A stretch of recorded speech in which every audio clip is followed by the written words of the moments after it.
in which Phileas Fogg and Passepartout accept each other, the one is master, the other is man. Mr. Phileas Fogg lived, in 1872, at No. 7, Saville Row, Burlington Gardens, the house in which Sheridan died in 1814.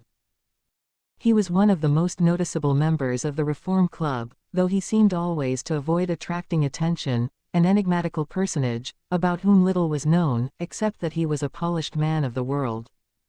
People said that he resembled Byron, at least that his head was Byronic, but he was a bearded, tranquil Byron, who might live on 1,000 years without growing old.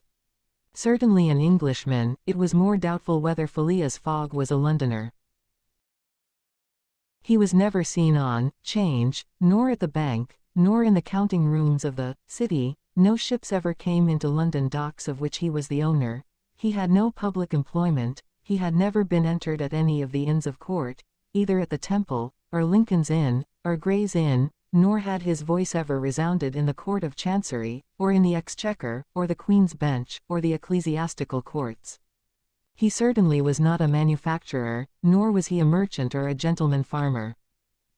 His name was strange to the scientific and learned societies, and he never was known to take part in the sage deliberations of the Royal Institution or the London Institution, the Artisans' Association, or the Institution of Arts and Sciences.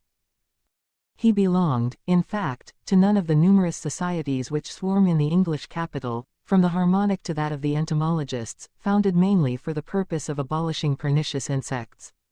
Phileas Fogg was a member of the Reform, and that was all. The way in which he got admission to this exclusive club was simple enough. He was recommended by the Barings, with whom he had an open credit. His checks were regularly paid at sight from his account current, which was always flush. Was Phileas Fogg rich? Undoubtedly. But those who knew him best could not imagine how he had made his fortune, and Mr.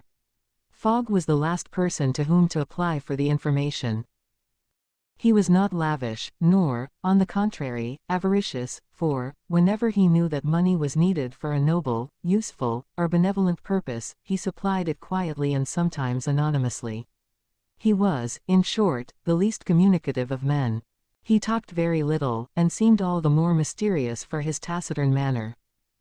His daily habits were quite open to observation, but whatever he did was so exactly the same thing that he had always done before, that the wits of the curious were fairly puzzled. Had he traveled? It was likely, for no one seemed to know the world more familiarly. There was no spot so secluded that he did not appear to have an intimate acquaintance with it. He often corrected, with a few clear words, the 1,000 conjectures advanced by members of the club as to lost and unheard of travelers, pointing out the true probabilities, and seeming as if gifted with a sort of second sight, so often did events justify his predictions. He must have traveled everywhere, at least in the spirit. It was at least certain that Phileas Fogg had not absented himself from London for many years. Those who were honored by a better acquaintance with him than the rest, declared that nobody could pretend to have ever seen him anywhere else. His sole pastimes were reading the papers and playing whist. He often won at this game, which, as a silent one, harmonized with his nature, but his winnings never went into his purse, being reserved as a fund for his charities. Mr. Fogg played, not to win, but for the sake of playing. The game was in his eyes a contest, a struggle with a difficulty, yet a motionless, unwearying struggle, congenial to his tastes. Phileas Fogg was not known to have either wife or children, which may happen to the most honest people, either relatives or near friends, which is certainly more unusual. He lived alone in his house in Saville Row, whither none penetrated. A single domestic sufficed to serve him. He breakfasted and dined at the club, at hours mathematically fixed, in the same room, at the same table, never taking his meals with other members, much less bringing a guest with him, and went home at exactly midnight, only to retire at once to bed. He never used the cozy chambers which the Reform provides for its favored members.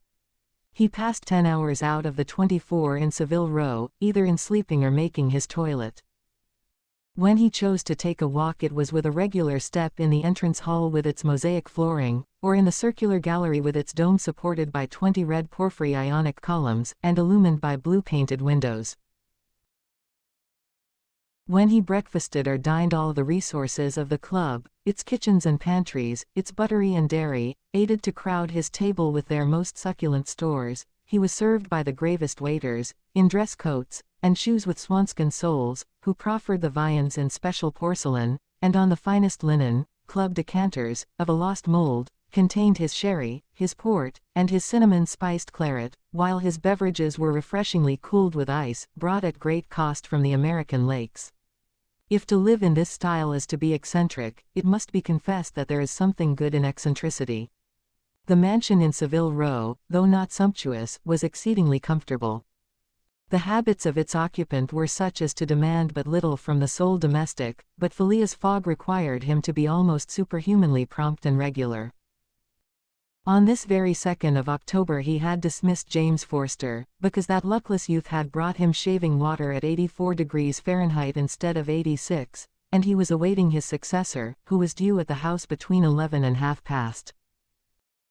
Phileas Fogg was seated squarely in his armchair, his feet close together like those of a grenadier on parade, his hands resting on his knees, his body straight, his head erect. He was steadily watching a complicated clock which indicated the hours, the minutes, the seconds, the days, the months, and the years. At exactly 11:30 Mr. Fogg would, according to his daily habit, quit Saville Row and repair to the Reform. A rap at this moment sounded on the door of the cozy apartment where Phileas Fogg was seated, and James Forster, the dismissed servant, appeared. "The new servant," said he. A young man of 30 advanced and bowed.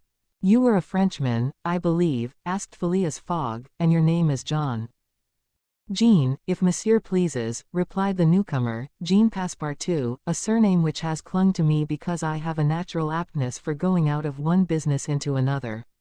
I believe I'm honest, monsieur, but, to be outspoken, I've had several trades. I've been an itinerant singer, a circus rider, when I used to vault like Leotard, and dance on a rope like Blondine. Then I got to be a professor of gymnastics, so as to make better use of my talents, and then I was a sergeant fireman at Paris, and assisted at many a big fire.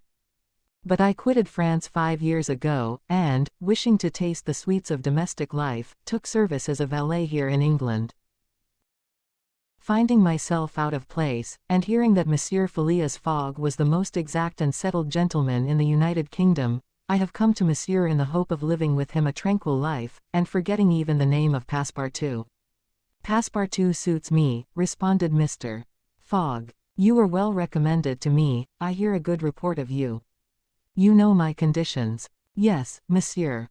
"Good. What time is it?"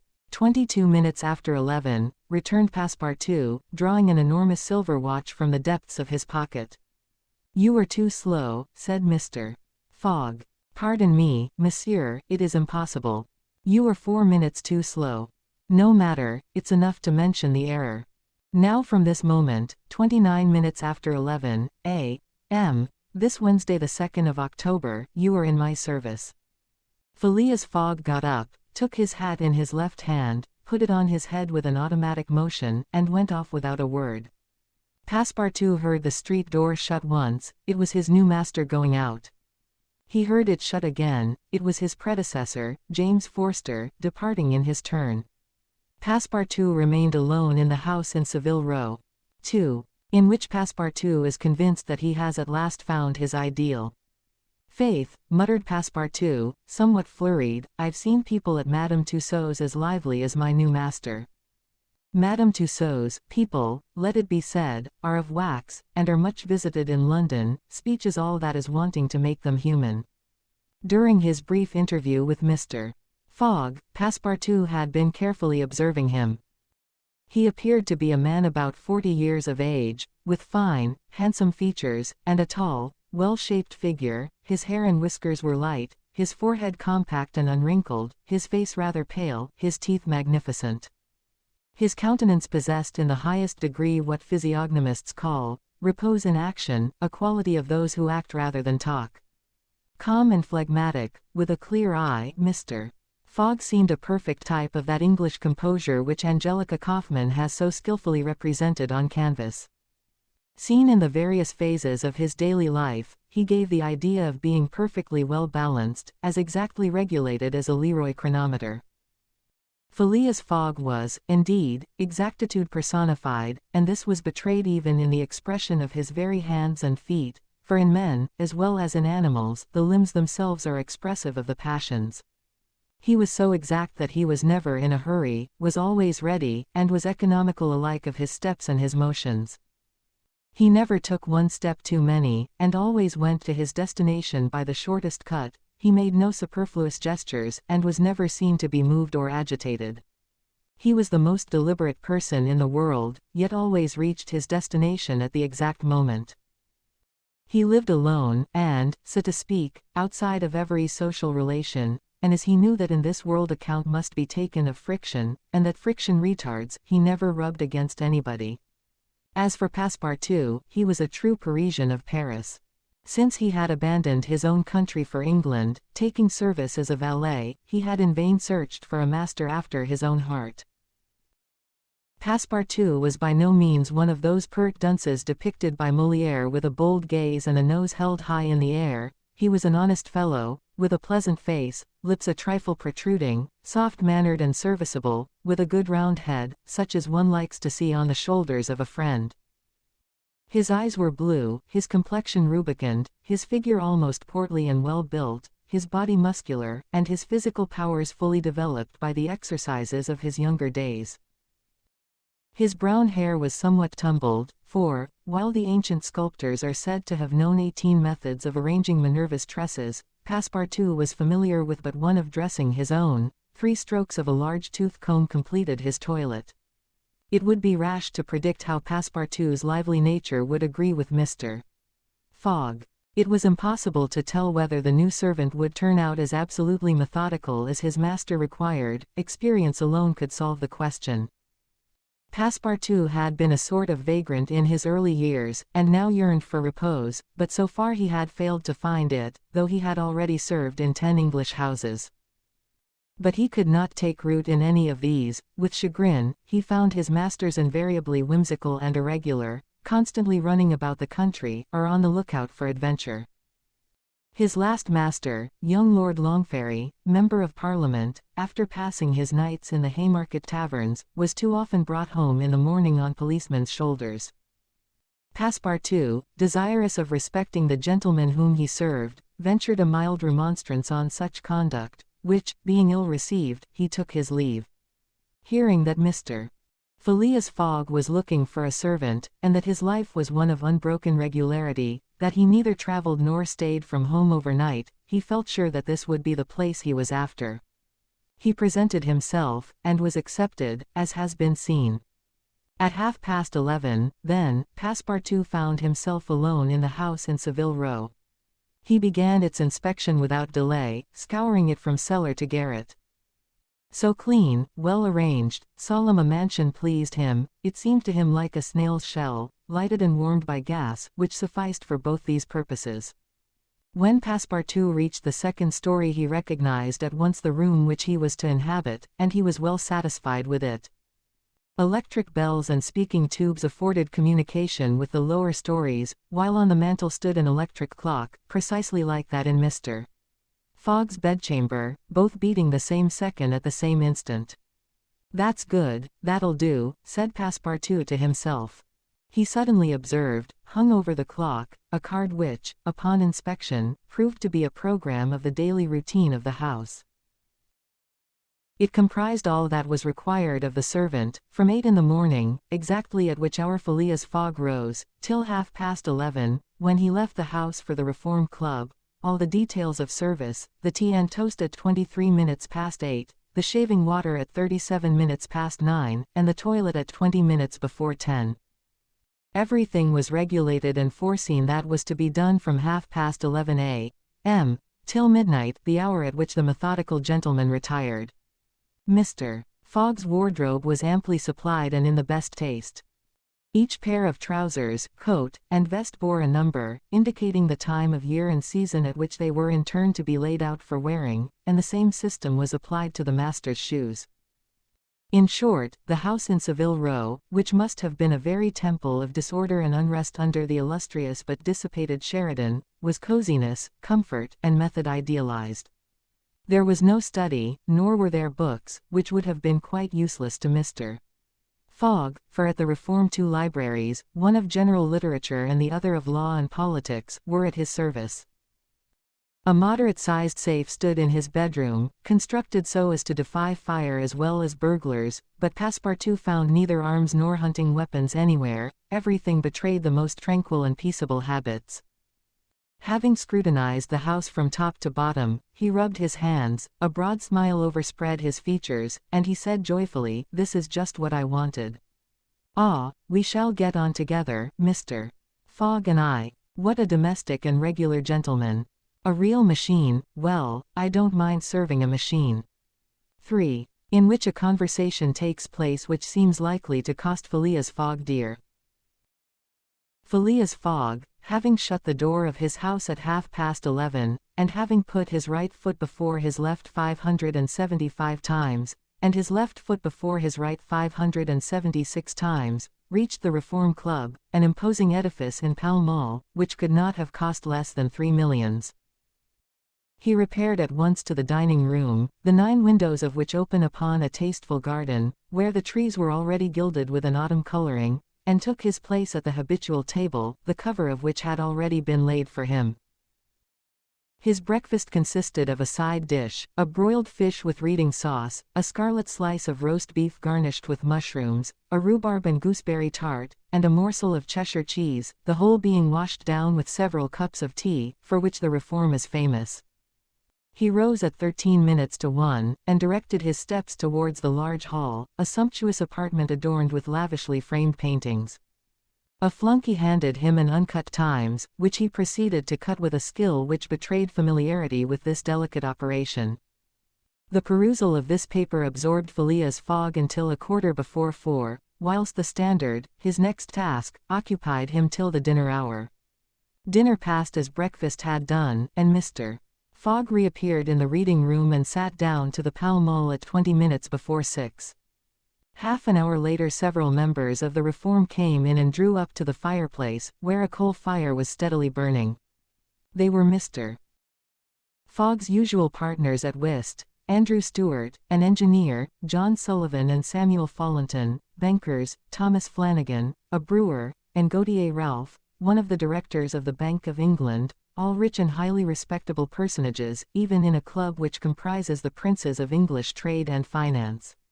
"Well, Ralph," said Thomas Flanagan, "what about that robbery?" "Oh," replied Stewart, "the bank will lose the money." "On the contrary," broke in Ralph, "I hope we may put our hands on the robber. Skillful detectives have been sent to all the principal ports of America and the continent, and he'll be a clever fellow if he slips through their fingers." "But have you got the robber's description?" asked Stewart. "In the first place, he is no robber at all," returned Ralph, positively. "What? A fellow who makes off with £55,000, no robber?" "No. Perhaps he's a manufacturer, then. The Daily Telegraph says that he is a gentleman." It was Phileas Fogg, whose head now emerged from behind his newspapers, who made this remark. He bowed to his friends, and entered into the conversation. The affair which formed its subject, and which was town talk, had occurred 3 days before at the Bank of England. A package of banknotes, to the value of £55,000, had been taken from the principal cashier's table, that functionary being at the moment engaged in registering the receipt of 3 shillings and 6pence. Of course, he could not have his eyes everywhere. Let it be observed that the Bank of England reposes a touching confidence in the honesty of the public. There are neither guards nor gratings to protect its treasures. Gold, silver, banknotes are freely exposed, at the mercy of the first comer. A keen observer of English customs relates that, being in one of the rooms of the bank one day, he had the curiosity to examine a gold ingot weighing some 7 or 8 pounds. He took it up, scrutinized it, passed it to his neighbor, he to the next man, and so on until the ingot, going from hand to hand, was transferred to the end of a dark entry, nor did it return to its place for half an hour. Meanwhile, the cashier had not so much as raised his head. But in the present instance things had not gone so smoothly. The package of notes not being found when 5 o'clock sounded from the ponderous clock in the drawing office, the amount was passed to the account of profit and loss. As soon as the robbery was discovered, picked detectives hastened off to Liverpool, Glasgow, Havre, Suez, Brindisi, New York, and other ports, inspired by the proffered reward of £2,000, and 5% on the sum that might be recovered. Detectives were also charged with narrowly watching those who arrived at or left London by rail, and a judicial examination was at once entered upon. There were real grounds for supposing, as the Daily Telegraph said, that the thief did not belong to a professional band. On the day of the robbery a well-dressed gentleman of polished manners, and with a well-to-do air, had been observed going to and fro in the paying room where the crime was committed. A description of him was easily procured and sent to the detectives, and some hopeful spirits, of whom Ralph was one, did not despair of his apprehension. The papers and clubs were full of the affair, and everywhere people were discussing the probabilities of a successful pursuit, and the Reform Club was especially agitated, several of its members being bank officials. Ralph would not concede that the work of the detectives was likely to be in vain, for he thought that the prize offered would greatly stimulate their zeal and activity. But Stewart was far from sharing this confidence, and, as they placed themselves at the whist table, they continued to argue the matter. Stewart and Flanagan played together, while Phileas Fogg had Fallentin for his partner. As the game proceeded the conversation ceased, excepting between the rubbers, when it revived again. "I maintain," said Stewart, "that the chances are in favor of the thief, who must be a shrewd fellow." "Well, but where can he fly to?" asked Ralph. "No country is safe for him."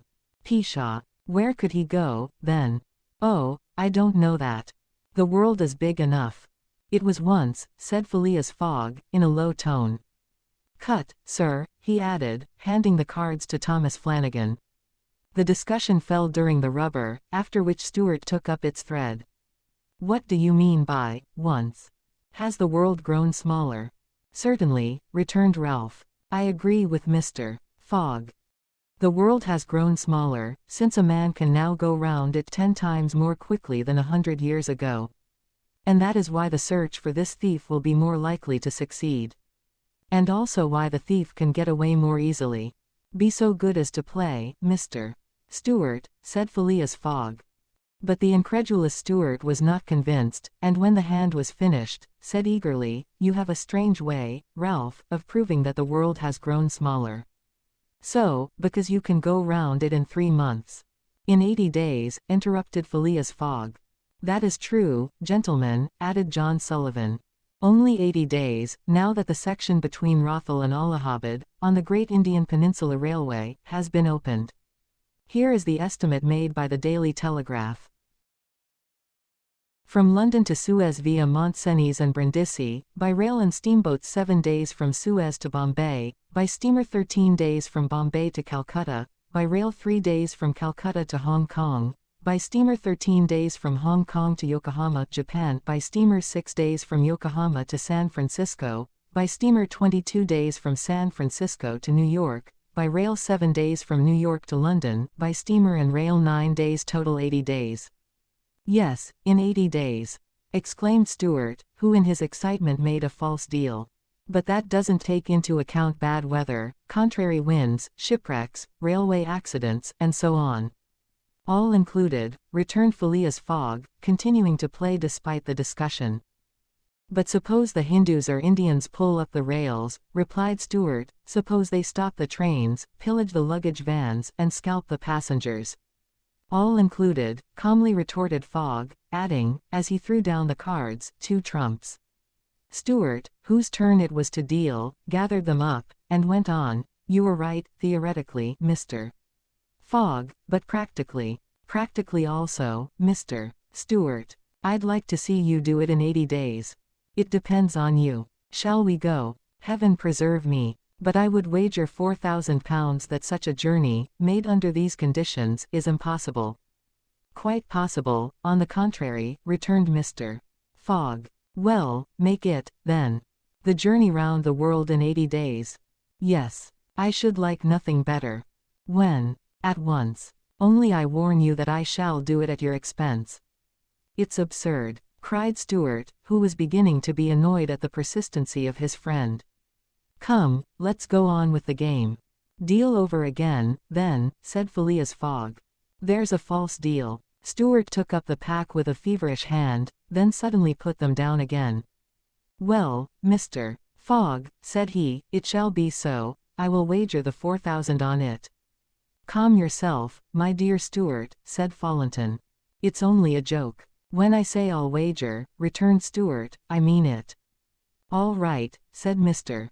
Fogg, and, turning to the others, he continued, "I have a deposit of 20,000 at Barings which I will willingly risk upon it."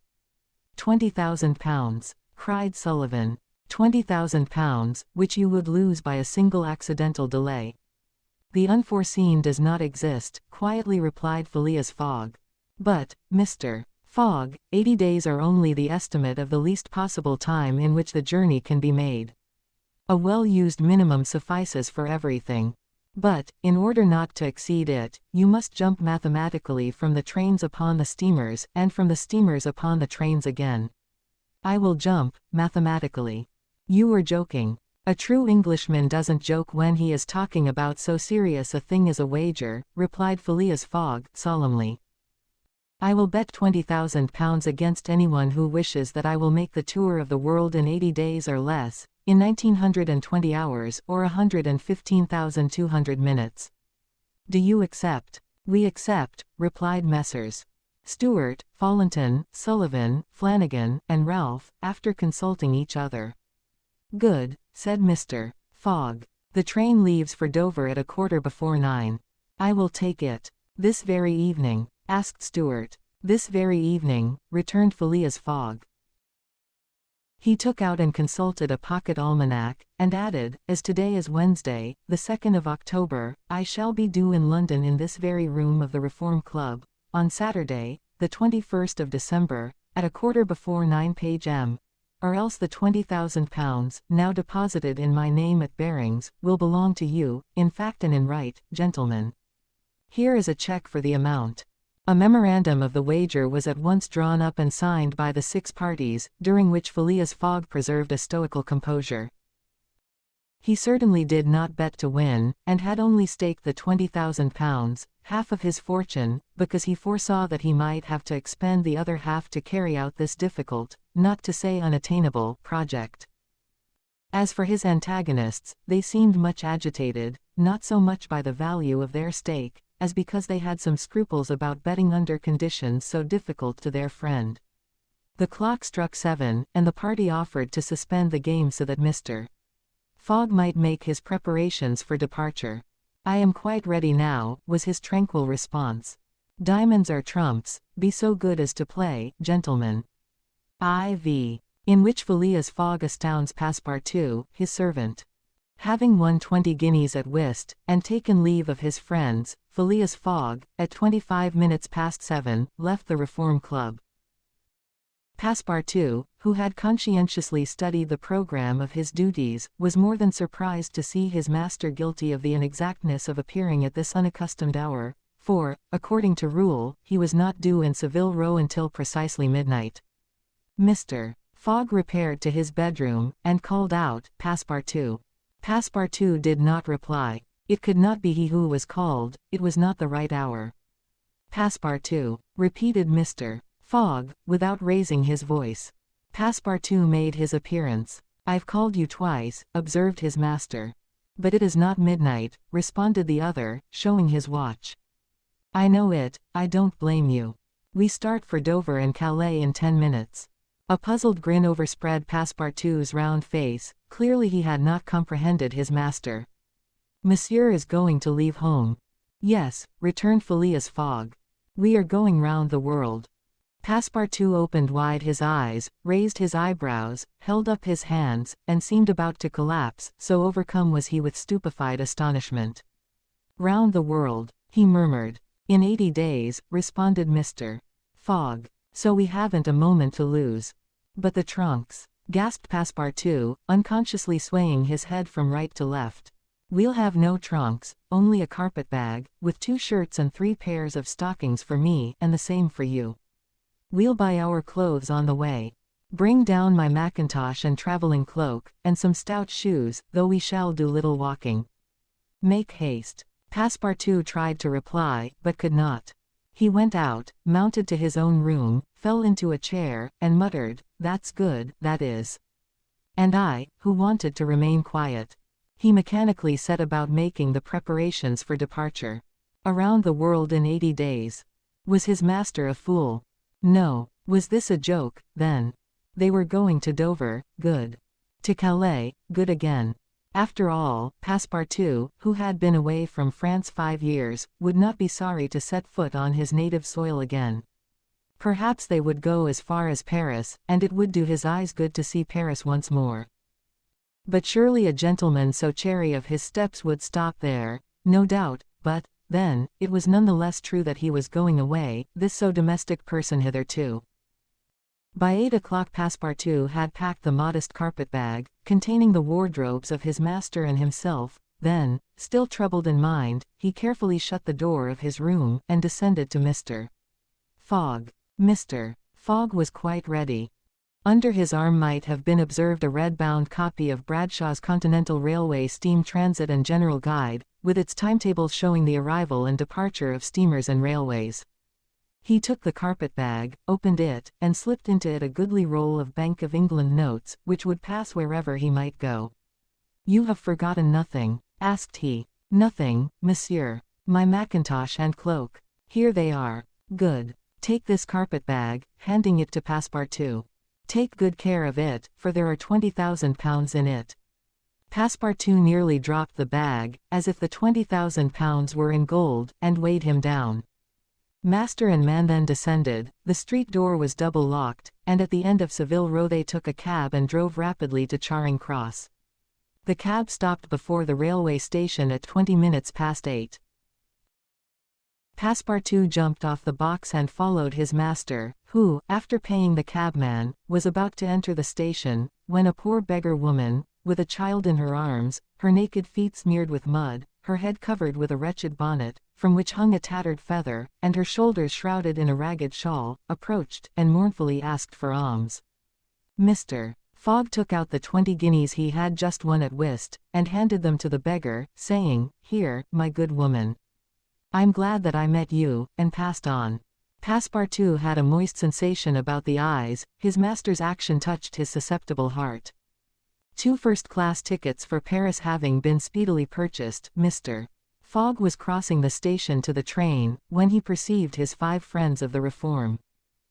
"Well, gentlemen," said he, "I'm off, you see, and, if you will examine my passport when I get back, you will be able to judge whether I have accomplished the journey agreed upon." "Oh, that would be quite unnecessary, Mr. Fogg," said Ralph politely. "We will trust your word, as a gentleman of honor." "You do not forget when you are due in London again?" asked Stewart. "In 80 days, on Saturday, the 21st of December, 1872, at 9:15 p.m. "Goodbye, gentlemen." Phileas Fogg and his servant seated themselves in a first-class carriage at 20 minutes before 9. 5 minutes later the whistle screamed, and the train slowly glided out of the station. The night was dark, and a fine, steady rain was falling. Phileas Fogg, snugly ensconced in his corner, did not open his lips. Passepartout, not yet recovered from his stupefaction, clung mechanically to the carpet-bag, with its enormous treasure. Just as the train was whirling through Sydenham, Passepartout suddenly uttered a cry of despair. "What's the matter?" asked Mr. Fogg. "Alas! In my hurry, I forgot." "What?" "To turn off the gas in my room." "Very well, young man," returned Mr. Fogg, coolly, "it will burn, at your expense." In which a new species of funds, unknown to the moneyed men, appears on 'Change. Phileas Fogg rightly suspected that his departure from London would create a lively sensation at the West End. The news of the bet spread through the Reform Club, and afforded an exciting topic of conversation to its members. From the club it soon got into the papers throughout England. The boasted "tour of the world" was talked about, disputed, argued with as much warmth as if the subject were another Alabama claim. Some took sides with Phileas Fogg, but the large majority shook their heads and declared against him. It was absurd, impossible, they declared, that the tour of the world could be made, except theoretically and on paper, in this minimum of time, and with the existing means of traveling. The Times, Standard, Morning Post, and Daily News, and 20 other highly respectable newspapers scouted Mr. Fogg's project as madness. The Daily Telegraph alone hesitatingly supported him. People in general thought him a lunatic, and blamed his Reform Club friends for having accepted a wager which betrayed the mental aberration of its proposer. Articles no less passionate than logical appeared on the question, for geography is one of the pet subjects of the English, and the columns devoted to Phileas Fogg's venture were eagerly devoured by all classes of readers. At first some rash individuals, principally of the gentler sex, espoused his cause, which became still more popular when the Illustrated London News came out with his portrait, copied from a photograph in the Reform Club. A few readers of the Daily Telegraph even dared to say, "Why not, after all? Stranger things have come to pass." At last a long article appeared, on the 7th of October, in the Bulletin of the Royal Geographical Society, which treated the question from every point of view, and demonstrated the utter folly of the enterprise. Everything, it said, was against the travelers, every obstacle imposed alike by man and by nature. A miraculous agreement of the times of departure and arrival, which was impossible, was absolutely necessary to his success. He might, perhaps, reckon on the arrival of trains at the designated hours, in Europe, where the distances were relatively moderate, but when he calculated upon crossing India in 3 days, and the United States in 7, could he rely beyond misgiving upon accomplishing his task? There were accidents to machinery, the liability of trains to run off the line, collisions, bad weather, the blocking up by snow. Were not all these against Phileas Fogg? Would he not find himself, when traveling by steamer in winter, at the mercy of the winds and fogs? Is it uncommon for the best ocean steamers to be 2 or 3 days behind time? But a single delay would suffice to fatally break the chain of communication. Should Phileas Fogg once miss, even by an hour, a steamer, he would have to wait for the next, and that would irrevocably render his attempt vain. This article made a great deal of noise, and, being copied into all the papers, seriously depressed the advocates of the rash tourist. Everybody knows that England is the world of betting men, who are of a higher class than mere gamblers. To bet is in the English temperament. Not only the members of the Reform, but the general public, made heavy wagers for or against Phileas Fogg, who was set down in the betting books as if he were a racehorse. Bonds were issued, and made their appearance on 'Change. Phileas Fogg bonds were offered at par or at a premium, and a great business was done in them. But 5 days after the article in the Bulletin of the Geographical Society appeared, the demand began to subside. Phileas Fogg declined. They were offered by packages, at first of 5, then of 10, until at last nobody would take less than 20, 50, 100. Lord Albemarle, an elderly paralytic gentleman, was now the only advocate of Phileas Fogg left. This noble lord, who was fastened to his chair, would have given his fortune to be able to make the tour of the world, if it took 10 years, and he bet £5,000 on Phileas Fogg. When the folly as well as the uselessness of the adventure was pointed out to him, he contented himself with replying, "If the thing is feasible, the first to do it ought to be an Englishman." The Fogg party dwindled more and more, everybody was going against him, and the bets stood 150 and 200 to 1, and a week after his departure an incident occurred which deprived him of backers at any price. The Commissioner of Police was sitting in his office at 9 o'clock one evening, when the following telegraphic dispatch was put into his hands. Suez to London. Rowan, Commissioner of Police, Scotland Yard. I've found the bank robber, Phileas Fogg. Send without delay warrant of arrest to Bombay. Fix, detective. The effect of this dispatch was instantaneous. The polished gentleman disappeared to give place to the bank robber. His photograph, which was hung with those of the rest of the members at the Reform Club, was minutely examined, and it betrayed, feature by feature, the description of the robber which had been provided to the police. The mysterious habits of Phileas Fogg were recalled, his solitary ways, his sudden departure, and it seemed clear that, in undertaking a tour round the world on the pretext of a wager, he had had no other end in view than to elude the detectives and throw them off his track. In which Fix, the detective, betrays a very natural impatience. The circumstances under which this telegraphic dispatch about Phileas Fogg was sent were as follows.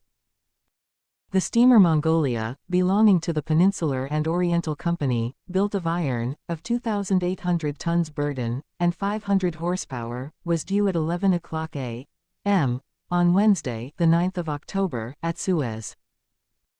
The Mongolia plied regularly between Brindisi and Bombay via the Suez Canal, and was one of the fastest steamers belonging to the company, always making more than 10 knots an hour between Brindisi and Suez, and 9.5 between Suez and Bombay.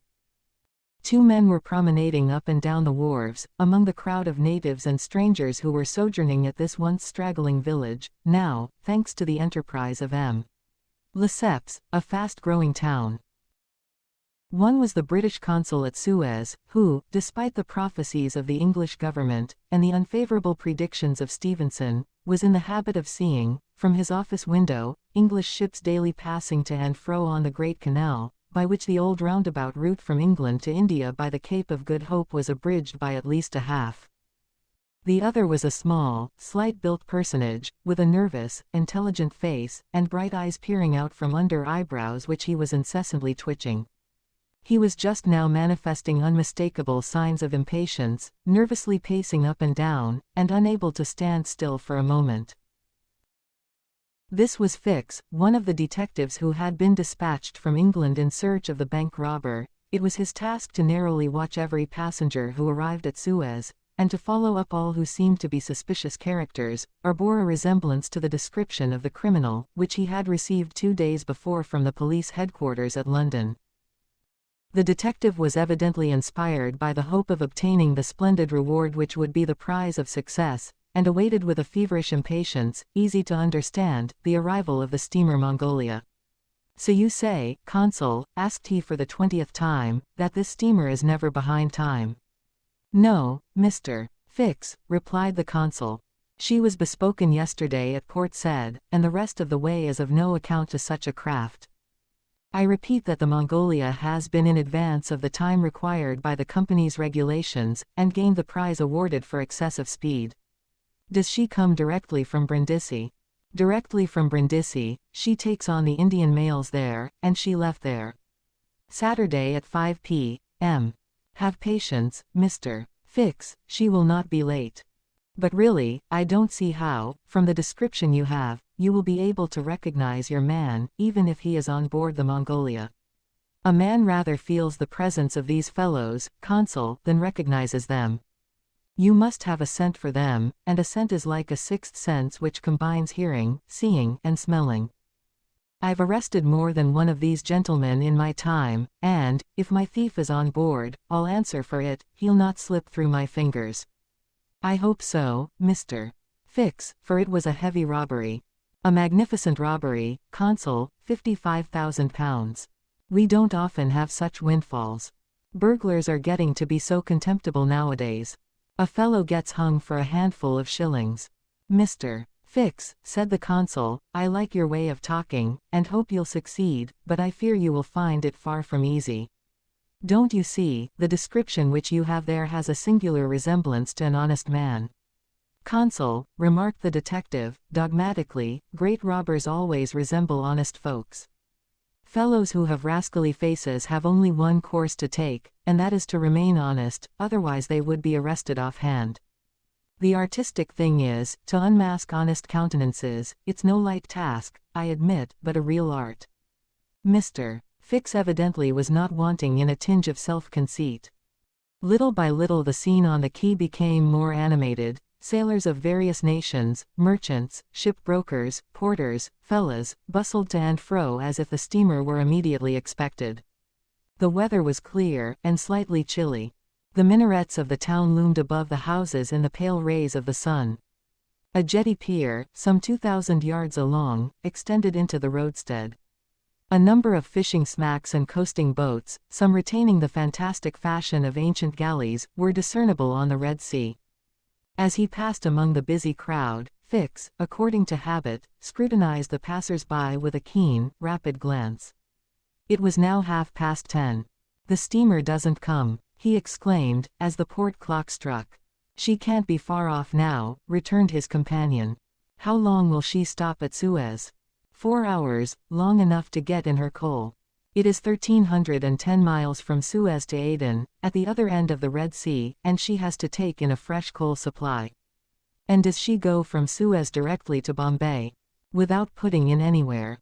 "Good," said Fix. "If the robber is on board he will no doubt get off at Suez, so as to reach the Dutch or French colonies in Asia by some other route. He ought to know that he would not be safe an hour in India, which is English soil." "Unless," objected the consul, "he is exceptionally shrewd. An English criminal, you know, is always better concealed in London than anywhere else." This observation furnished the detective food for thought, and meanwhile the consul went away to his office. Fix, left alone, was more impatient than ever, having a presentiment that the robber was on board the Mongolia. If he had indeed left London intending to reach the New World, he would naturally take the route via India, which was less watched and more difficult to watch than that of the Atlantic. But Fix's reflections were soon interrupted by a succession of sharp whistles, which announced the arrival of the Mongolia. The porters and fellows rushed down the quay, and a dozen boats pushed off from the shore to go and meet the steamer. Soon her gigantic hull appeared passing along between the banks, and 11 o'clock struck as she anchored in the road. She brought an unusual number of passengers, some of whom remained on deck to scan the picturesque panorama of the town, while the greater part disembarked in the boats, and landed on the quay. Fix took up a position, and carefully examined each face and figure which made its appearance. Presently one of the passengers, after vigorously pushing his way through the importunate crowd of porters, came up to him and politely asked if he could point out the English consulate, at the same time showing a passport which he wished to have viséed. Fix instinctively took the passport, and with a rapid glance read the description of its bearer. An involuntary motion of surprise nearly escaped him, for the description in the passport was identical with that of the bank robber which he had received from Scotland Yard. "Is this your passport?" asked he. "No, it's my master's." "And your master is?" "He stayed on board. But he must go to the consul's in person, so as to establish his identity." "Oh, is that necessary?" "Quite indispensable." "And where is the consulate?" "There, on the corner of the square," said Fix, pointing to a house 200 steps off. "I'll go and fetch my master, who won't be much pleased, however, to be disturbed." The passenger bowed to Fix, and returned to the steamer. 7. Which once more demonstrates the uselessness of passports as aids to detectives. The detective passed down the quay, and rapidly made his way to the consul's office, where he was at once admitted to the presence of that official. "Consul," said he, without preamble, "I have strong reasons for believing that my man is a passenger on the Mongolia." And he narrated what had just passed concerning the passport. "Well, Mr. Fix," replied the consul, "I shall not be sorry to see the rascal's face, but perhaps he won't come here, that is, if he is the person you suppose him to be. A robber doesn't quite like to leave traces of his flight behind him, and, besides, he is not obliged to have his passport countersigned. If he is as shrewd as I think he is, consul, he will come. To have his passport viséed. Yes. Passports are only good for annoying honest folks, and aiding in the flight of rogues. I assure you it will be quite the thing for him to do, but I hope you will not visa the passport." "Why not? If the passport is genuine I have no right to refuse. Still, I must keep this man here until I can get a warrant to arrest him from London." "Ah, that's your lookout." "But I cannot." The consul did not finish his sentence, for as he spoke a knock was heard at the door, and 2 strangers entered, one of whom was the servant whom Fix had met on the quay. The other, who was his master, held out his passport with the request that the consul would do him the favor to visa it.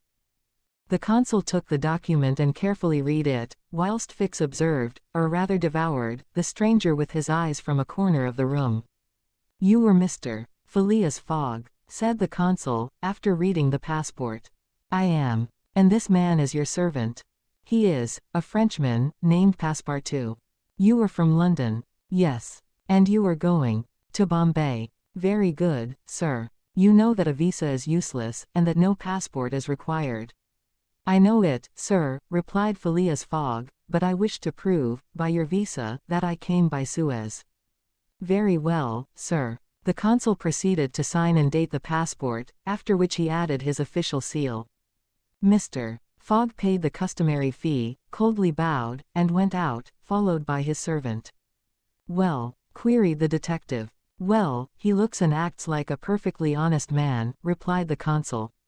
Possibly, but that is not the question.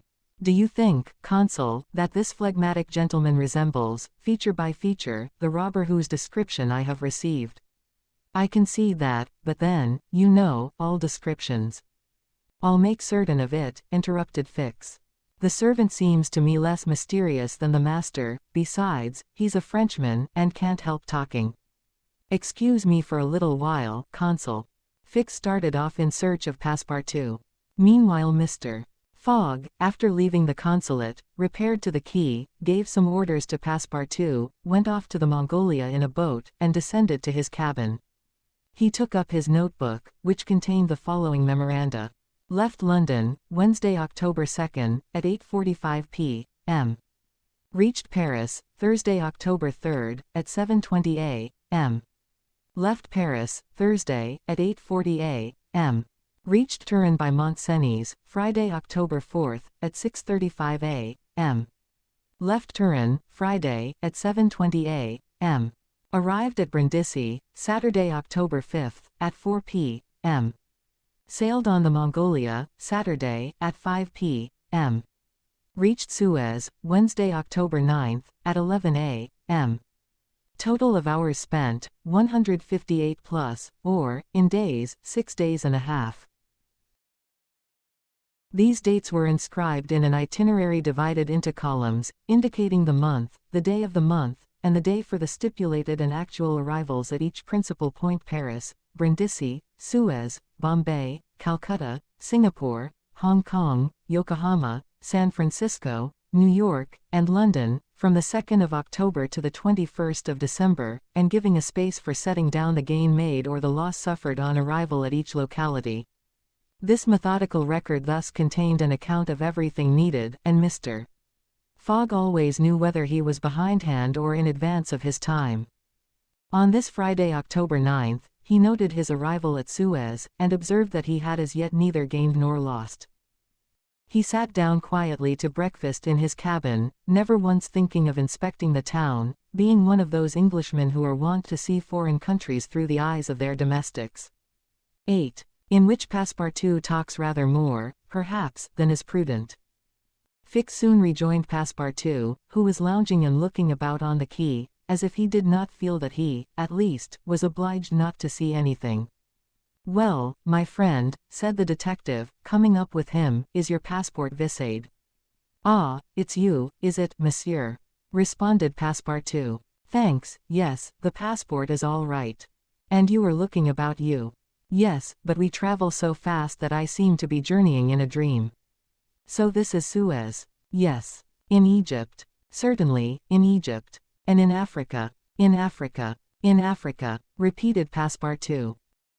Just think, monsieur, I had no idea that we should go farther than Paris, and all that I saw of Paris was between 20 minutes past 7 and 20 minutes before 9 in the morning, between the Northern and the Lyons stations, through the windows of a car, and in a driving rain.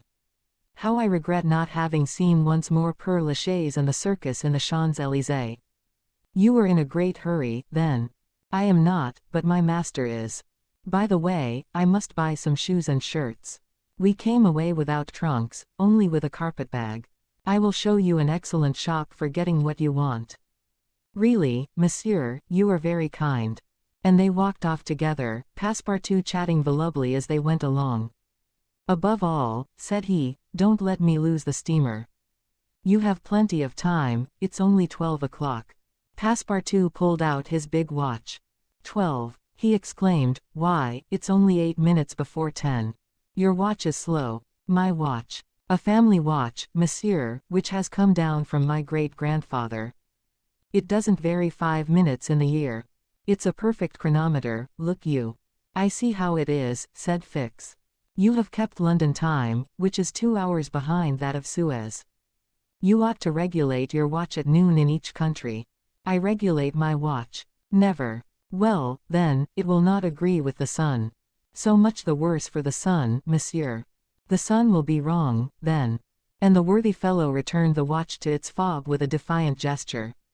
After a few minutes' silence, Fix resumed, You left London hastily, then. I rather think so. Last Friday at 8 o'clock in the evening, Monsieur Fogg came home from his club, and 3/4 of an hour afterwards we were off. But where is your master going? Always straight ahead. He is going round the world. Round the world, cried Fix. Yes, and in 80 days.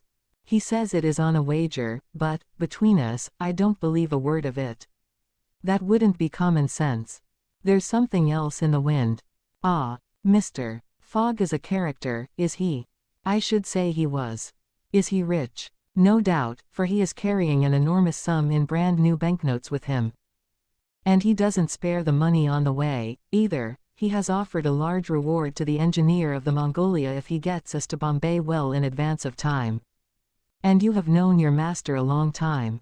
Why, no, I entered his service the very day we left London. The effect of these replies upon the already suspicious and excited detective may be imagined. The hasty departure from London soon after the robbery, the large sum carried by Mr. Fogg, his eagerness to reach distant countries, the pretext of an eccentric and foolhardy bet, all confirmed Fix in his theory. He continued to pump poor Passepartout, and learned that he really knew little or nothing of his master, who lived a solitary existence in London, was said to be rich, though no one knew whence came his riches, and was mysterious and impenetrable in his affairs and habits. Fix felt sure that Phileas Fogg would not land at Suez, but was really going on to Bombay. Is Bombay far from here?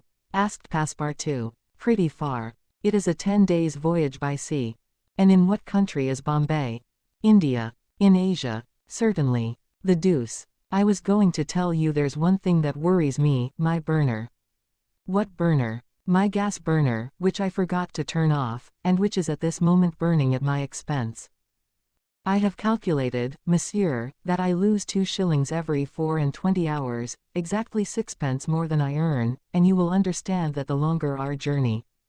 Did Fix pay any attention to Passepartout's trouble about the gas? It is not probable. He was not listening, but was cogitating a project. Passepartout and he had now reached the shop, where Fix left his companion to make his purchases, after recommending him not to miss the steamer, and hurried back to the consulate. Now that he was fully convinced, Fix had quite recovered his equanimity. Consul, said he, I have no longer any doubt. I have spotted my man. He passes himself off as an odd stick who is going round the world in 80 days. Then he's a sharp fellow, returned the consul, and counts on returning to London after putting the police of the 2 countries off his track. We'll see about that, replied Fix. But are you not mistaken? I am not mistaken. Why was this robber so anxious to prove, by the visa, that he had passed through Suez? Why? I have no idea, but listen to me. He reported in a few words the most important parts of his conversation with Passepartout. In short, said the consul, appearances are wholly against this man. And what are you going to do? Send a dispatch to London for a warrant of arrest to be dispatched instantly to Bombay, take passage on board the Mongolia, follow my rogue to India, and there, on English ground, arrest him politely, with my warrant in my hand, and my hand on his shoulder.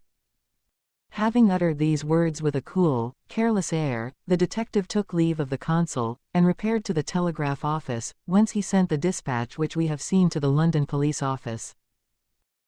A quarter of an hour later found Fix, with a small bag in his hand, proceeding on board the Mongolia, and, ere many moments longer, the noble steamer rode out at full steam upon the waters of the Red Sea. In which the Red Sea and the Indian Ocean proved propitious to the designs of Phileas Fogg. The distance between Suez and Aden is precisely 1,310 miles, and the regulations of the company allow the steamers 138 hours in which to traverse it. The Mongolia, thanks to the vigorous exertions of the engineer, seemed likely, so rapid was her speed, to reach her destination considerably within that time. The greater part of the passengers from Brindisi were bound for India, some for Bombay, others for Calcutta by way of Bombay, the nearest route thither, now that a railway crosses the Indian peninsula. Among the passengers was a number of officials and military officers of various grades, the latter being either attached to the regular British forces or commanding the sepoy troops, and receiving high salaries ever since the central government has assumed the powers of the East India Company. For the sublieutenants get £280, brigadiers, £2,400, and generals of divisions, £4,000. What with the military men, a number of rich young Englishmen on their travels, and the hospitable efforts of the purser, the time passed quickly on the Mongolia. The best of fare was spread upon the cabin tables at breakfast, lunch, dinner, and the 8 o'clock supper, and the ladies scrupulously changed their toilets twice a day, and the hours were whirled away, when the sea was tranquil, with music, dancing, and games. But the Red Sea is full of caprice, and often boisterous, like most long and narrow gulfs. When the wind came from the African or Asian coast, the Mongolia, with her long hull, rolled fearfully. Then the ladies speedily disappeared below, the pianos were silent, singing and dancing suddenly ceased. Yet the good ship ploughed straight on, unretarded by wind or wave, towards the straits of Bab el Mandeb. What was Phileas Fogg doing all this time?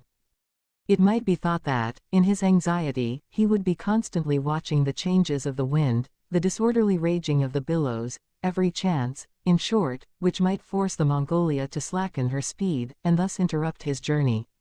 But, if he thought of these possibilities, he did not betray the fact by any outward sign. Always the same impassible member of the Reform Club, whom no incident could surprise, as unvarying as the ship's chronometers, and seldom having the curiosity even to go upon the deck, he passed through the memorable scenes of the Red Sea with cold indifference, did not care to recognize the historic towns and villages which, along its borders, raised their picturesque outlines against the sky, and betrayed no fear of the dangers of the Arabic Gulf, which the old historians always spoke of with horror, and upon which the ancient navigators never ventured without propitiating the gods by ample sacrifices. How did this eccentric personage pass his time on the Mongolia? He made his 4 hearty meals every day, regardless of the most persistent rolling and pitching on the part of the steamer, and he played whist indefatigably, for he had found partners as enthusiastic in the game as himself. A tax collector, on the way to his post at Goa, the Rev. Decimus Smith, returning to his parish at Bombay, and a brigadier general of the English army, who was about to rejoin his brigade at Benares, made up the party, and, with Mr. Fogg, played whist by the hour together in absorbing silence. As for Passepartout, he, too, had escaped seasickness, and took his meals conscientiously in the forward cabin. He rather enjoyed the voyage, for he was well fed and well lodged, took a great interest in the scenes through which they were passing, and consoled himself with the delusion that his master's whim would end at Bombay. He was pleased, on the day after leaving Suez, to find on deck the obliging person with whom he had walked and chatted on the quays. "If I am not mistaken," said he, approaching this person, with his most amiable smile, "you are the gentleman who so kindly volunteered to guide me at Suez. Ah, I quite recognize you. You were the servant of the strange Englishman." "Just so, Monsieur Fix." "Monsieur Fix," resumed Passepartout, "I'm charmed to find you on board. Where are you bound?" "Like you, to Bombay." "That's capital. Have you made this trip before?" "Several times. I am one of the agents of the Peninsular Company." "Then you know India?" "Why yes," replied Fix, who spoke cautiously. "A curious place, this India." "Oh, very curious. Mosques, minarets, temples, fakirs, pagodas, tigers, snakes, elephants. I hope you will have ample time to see the sights." "I hope so, Monsieur Fix." "You see, a man of sound sense ought not to spend his life jumping from a steamer upon a railway train, and from a railway train upon a steamer again, pretending to make the tour of the world in 80 days. No, all these gymnastics, you may be sure, will cease at Bombay. And Mr. Fogg is getting on well? Asked Fix, in the most natural tone in the world. Quite well, and I too. I eat like a famished ogre, it's the sea air. But I never see your master on deck. Never, he hasn't the least curiosity. Do you know, Mr. Passepartout, that this pretended tour in 80 days may conceal some secret errand, perhaps a diplomatic mission?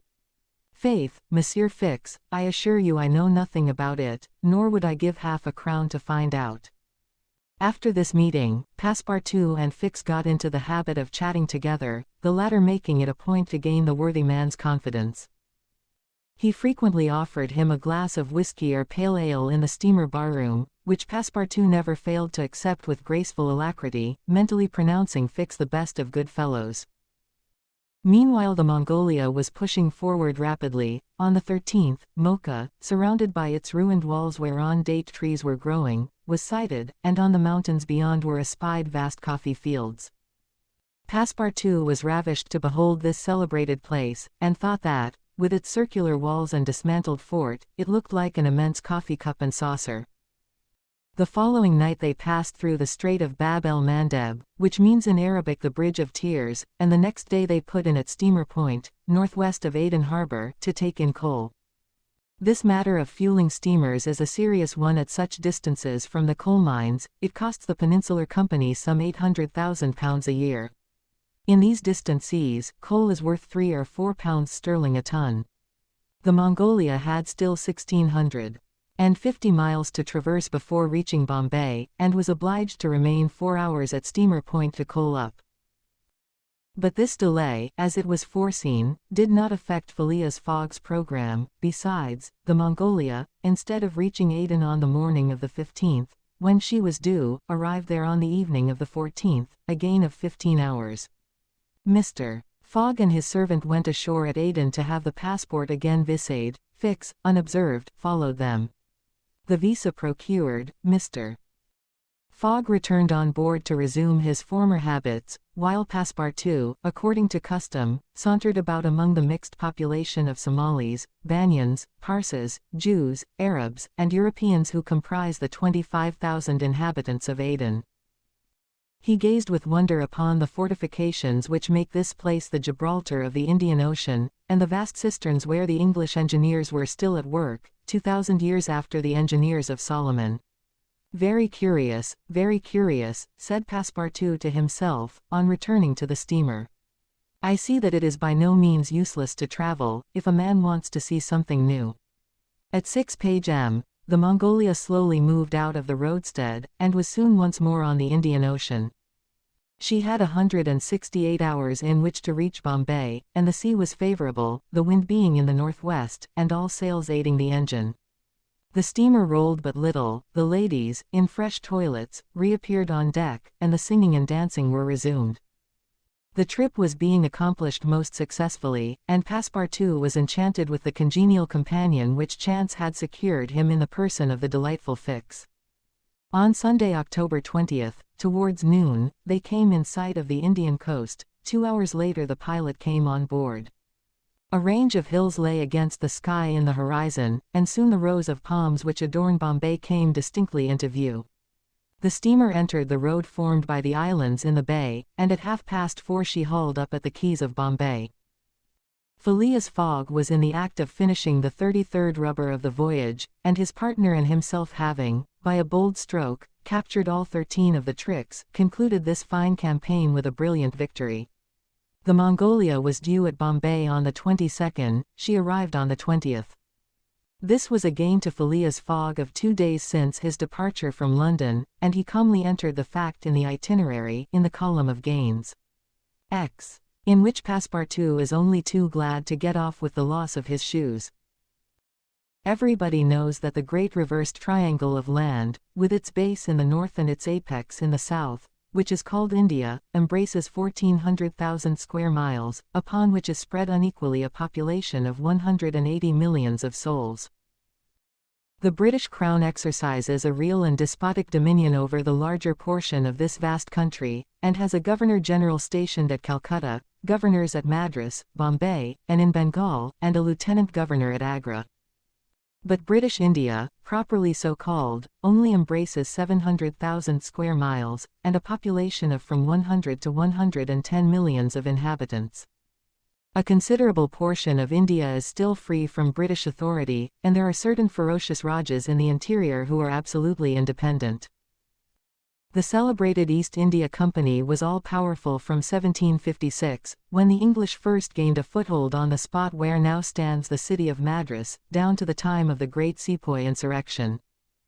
It gradually annexed province after province, purchasing them of the native chiefs, whom it seldom paid, and appointed the Governor-General and his subordinates, civil and military.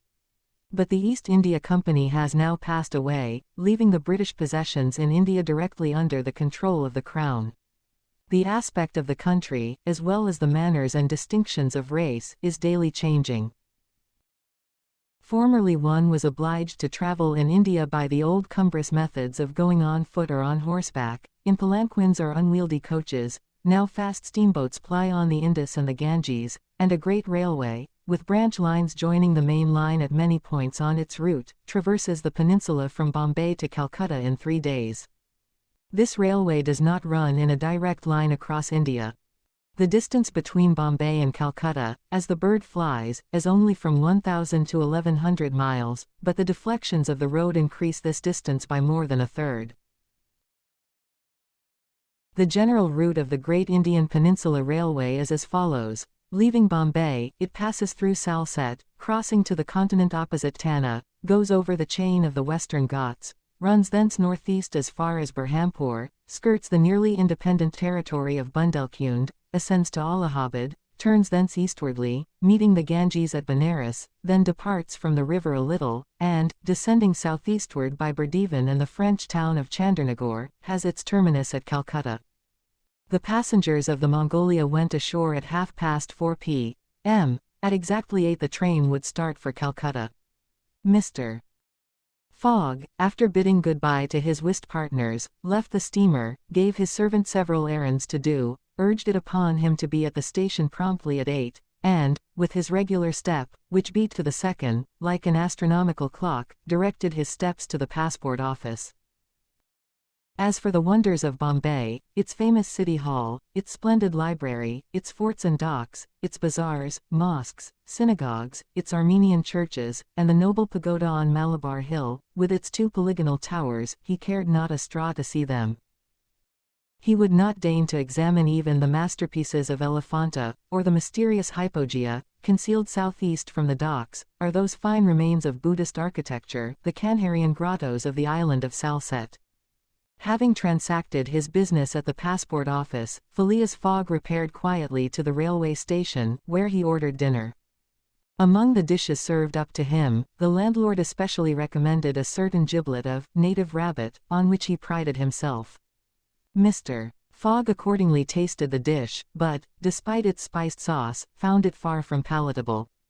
He rang for the landlord, and, on his appearance, said, fixing his clear eyes upon him, "Is this rabbit, sir?" "Yes, my lord," the rogue boldly replied, "rabbit from the jungles." "And this rabbit did not mew when he was killed?" "Mew, my lord." "What, a rabbit mew?" "I swear to you." "Be so good, landlord, as not to swear, but remember this, cats were formerly considered, in India, as sacred animals." "That was a good time." "For the cats, my lord." "Perhaps for the travelers as well." After which Mr. Fogg quietly continued his dinner. Fix had gone on shore shortly after Mr. Fogg, and his first destination was the headquarters of the Bombay police. He made himself known as a London detective, told his business at Bombay, and the position of affairs relative to the supposed robber, and nervously asked if a warrant had arrived from London. It had not reached the office, indeed, there had not yet been time for it to arrive. Fix was sorely disappointed, and tried to obtain an order of arrest from the director of the Bombay police. This the director refused, as the matter concerned the London office, which alone could legally deliver the warrant. Fix did not insist, and was fain to resign himself to await the arrival of the important document, but he was determined not to lose sight of the mysterious rogue as long as he stayed in Bombay. He did not doubt for a moment, any more than Passepartout, that Phileas Fogg would remain there, at least until it was time for the warrant to arrive. Passepartout, however, had no sooner heard his master's orders on leaving the Mongolia than he saw at once that they were to leave Bombay as they had done Suez and Paris, and that the journey would be extended at least as far as Calcutta, and perhaps beyond that place. He began to ask himself if this bet that Mr. Fogg talked about was not really in good earnest, and whether his fate was not in truth forcing him, despite his love of repose, around the world in 80 days. Having purchased the usual quota of shirts and shoes, he took a leisurely promenade about the streets, where crowds of people of many nationalities, Europeans, Persians with pointed caps, Banyas with round turbans, Sinds with square bonnets, Parsis with black mitres, and long-robed Armenians, were collected. It happened to be the day of a Parsi festival. These descendants of the sect of Zoroaster, the most thrifty, civilized, intelligent, and austere of the East Indians, among whom are counted the richest native merchants of Bombay, were celebrating a sort of religious carnival, with processions and shows, in the midst of which Indian dancing girls, clothed in rose-colored gauze, looped up with gold and silver, danced airily, but with perfect modesty, to the sound of viols and the clanging of tambourines. It is needless to say that Passepartout watched these curious ceremonies with staring eyes and gaping mouth, and that his countenance was that of the greenest booby imaginable. Unhappily for his master, as well as himself, his curiosity drew him unconsciously farther off than he intended to go.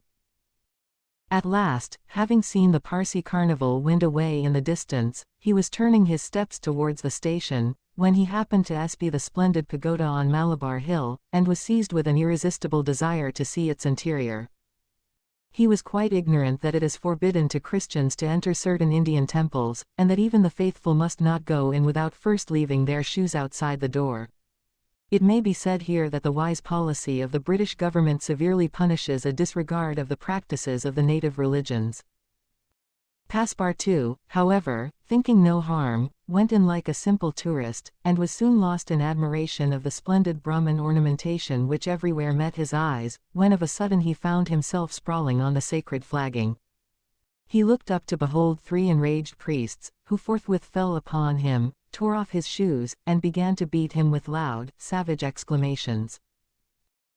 The agile Frenchman was soon upon his feet again, and lost no time in knocking down 2 of his long-gowned adversaries with his fists and a vigorous application of his toes. Then, rushing out of the pagoda as fast as his legs could carry him, he soon escaped the 3rd priest by mingling with the crowd in the streets. At 5 minutes before 8, Passepartout, hatless, shoeless, and having in the squabble lost his package of shirts and shoes, rushed breathlessly into the station. Fix, who had followed Mr. Fogg to the station, and saw that he was really going to leave Bombay, was there, upon the platform. He had resolved to follow the supposed robber to Calcutta, and farther, if necessary. Passepartout did not observe the detective, who stood in an obscure corner, but Fix heard him relate his adventures in a few words to Mr. Fogg. "I hope that this will not happen again," said Phileas Fogg coldly, as he got into the train. Poor Passepartout, quite crestfallen, followed his master without a word. Fix was on the point of entering another carriage, when an idea struck him which induced him to alter his plan. "No, I'll stay," muttered he. "An offense has been committed on Indian soil. I've got my man." Just then the locomotive gave a sharp screech, and the train passed out into the darkness of the night. 11. In which Phileas Fogg secures a curious means of conveyance at a fabulous price. The train had started punctually. Among the passengers were a number of officers, government officials, and opium and indigo merchants, whose business called them to the eastern coast. Passepartout rode in the same carriage with his master, and a 3rd passenger occupied a seat opposite to them. This was Sir Francis Cromarty, one of Mr. Fogg's whist partners on the Mongolia, now on his way to join his corps at Benares. Sir Francis was a tall, fair man of 50, who had greatly distinguished himself in the last Sepoy revolt. He made India his home, only paying brief visits to England at rare intervals, and was almost as familiar as a native with the customs, history, and character of India and its people. But Phileas Fogg, who was not traveling, but only describing a circumference, took no pains to inquire into these subjects. He was a solid body, traversing an orbit around the terrestrial globe, according to the laws of rational mechanics. He was at this moment calculating in his mind the number of hours spent since his departure from London, and, had it been in his nature to make a useless demonstration, would have rubbed his hands for satisfaction. Sir Francis Cromarty had observed the oddity of his travelling companion, although the only opportunity he had for studying him had been while he was dealing the cards, and between two rubbers, and questioned himself whether a human heart really beat beneath this cold exterior, and whether Phileas Fogg had any sense of the beauties of nature. The Brigadier General was free to mentally confess that, of all the eccentric persons he had ever met, none was comparable to this product of the exact sciences. Phileas Fogg had not concealed from Sir Francis his design of going round the world, nor the circumstances under which he set out, and the General only saw in the wager a useless eccentricity and a lack of sound common sense. In the way this strange gentleman was going on, he would leave the world without having done any good to himself or anybody else. An hour after leaving Bombay the train had passed the viaducts and the island of Salsette, and had got into the open country. At Kalyan they reached the junction of the branch line which descends towards southeastern India by Kandala and Poona, and, passing Powell, they entered the defiles of the mountains, with their basalt bases and their summits crowned with thick and verdant forests. Phileas Fogg and Sir Francis Cromarty exchanged a few words from time to time, and now Sir Francis, reviving the conversation, observed, "Some years ago, Mr. Fogg, you would have met with a delay at this point which would probably have lost you your wager." "How so, Sir Francis?" "Because the railway stopped at the base of these mountains, which the passengers were obliged to cross in palanquins or on ponies to Kandala, on the other side." "Such a delay would not have deranged my plans in the least," said Mr. Fogg. "I have constantly foreseen the likelihood of certain obstacles." "But, Mr. Fogg," pursued Sir Francis, "you run the risk of having some difficulty about this worthy fellow's adventure at the pagoda." Passepartout, his feet comfortably wrapped in his traveling blanket, was sound asleep and did not dream that anybody was talking about him. "The government is very severe upon that kind of offense. It takes particular care that the religious customs of the Indians should be respected, and if your servant were caught—" "Very well, Sir Francis," replied Mr. Fogg, "if he had been caught he would have been condemned and punished, and then would have quietly returned to Europe. I don't see how this affair could have delayed his master." The conversation fell again. During the night the train left the mountains behind, and passed Nasik, and the next day proceeded over the flat, well-cultivated country of the Khandish, with its straggling villages, above which rose the minarets of the pagodas. This fertile territory is watered by numerous small rivers and limpid streams, mostly tributaries of the Godavari. Passepartout, on waking and looking out, could not realize that he was actually crossing India in a railway train. The locomotive, guided by an English engineer and fed with English coal, threw out its smoke upon cotton, coffee, nutmeg, clove, and pepper plantations, while the steam curled in spirals around groups of palm trees, in the midst of which were seen picturesque bungalows, viharis, sort of abandoned monasteries, and marvelous temples enriched by the exhaustless ornamentation of Indian architecture. Then they came upon vast tracts extending to the horizon, with jungles inhabited by snakes and tigers, which fled at the noise of the train, succeeded by forests penetrated by the railway, and still haunted by elephants which, with pensive eyes, gazed at the train as it passed. The travelers crossed, beyond Milagam, the fatal country so often stained with blood by the sectaries of the goddess Kali. Not far off rose Ellora, with its graceful pagodas, and the famous Aurangabad, capital of the ferocious Aurangzeb, now the chief town of one of the detached provinces of the kingdom of the Nizam. It was thereabouts that Faringhaya, the Thuggee chief, king of the stranglers, held his sway. These ruffians, united by a secret bond, strangled victims of every age in honor of the goddess Death, without ever shedding blood. There was a period when this part of the country could scarcely be traveled over without corpses being found in every direction. The English government has succeeded in greatly diminishing these murders, though the thuggies still exist, and pursue the exercise of their horrible rights. At 12:30 the train stopped at Berhampore, where Passepartout was able to purchase some Indian slippers, ornamented with false pearls, in which, with evident vanity, he proceeded to encase his feet. The travelers made a hasty breakfast and started off for Ashergar, after skirting for a little the banks of the small river Taptee, which empties into the Gulf of Cambrai, near Surat. Passepartout was now plunged into absorbing reverie. Up to his arrival at Bombay, he had entertained hopes that their journey would end there, but, now that they were plainly whirling across India at full speed, a sudden change had come over the spirit of his dreams.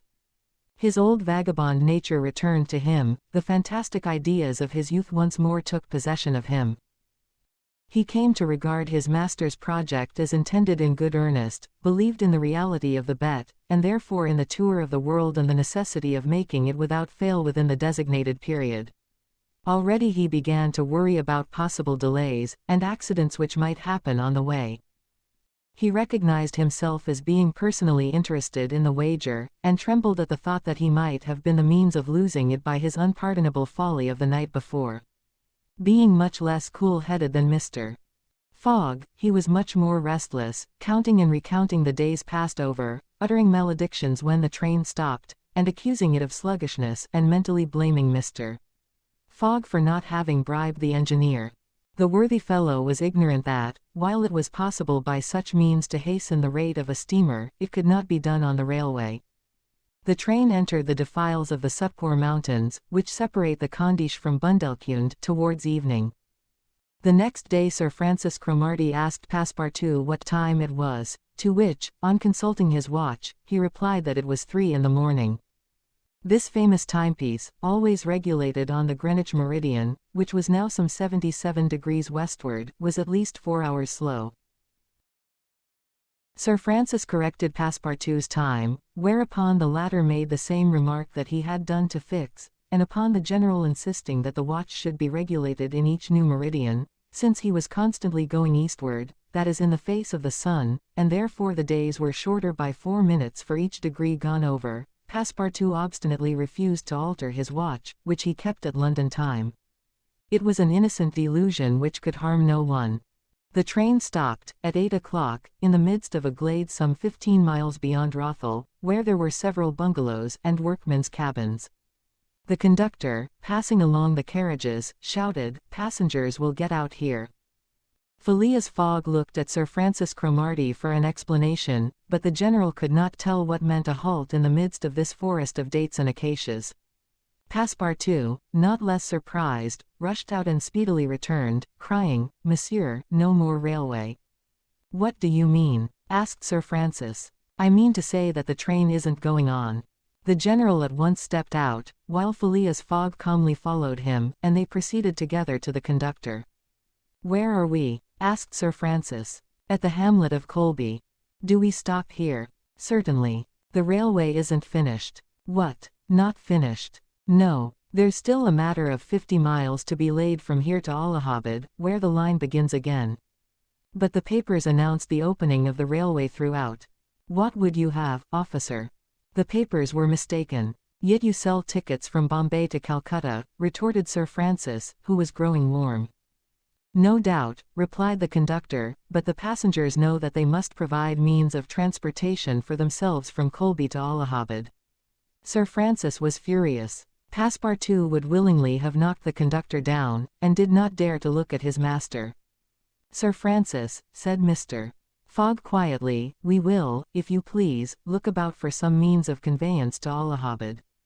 "Mr. Fogg, this is a delay greatly to your disadvantage." "No, Sir Francis, it was foreseen." "What? You knew that the way—" "Not at all, but I knew that some obstacle or other would sooner or later arise on my route. Nothing, therefore, is lost. I have 2 days, which I have already gained, to sacrifice. A steamer leaves Calcutta for Hong Kong at noon, on the 25th. This is the 22nd, and we shall reach Calcutta in time.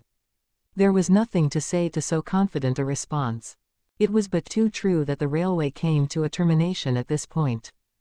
The papers were like some watches, which have a way of getting too fast, and had been premature in their announcement of the completion of the line. The greater part of the travelers were aware of this interruption, and, leaving the train, they began to engage such vehicles as the village could provide: four-wheeled palkieres, wagons drawn by zebus, carriages that looked like perambulating pagodas, palanquins, ponies, and what-not. Mr. Fogg and Sir Francis Cromarty, after searching the village from end to end, came back without having found anything. "I shall go afoot," said Phileas Fogg. Passepartout, who had now rejoined his master, made a wry grimace, as he thought of his magnificent, but too frail Indian shoes. Happily he too had been looking about him, and, after a moment's hesitation, said, "Monsieur, I think I have found a means of conveyance." "What?" "An elephant. An elephant that belongs to an Indian who lives but 100 steps from here." "Let's go and see the elephant," replied Mr. Fogg. They soon reached a small hut, near which, enclosed within some high palings, was the animal in question.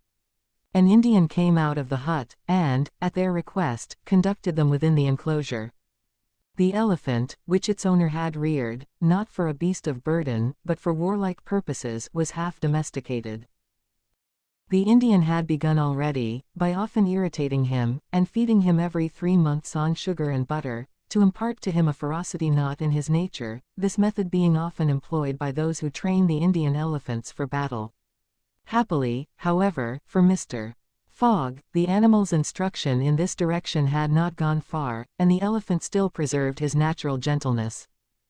Cooney, this was the name of the beast, could doubtless travel rapidly for a long time, and, in default of any other means of conveyance, Mr. Fogg resolved to hire him. But elephants are far from cheap in India, where they are becoming scarce. The males, which alone are suitable for circus shows, are much sought, especially as but few of them are domesticated. When therefore Mr. Fogg proposed to the Indian to hire Cooney, he refused point blank. Mr. Fogg persisted, offering the excessive sum of £10 an hour for the loan of the beast to Allahabad. Refused. £20. Refused also. £40. Still refused. Passepartout jumped at each advance, but the Indian declined to be tempted. Yet the offer was an alluring one, for, supposing it took the elephant 15 hours to reach Allahabad, his owner would receive no less than £600 sterling. Phileas Fogg, without getting in the least flurried, then proposed to purchase the animal outright, and at first offered £1,000 for him. The Indian, perhaps thinking he was going to make a great bargain, still refused. Sir Francis Cromarty took Mr. Fogg aside, and begged him to reflect before he went any further, to which that gentleman replied that he was not in the habit of acting rashly, that a bet of £20,000 was at stake, that the elephant was absolutely necessary to him, and that he would secure him if he had to pay 20 times his value. Returning to the Indian, whose small, sharp eyes, glistening with avarice, betrayed that with him it was only a question of how great a price he could obtain. Mr. Fogg offered first £1,200, then £1,500, £1,800, £2,000. Passepartout, usually so rubicund, was fairly white with suspense. At £2,000 the Indian yielded. "What a price, good heavens!" cried Passepartout, "for an elephant." It only remained now to find a guide, which was comparatively easy. A young Parsee, with an intelligent face, offered his services, which Mr. Fogg accepted, promising so generous a reward as to materially stimulate his zeal. The elephant was led out and equipped.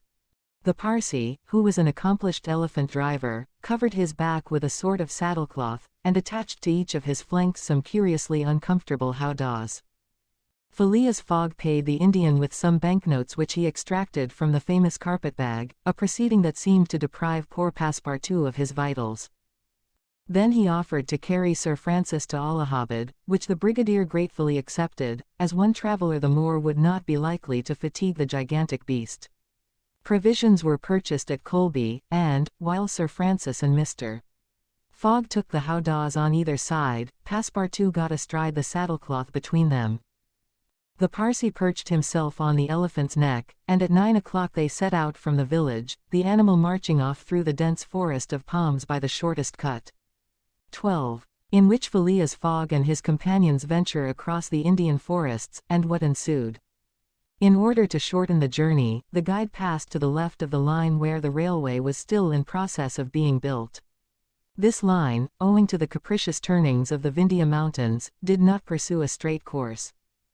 The Parsi, who was quite familiar with the roads and paths in the district, declared that they would gain 20 miles by striking directly through the forest.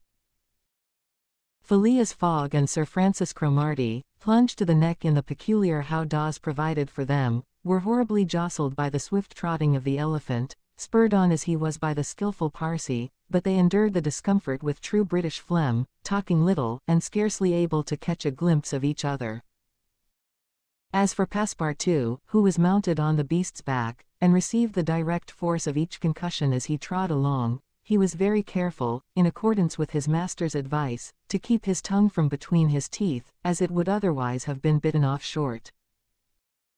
The worthy fellow bounced from the elephant's neck to his rump, and vaulted like a clown on a springboard, yet he laughed in the midst of his bouncing, and from time to time took a piece of sugar out of his pocket, and inserted it in Cooney's trunk, who received it without in the least slackening his regular trot.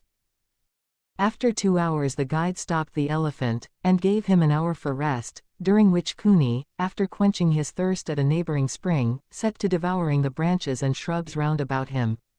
Neither Sir Francis nor Mr. Fogg regretted the delay, and both descended with a feeling of relief. "Why, he's made of iron!" exclaimed the general, gazing admiringly on Cooney. "Of forged iron," replied Passepartout, as he set about preparing a hasty breakfast. At noon the Parsi gave the signal of departure. The country soon presented a very savage aspect. Copses of dates and dwarf palms succeeded the dense forests, then vast, dry plains, dotted with scanty shrubs, and sown with great blocks of syenite. All this portion of Bundelkund, which is little frequented by travelers, is inhabited by a fanatical population, hardened in the most horrible practices of the Hindu faith. The English have not been able to secure complete dominion over this territory, which is subjected to the influence of Rajas, whom it is almost impossible to reach in their inaccessible mountain fastnesses. The travelers several times saw bands of ferocious Indians, who, when they perceived the elephant striding across country, made angry and threatening motions. The Parsi avoided them as much as possible. Few animals were observed on the route, even the monkeys hurried from their path with contortions and grimaces which convulsed Passepartout with laughter. In the midst of his gaiety, however, one thought troubled the worthy servant. What would Mr. Fogg do with the elephant when he got to Allahabad? Would he carry him on with him? Impossible. The cost of transporting him would make him ruinously expensive. Would he sell him, or set him free? The estimable beast certainly deserved some consideration. Should Mr. Fogg choose to make him, Passepartout, a present of Cooney, he would be very much embarrassed, and these thoughts did not cease worrying him for a long time. The principal chain of the Vindhyas was crossed by 8 in the evening, and another halt was made on the northern slope, in a ruined bungalow. They had gone nearly 25 miles that day, and an equal distance still separated them from the station of Allahabad. The night was cold. The Parsi lit a fire in the bungalow with a few dry branches, and the warmth was very grateful. Provisions purchased at Colby sufficed for supper, and the travelers ate ravenously. The conversation, beginning with a few disconnected phrases, soon gave place to loud and steady snores. The guide watched Cooney, who slept standing, bolstering himself against the trunk of a large tree. Nothing occurred during the night to disturb the slumberers, although occasional growls from panthers and chatterings of monkeys broke the silence. The more formidable beasts made no cries or hostile demonstration against the occupants of the bungalow. Sir Francis slept heavily, like an honest soldier overcome with fatigue. Passepartout was wrapped in uneasy dreams of the bouncing of the day before. As for Mr. Fogg, he slumbered as peacefully as if he had been in his serene mansion in Saville Row. The journey was resumed at 6 in the morning. The guide hoped to reach Allahabad by evening. In that case, Mr. Fogg would only lose a part of the 48 hours saved since the beginning of the tour. Cooney, resuming his rapid gait, soon descended the lower spurs of the Vindhyas, and towards noon they passed by the village of Kalangar, on the Kani, one of the branches of the Ganges. The guide avoided inhabited places, thinking it safer to keep the open country, which lies along the first depressions of the basin of the great river. Allahabad was now only 12 miles to the northeast. They stopped under a clump of bananas, the fruit of which, as healthy as bread and as succulent as cream, was amply partaken of and appreciated.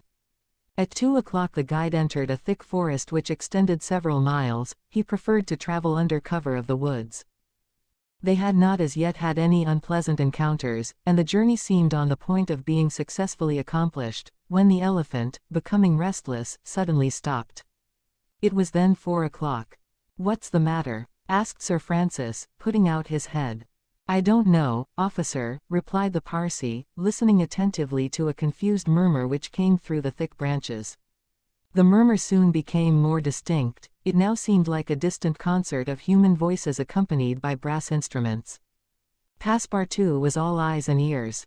Mr. Fogg patiently waited without a word. The Parsee jumped to the ground, fastened the elephant to a tree, and plunged into the thicket. He soon returned, saying, "A procession of Brahmins is coming this way. We must prevent their seeing us, if possible."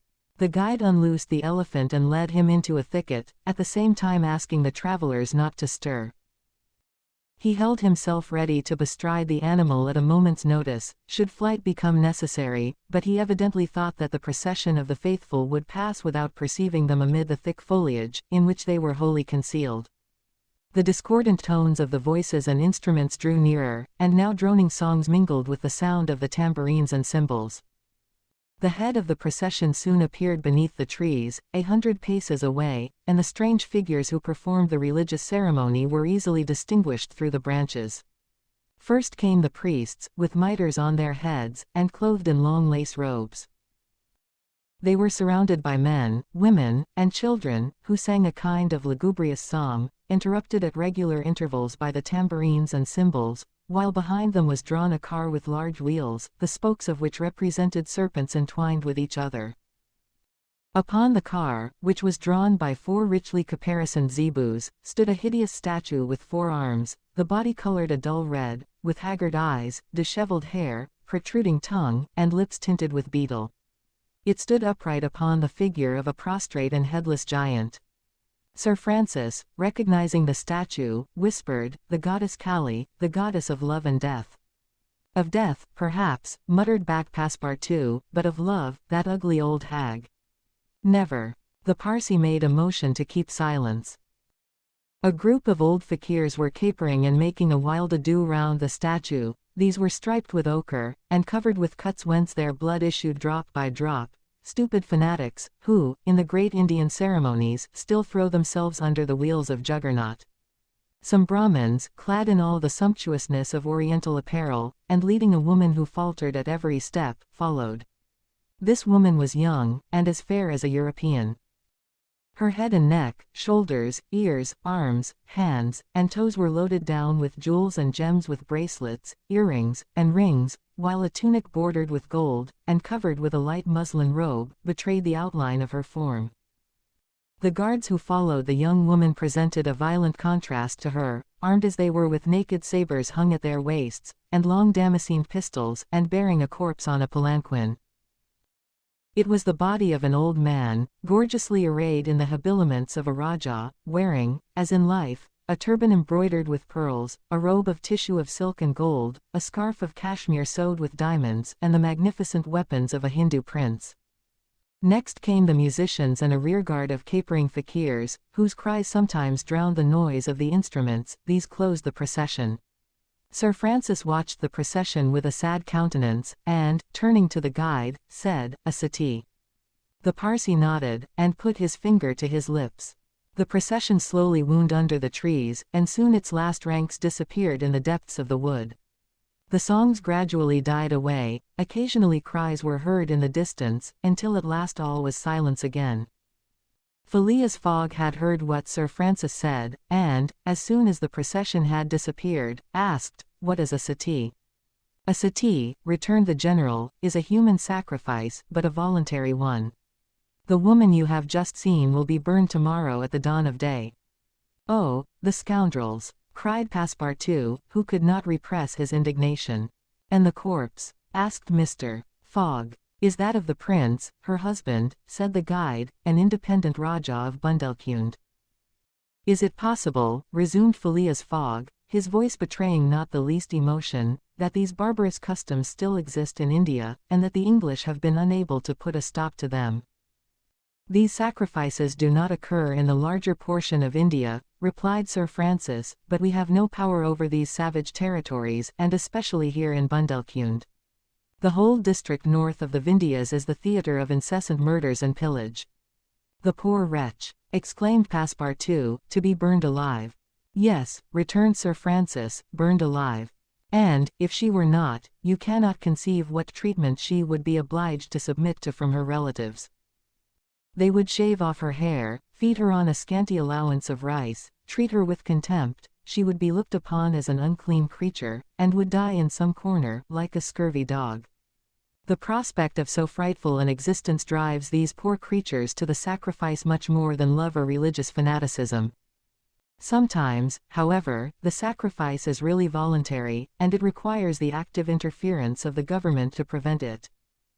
Several years ago, when I was living at Bombay, a young widow asked permission of the governor to be burned along with her husband's body, but, as you may imagine, he refused. The woman left the town, took refuge with an independent Rajah, and there carried out her self-devoted purpose." While Sir Francis was speaking, the guide shook his head several times, and now said, "The sacrifice which will take place tomorrow at dawn is not a voluntary one." "How do you know?" "Everybody knows about this affair in Bundelkund." "But the wretched creature did not seem to be making any resistance," observed Sir Francis. "That was because they had intoxicated her with fumes of hemp and opium." "But where are they taking her?" "To the pagoda of Pillaji, 2 miles from here. She will pass the night there." "And the sacrifice will take place?" "Tomorrow, at the first light of dawn." The guide now led the elephant out of the thicket, and leapt upon his neck. Just at the moment that he was about to urge Cooney forward with a peculiar whistle, Mr. Fogg stopped him, and, turning to Sir Francis Cromarty, said, "Suppose we save this woman." "Save the woman, Mr. Fogg? I have yet 12 hours to spare, I can devote them to that." "Why, you are a man of heart." "Sometimes," replied Phileas Fogg, quietly, "when I have the time." 13. In which Passepartout receives a new proof that fortune favors the brave. The project was a bold one, full of difficulty, perhaps impracticable. Mr. Fogg was going to risk life, or at least liberty, and therefore the success of his tour. But he did not hesitate, and he found in Sir Francis Cromarty an enthusiastic ally. As for Passepartout, he was ready for anything that might be proposed. His master's idea charmed him, he perceived a heart, a soul, under that icy exterior. He began to love Phileas Fogg. There remained the guide. What course would he adopt? Would he not take part with the Indians? In default of his assistance, it was necessary to be assured of his neutrality. Sir Francis frankly put the question to him. "Officers," replied the guide, "I am a Parsee, and this woman is a Parsee. Command me as you will." "Excellent," said Mr. Fogg. "However," resumed the guide, "it is certain, not only that we shall risk our lives, but horrible tortures, if we are taken." "That is foreseen," replied Mr. Fogg. "I think we must wait till night before acting." "I think so," said the guide. The worthy Indian then gave some account of the victim, who, he said, was a celebrated beauty of the Parsee race, and the daughter of a wealthy Bombay merchant. She had received a thoroughly English education in that city, and, from her manners and intelligence, would be thought a European. Her name was Auda. Left an orphan, she was married against her will to the old Rajah of Bundelkund, and, knowing the fate that awaited her, she escaped, was retaken, and devoted by the Rajah's relatives, who had an interest in her death, to the sacrifice from which it seemed she could not escape. The Parsee's narrative only confirmed Mr. Fogg and his companions in their generous design. It was decided that the guide should direct the elephant towards the pagoda of Pillaji, which he accordingly approached as quickly as possible. They halted, half an hour afterwards, in a copse, some 500 feet from the pagoda, where they were well concealed, but they could hear the groans and cries of the fakirs distinctly.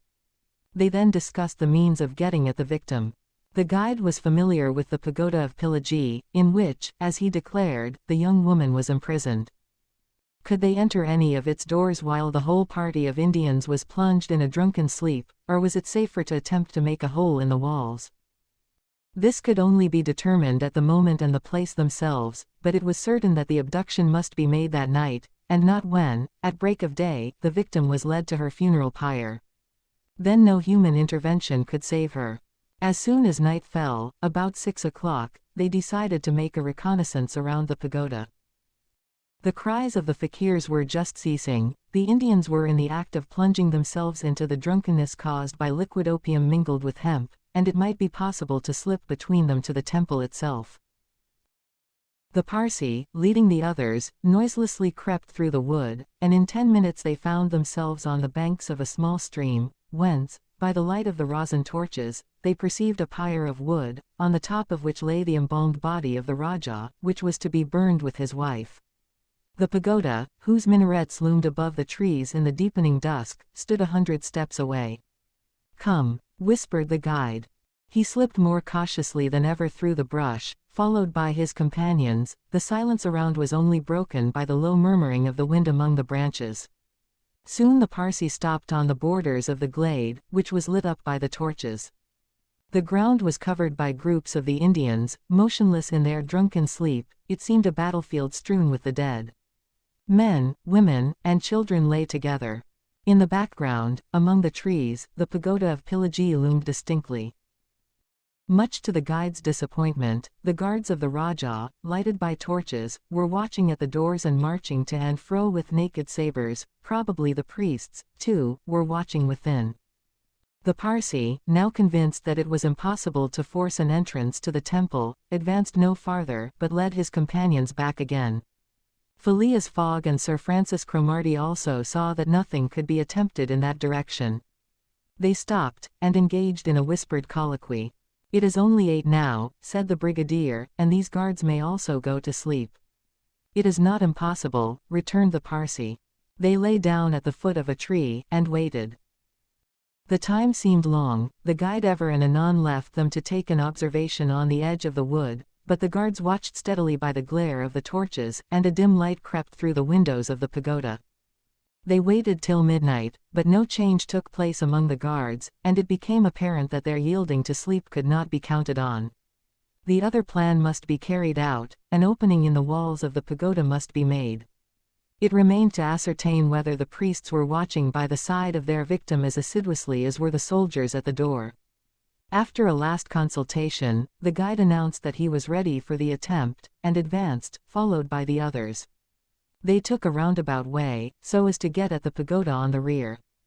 They reached the walls about 12:30, without having met anyone. Here there was no guard, nor were there either windows or doors. The night was dark. The moon, on the wane, scarcely left the horizon, and was covered with heavy clouds. The height of the trees deepened the darkness. It was not enough to reach the walls. An opening in them must be accomplished, and to attain this purpose the party only had their pocket-knives. Happily the temple walls were built of brick and wood, which could be penetrated with little difficulty. After one brick had been taken out, the rest would yield easily. They set noiselessly to work, and the Parsi on one side and Passepartout on the other began to loosen the bricks so as to make an aperture 2 feet wide. They were getting on rapidly, when suddenly a cry was heard in the interior of the temple, followed almost instantly by other cries replying from the outside. Passepartout and the guide stopped. Had they been heard? Was the alarm being given? Common prudence urged them to retire, and they did so, followed by Phileas Fogg and Sir Francis. They again hid themselves in the wood, and waited till the disturbance, whatever it might be, ceased, holding themselves ready to resume their attempt without delay. But, awkwardly enough, the guards now appeared at the rear of the temple, and there installed themselves, in readiness to prevent a surprise. It would be difficult to describe the disappointment of the party, thus interrupted in their work. They could not now reach the victim. How, then, could they save her? Sir Francis shook his fists, Passepartout was beside himself, and the guide gnashed his teeth with rage. The tranquil Fogg waited, without betraying any emotion. "We have nothing to do but to go away," whispered Sir Francis. "Nothing but to go away," echoed the guide. "Stop," said Fogg. "I am only due at Allahabad tomorrow before noon." "But what can you hope to do?" asked Sir Francis. "In a few hours it will be daylight, and the chance which now seems lost may present itself at the last moment." Sir Francis would have liked to read Phileas Fogg's eyes. What was this cool Englishman thinking of? Was he planning to make a rush for the young woman at the very moment of the sacrifice, and boldly snatch her from her executioners? This would be utter folly, and it was hard to admit that Fogg was such a fool. Sir Francis consented, however, to remain to the end of this terrible drama. The guide led them to the rear of the glade, where they were able to observe the sleeping groups. Meanwhile Passepartout, who had perched himself on the lower branches of a tree, was resolving an idea which had at first struck him like a flash, and which was now firmly lodged in his brain. He had commenced by saying to himself, "What folly!" And then he repeated, "Why not, after all? It's a chance, perhaps the only one, and with such sots." Thinking thus, he slipped, with the suppleness of a serpent, to the lowest branches, the ends of which bent almost to the ground. The hours passed, and the lighter shades now announced the approach of day, though it was not yet light. This was the moment. The slumbering multitude became animated, the tambourines sounded, songs and cries arose, the hour of the sacrifice had come. The doors of the pagoda swung open, and a bright light escaped from its interior, in the midst of which Mr. Fogg and Sir Francis espied the victim. She seemed, having shaken off the stupor of intoxication, to be striving to escape from her executioner. Sir Francis's heart throbbed, and, convulsively seizing Mr.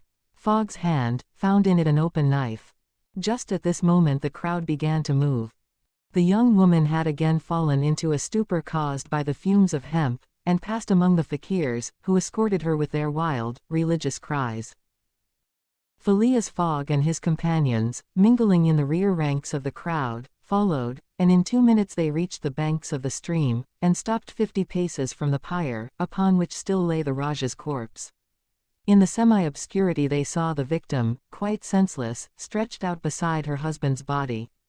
Then a torch was brought, and the wood, heavily soaked with oil, instantly took fire. At this moment Sir Francis and the guide seized Phileas Fogg, who, in an instant of mad generosity, was about to rush upon the pyre. But he had quickly pushed them aside, when the whole scene suddenly changed. A cry of terror arose. The whole multitude prostrated themselves, terror-stricken, on the ground. The old Rajah was not dead, then, since he rose of a sudden, like a spectre, took up his wife in his arms, and descended from the pyre in the midst of the clouds of smoke, which only heightened his ghostly appearance. Fakirs and soldiers and priests, seized with instant terror, lay there, with their faces on the ground, not daring to lift their eyes and behold such a prodigy.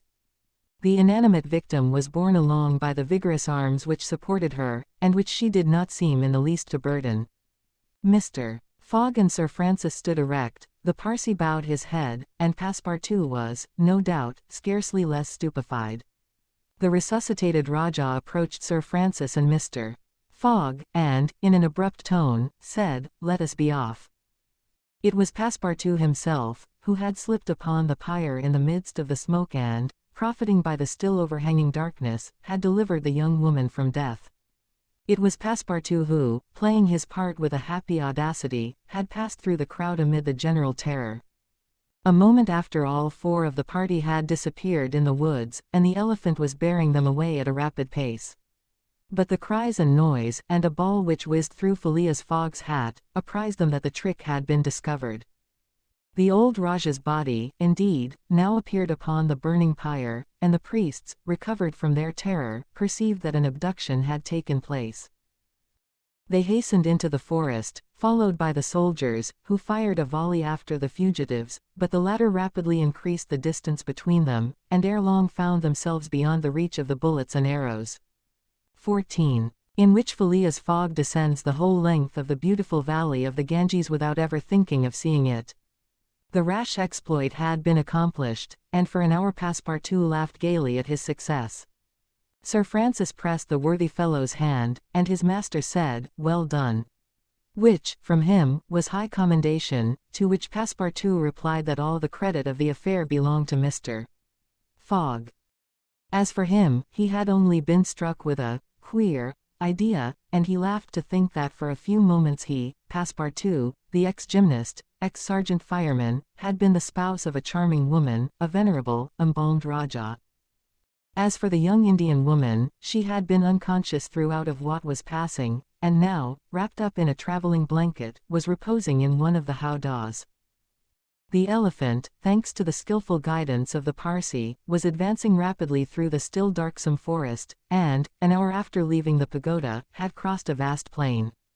They made a halt at 7 o'clock, the young woman being still in a state of complete prostration. The guide made her drink a little brandy and water, but the drowsiness which stupefied her could not yet be shaken off. Sir Francis, who was familiar with the effects of the intoxication produced by the fumes of hemp, reassured his companions on her account. But he was more disturbed at the prospect of her future fate. He told Phileas Fogg that, should Auda remain in India, she would inevitably fall again into the hands of her executioners. These fanatics were scattered throughout the county, and would, despite the English police, recover their victim at Madras, Bombay, or Calcutta. She would only be safe by quitting India forever. Phileas Fogg replied that he would reflect upon the matter. The station at Allahabad was reached about 10 o'clock, and, the interrupted line of railway being resumed, would enable them to reach Calcutta in less than 24 hours. Phileas Fogg would thus be able to arrive in time to take the steamer which left Calcutta the next day, October 25, at noon, for Hong Kong. The young woman was placed in one of the waiting rooms of the station, whilst Passepartout was charged with purchasing for her various articles of toilet, a dress, shawl, and some furs, for which his master gave him unlimited credit. Passepartout started off forthwith, and found himself in the streets of Allahabad, that is, the city of God, one of the most venerated in India, being built at the junction of the two sacred rivers, Ganges and Jumna, the waters of which attract pilgrims from every part of the peninsula. The Ganges, according to the legends of the Ramayana, rises in heaven, whence, owing to Brahma's agency, it descends to the earth. Passepartout made it a point, as he made his purchases, to take a good look at the city. It was formerly defended by a noble fort, which has since become a state prison. Its commerce has dwindled away, and Passepartout in vain looked about him for such a bazaar as he used to frequent in Regent Street. At last he came upon an elderly, crusty Jew, who sold second-hand articles, and from whom he purchased a dress of Scotch stuff, a large mantle, and a fine otter-skin pelisse, for which he did not hesitate to pay £75. He then returned triumphantly to the station. The influence to which the priests of Pillaji had subjected Auda began gradually to yield, and she became more herself, so that her fine eyes resumed all their soft Indian expression. When the poet king, Ukaf Uddal, celebrates the charms of the Queen of Amenagara, he speaks thus. Her shining tresses, divided in two parts, encircle the harmonious contour of her white and delicate cheeks, brilliant in their glow and freshness. Her ebony brows have the form and charm of the bow of Kama, the god of love, and beneath her long silken lashes the purest reflections and a celestial light swim, as in the sacred lakes of Himalaya, in the black pupils of her great clear eyes. Her teeth, fine, equal, and white, glitter between her smiling lips like dewdrops in a passion flower's half-enveloped breast. Her delicately formed ears, her vermilion hands, her little feet, curved and tender as the lotus bud, glitter with the brilliancy of the loveliest pearls of Ceylon, the most dazzling diamonds of Golconda. Her narrow and supple waist, which a hand may clasp around, sets forth the outline of her rounded figure and the beauty of her bosom, where youth in its flower displays the wealth of its treasures, and beneath the silken folds of her tunic she seems to have been modeled in pure silver by the godlike hand of Vikvarkarma, the immortal sculptor. It is enough to say, without applying this poetical rhapsody to Auda, that she was a charming woman, in all the European acceptation of the phrase. She spoke English with great purity, and the guide had not exaggerated in saying that the young Parsee had been transformed by her bringing up. The train was about to start from Allahabad, and Mr. Fogg proceeded to pay the guide the price agreed upon for his service, and not a farthing more, which astonished Passepartout, who remembered all that his master owed to the guide's devotion.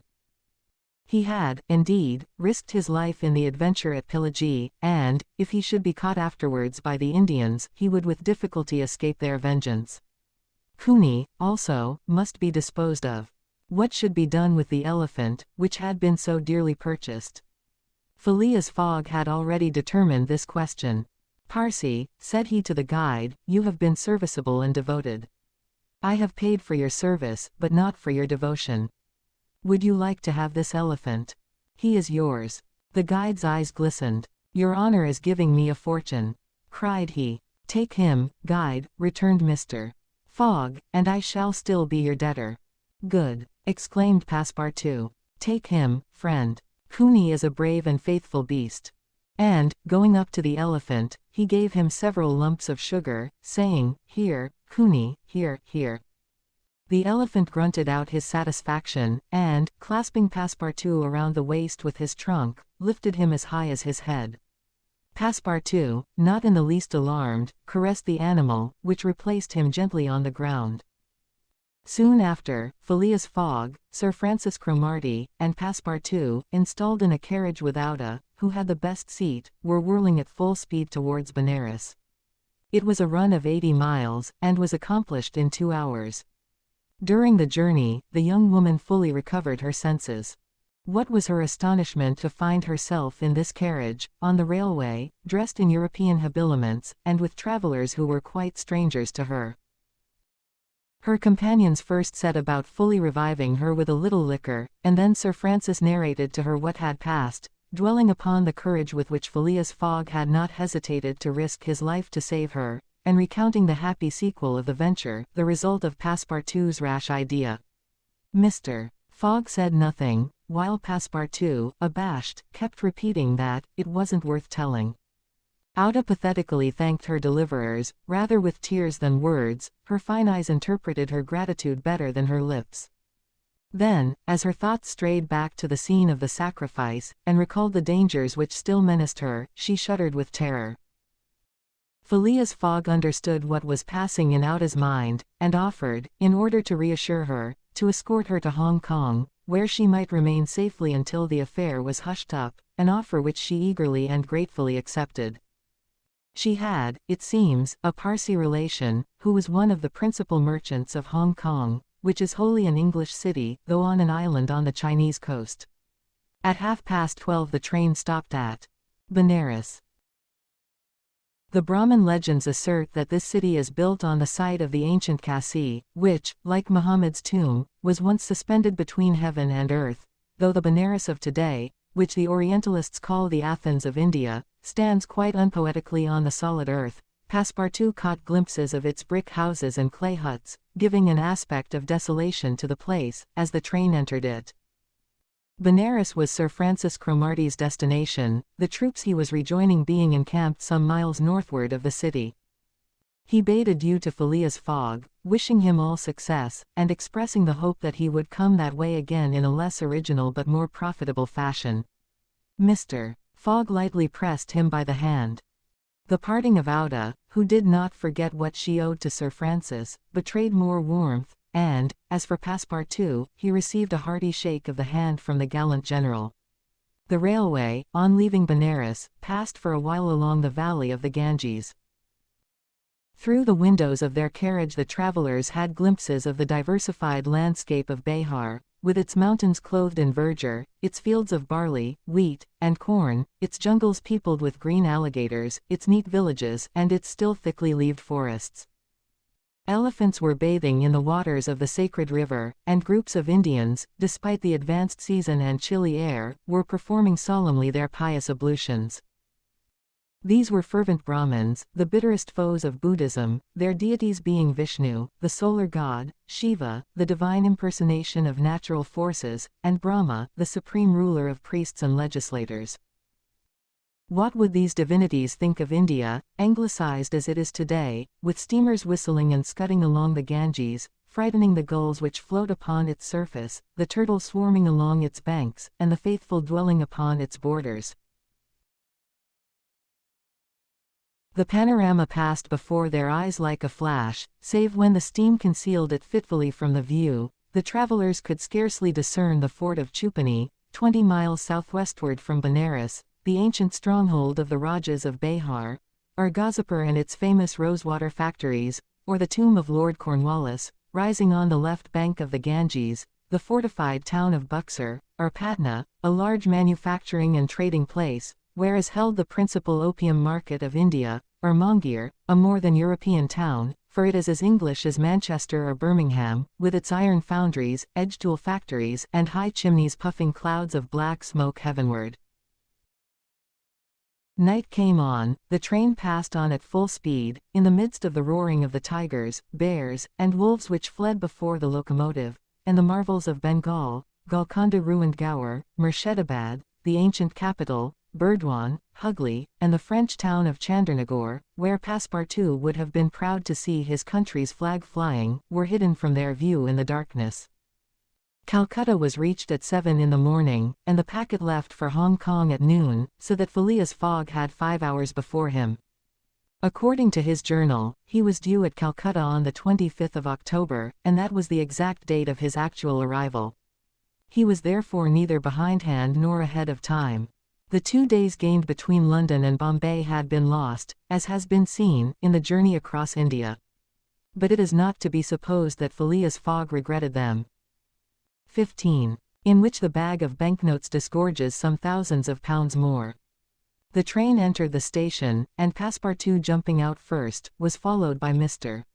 Fogg, who assisted his fair companion to descend. Phileas Fogg intended to proceed at once to the Hong Kong steamer, in order to get out comfortably settled for the voyage. He was unwilling to leave her while they were still on dangerous ground. Just as he was leaving the station, a policeman came up to him, and said, "Mr. Phileas Fogg, I am he. Is this man your servant?" added the policeman, pointing to Passepartout. "Yes. Be so good, both of you, as to follow me." Mr. Fogg betrayed no surprise whatever. The policeman was a representative of the law, and law is sacred to an Englishman. Passepartout tried to reason about the matter, but the policeman tapped him with his stick, and Mr. Fogg made him a signal to obey. "May this young lady go with us?" asked he. "She may," replied the policeman. Mr. Fogg, Auda, and Passepartout were conducted to a pakagari, a sort of four-wheeled carriage, drawn by 2 horses, in which they took their places and were driven away. No one spoke during the 20 minutes which elapsed before they reached their destination. They first passed through the Black Town, with its narrow streets, its miserable, dirty huts, and squalid population, then through the European Town, which presented a relief in its bright brick mansions, shaded by coconut trees and bristling with masts, where, although it was early morning, elegantly dressed horsemen and handsome equipages were passing back and forth. The carriage stopped before a modest-looking house, which, however, did not have the appearance of a private mansion. The policeman, having requested his prisoners, for so, truly, they might be called, to descend, conducted them into a room with barred windows, and said, "You will appear before Judge Obadiah at 8:30. He then retired, and closed the door. "Why, we are prisoners!" exclaimed Passepartout, falling into a chair.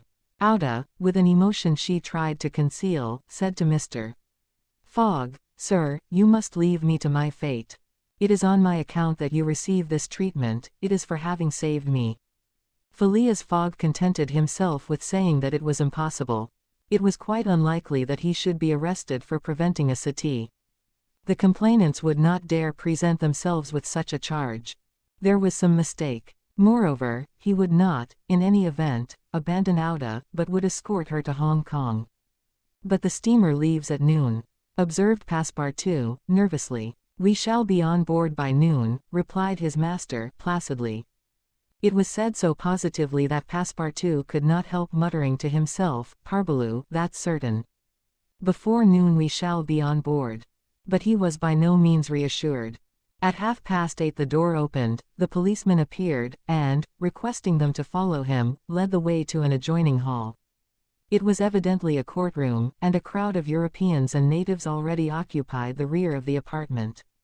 Mr. Fogg and his two companions took their places on a bench opposite the desks of the magistrate and his clerk. Immediately after, Judge Obadiah, a fat, round man, followed by the clerk, entered. He proceeded to take down a wig which was hanging on a nail, and put it hurriedly on his head. "The first case," said he. Then, putting his hand to his head, he exclaimed, "Hey! This is not my wig." "No, your worship," returned the clerk, "it is mine." "My dear Mr. Oysterpuff, how can a judge give a wise sentence in a clerk's wig?" The wigs were exchanged. Passepartout was getting nervous, for the hands on the face of the big clock over the judge seemed to go around with terrible rapidity. "The first case," repeated Judge Obadiah. "Phileas Fogg?" demanded Oysterpuff. "I am here," replied Mr. Fogg. "Passepartout?" "Present," responded Passepartout.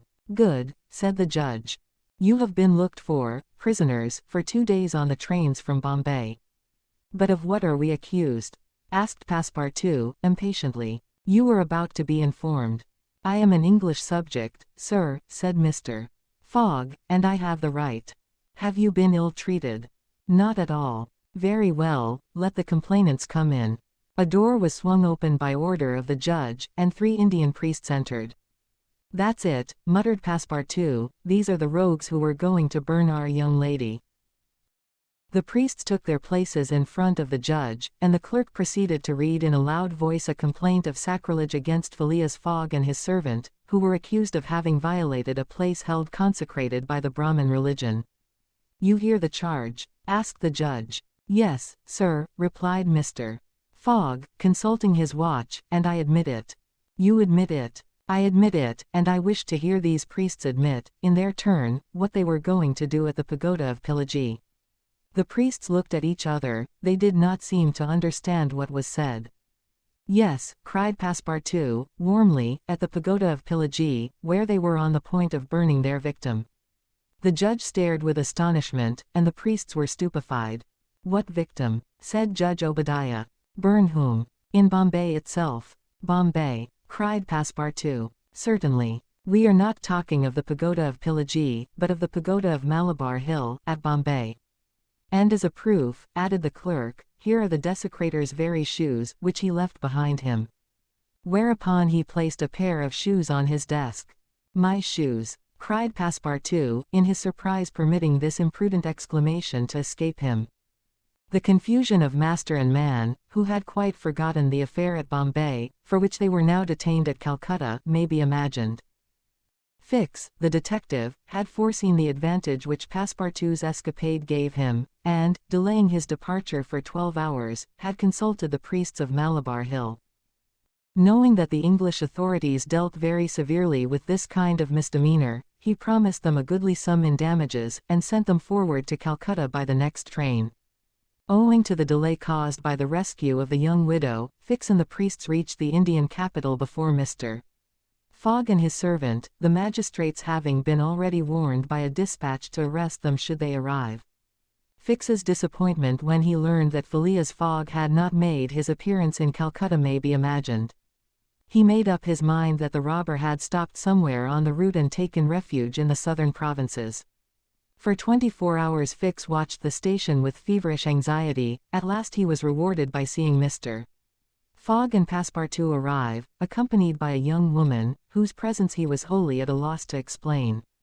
He hastened for a policeman, and this was how the party came to be arrested and brought before Judge Obadiah. Had Passepartout been a little less preoccupied, he would have espied the detective ensconced in a corner of the courtroom, watching the proceedings with an interest easily understood, for the warrant had failed to reach him at Calcutta, as it had done at Bombay and Suez. Judge Obadiah had unfortunately caught Passepartout's rash exclamation, which the poor fellow would have given the world to recall. "The facts are admitted?" asked the judge. "Admitted," replied Mr. Fogg, coldly. "Inasmuch," resumed the judge, "as the English law protects equally and sternly the religions of the Indian people, and as the man Passepartout has admitted that he violated the sacred pagoda of Malabar Hill, at Bombay, on the 20th of October, I condemn the said Passepartout to imprisonment for 15 days and a fine of £300. 300 pounds, cried Passepartout, startled at the largeness of the sum. Silence, shouted the constable. And inasmuch, continued the judge, as it is not proved that the act was not done by the connivance of the master with the servant, and as the master in any case must be held responsible for the acts of his paid servant, I condemn Phileas Fogg to a week's imprisonment and a fine of £150. Fix rubbed his hands softly with satisfaction. If Phileas Fogg could be detained in Calcutta a week, it would be more than time for the warrant to arrive. Passepartout was stupefied. This sentence ruined his master. A wager of £20,000 lost, because he, like a precious fool, had gone into that abominable pagoda. Phileas Fogg, as self-composed as if the judgment did not in the least concern him, did not even lift his eyebrows while it was being pronounced. Just as the clerk was calling the next case, he rose, and said, "I offer bail." "You have that right," returned the judge. Fix's blood ran cold, but he resumed his composure when he heard the judge announce that the bail required for each prisoner would be £1,000. "I will pay it at once," said Mr. Fogg, taking a roll of bank bills from the carpet-bag, which Passepartout had by him, and placing them on the clerk's desk. "This sum will be restored to you upon your release from prison," said the judge. "Meanwhile, you are liberated on bail." "Come," said Phileas Fogg to his servant. "But let them at least give me back my shoes," cried Passepartout angrily. "Ah, these are pretty dear shoes," he muttered, as they were handed to him. "More than £1,000 apiece, besides, they pinch my feet." Mr. Fogg, offering his arm to Auda, then departed, followed by the crestfallen Passepartout.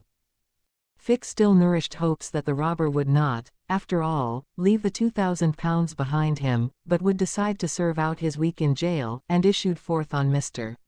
Fogg's traces. That gentleman took a carriage, and the party were soon landed on one of the quays. The Rangoon was moored half a mile off in the harbor, its signal of departure hoisted at the masthead. 11 o'clock was striking. Mr. Fogg was an hour in advance of time. Fix saw them leave the carriage and push off in a boat for the steamer, and stamped his feet with disappointment. "The rascal is off, after all," he exclaimed. £2,000 sacrificed. "He's as prodigal as a thief. I'll follow him to the end of the world if necessary, but, at the rate he is going on, the stolen money will soon be exhausted." The detective was not far wrong in making this conjecture. Since leaving London, what with travelling expenses, bribes, the purchase of the elephant, bails, and fines, Mr. Fogg had already spent more than £5,000 on the way, and the percentage of the sum recovered from the bank robber promised to the detectives was rapidly diminishing. 16. In which Fix does not seem to understand in the least what is said to him. The Rangoon, one of the Peninsular and Oriental Company's boats plying in the Chinese and Japanese seas, was a screw steamer, built of iron, weighing about 1,770 tons, and with engines of 400 horsepower. She was as fast, but not as well fitted up, as the Mongolia, and Auda was not as comfortably provided for on board of her as Phileas Fogg could have wished. However, the trip from Calcutta to Hong Kong only comprised some 3,500 miles, occupying from 10 to 12 days, and the young woman was not difficult to please. During the first days of the journey Auda became better acquainted with her protector, and constantly gave evidence of her deep gratitude for what he had done. The phlegmatic gentleman listened to her, apparently at least, with coldness, neither his voice nor his manner betraying the slightest emotion, but he seemed to be always on the watch that nothing should be wanting to Auda's comfort. He visited her regularly each day at certain hours, not so much to talk himself, as to sit and hear her talk. He treated her with the strictest politeness, but with the precision of an automaton, the movements of which had been arranged for this purpose. Auda did not quite know what to make of him, though Passepartout had given her some hints of his master's eccentricity, and made her smile by telling her of the wager which was sending him round the world. After all, she owed Phileas Fogg her life, and she always regarded him through the exalting medium of her gratitude.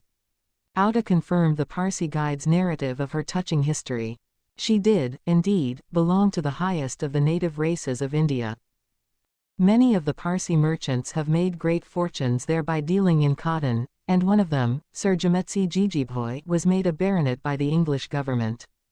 Auda was a relative of this great man, and it was his cousin, Gigi, whom she hoped to join at Hong Kong. Whether she would find a protector in him she could not tell, but Mr. Fogg essayed to calm her anxieties, and to assure her that everything would be mathematically, he used the very word, arranged. Auda fastened her great eyes, clear as the sacred lakes of the Himalaya, upon him, but the intractable Fogg, as reserved as ever, did not seem at all inclined to throw himself into this lake. The first few days of the voyage passed prosperously, amid favorable weather and propitious winds, and they soon came in sight of the Great Andaman, the principal of the islands in the Bay of Bengal, with its picturesque Saddle Peak, 2,400 feet high, looming above the waters. The steamer passed along near the shores, but the savage Papuans, who are in the lowest scale of humanity, but are not, as has been asserted, cannibals, did not make their appearance. The panorama of the islands, as they steamed by them, was superb. Vast forests of palms, irex, bamboo, teakwood, of the gigantic mimosa, and tree-like ferns covered the foreground, while behind, the graceful outlines of the mountains were traced against the sky, and along the coast swarmed by thousands the precious swallows whose nests furnish a luxurious dish to the tables of the Celestial Empire. The varied landscape afforded by the Andaman Islands was soon passed, however, and the Rangoon rapidly approached the Straits of Malacca, which gave access to the China Seas. What was Detective Fix, so unluckily drawn on from country to country, doing all this while? He had managed to embark on the Rangoon at Calcutta without being seen by Passepartout, after leaving orders that, if the warrant should arrive, it should be forwarded to him at Hong Kong, and he hoped to conceal his presence to the end of the voyage. It would have been difficult to explain why he was on board without awakening Passepartout's suspicions, who thought him still at Bombay. But necessity impelled him, nevertheless, to renew his acquaintance with the worthy servant, as will be seen. All the detective's hopes and wishes were now centered on Hong Kong, for the steamer's stay at Singapore would be too brief to enable him to take any steps there. The arrest must be made at Hong Kong, or the robber would probably escape him forever. Hong Kong was the last English ground on which he would set foot. Beyond, China, Japan, America offered to Fogg an almost certain refuge. If the warrant should at last make its appearance at Hong Kong, Fix could arrest him and give him into the hands of the local police, and there would be no further trouble. But beyond Hong Kong, a simple warrant would be of no avail, an extradition warrant would be necessary, and that would result in delays and obstacles, of which the rascal would take advantage to elude justice. Fix thought over these probabilities during the long hours which he spent in his cabin, and kept repeating to himself, now, either the warrant will be at Hong Kong, in which case I shall arrest my man, or it will not be there, and this time it is absolutely necessary that I should delay his departure. I have failed at Bombay, and I have failed at Calcutta. If I fail at Hong Kong, my reputation is lost. Cost what it may, I must succeed. But how shall I prevent his departure, if that should turn out to be my last resource? Fix made up his mind that, if worst came to worst, he would make a confidant of Passepartout, and tell him what kind of a fellow his master really was. That Passepartout was not Fogg's accomplice, he was very certain. The servant, enlightened by his disclosure, and afraid of being himself implicated in the crime, would doubtless become an ally of the detective. But this method was a dangerous one, only to be employed when everything else had failed. A word from Passepartout to his master would ruin all. The detective was therefore in a sore strait. But suddenly a new idea struck him. The presence of Auda on the Rangoon, in company with Phileas Fogg, gave him new material for reflection. Who was this woman? What combination of events had made her Fogg's traveling companion? They had evidently met somewhere between Bombay and Calcutta, but where? Had they met accidentally, or had Fogg gone into the interior purposely in quest of this charming damsel? Fix was fairly puzzled.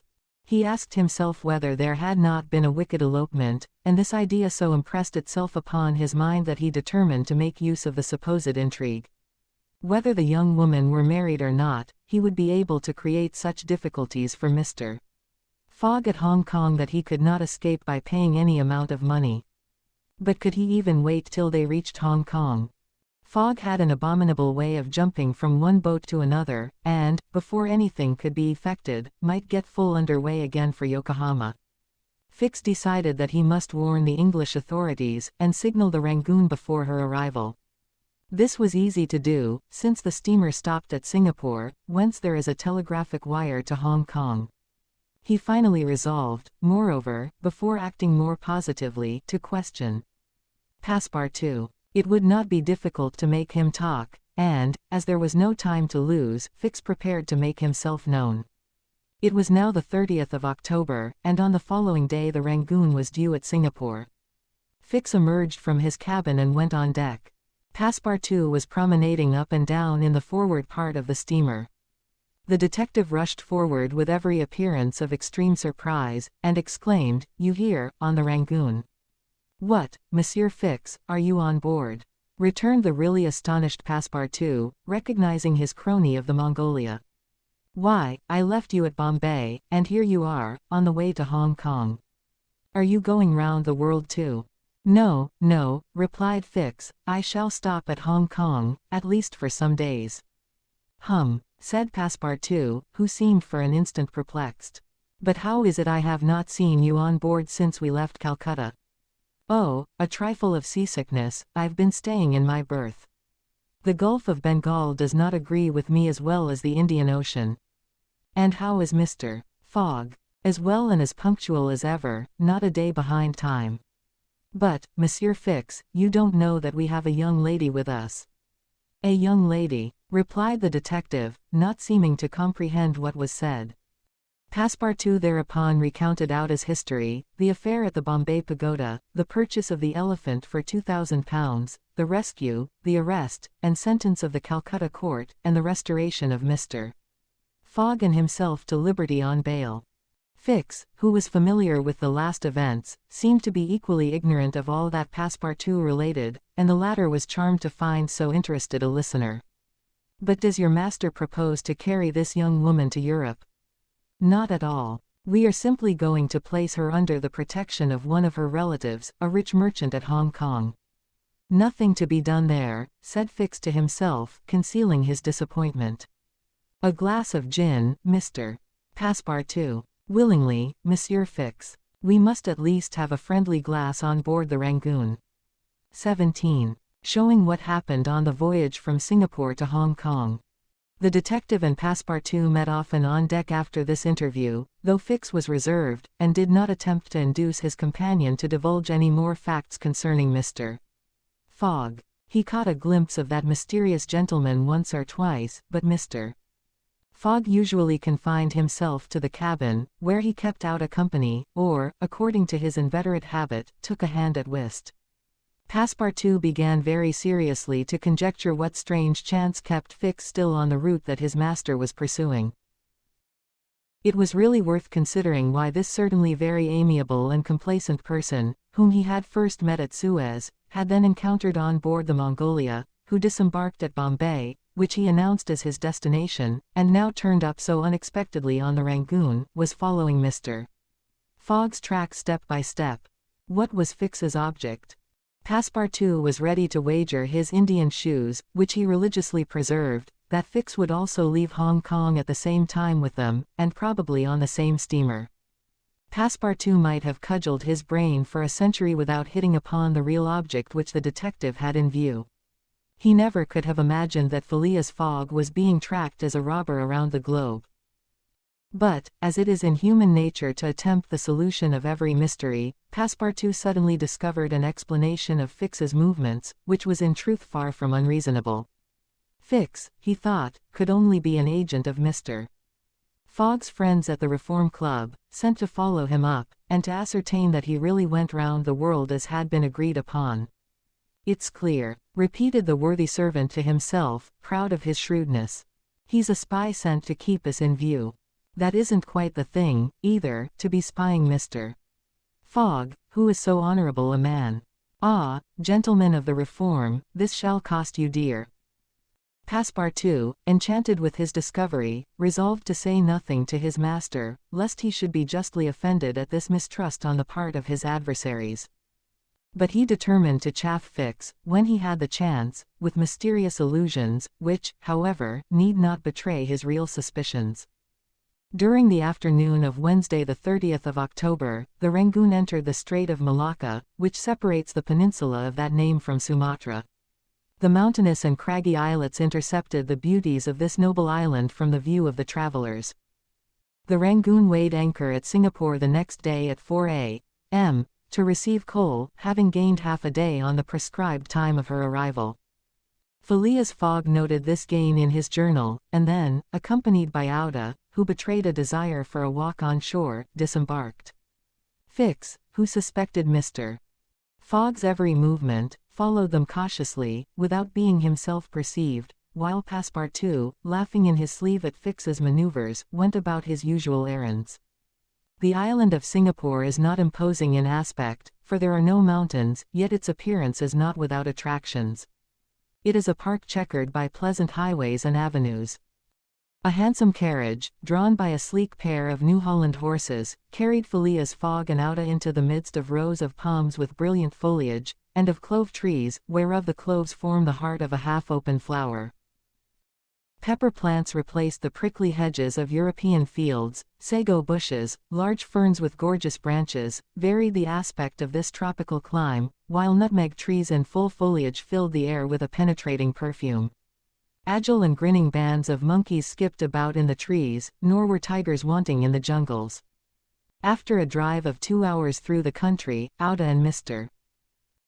Fogg returned to the town, which is a vast collection of heavy-looking, irregular houses, surrounded by charming gardens rich in tropical fruits and plants, and at 10 o'clock they re-embarked, closely followed by the detective, who had kept them constantly in sight. Passepartout, who had been purchasing several dozen mangoes, a fruit as large as good-sized apples, of a dark brown color outside and a bright red within, and whose white pulp, melting in the mouth, affords gourmands a delicious sensation, was waiting for them on deck. He was only too glad to offer some mangoes to Auda, who thanked him very gracefully for them.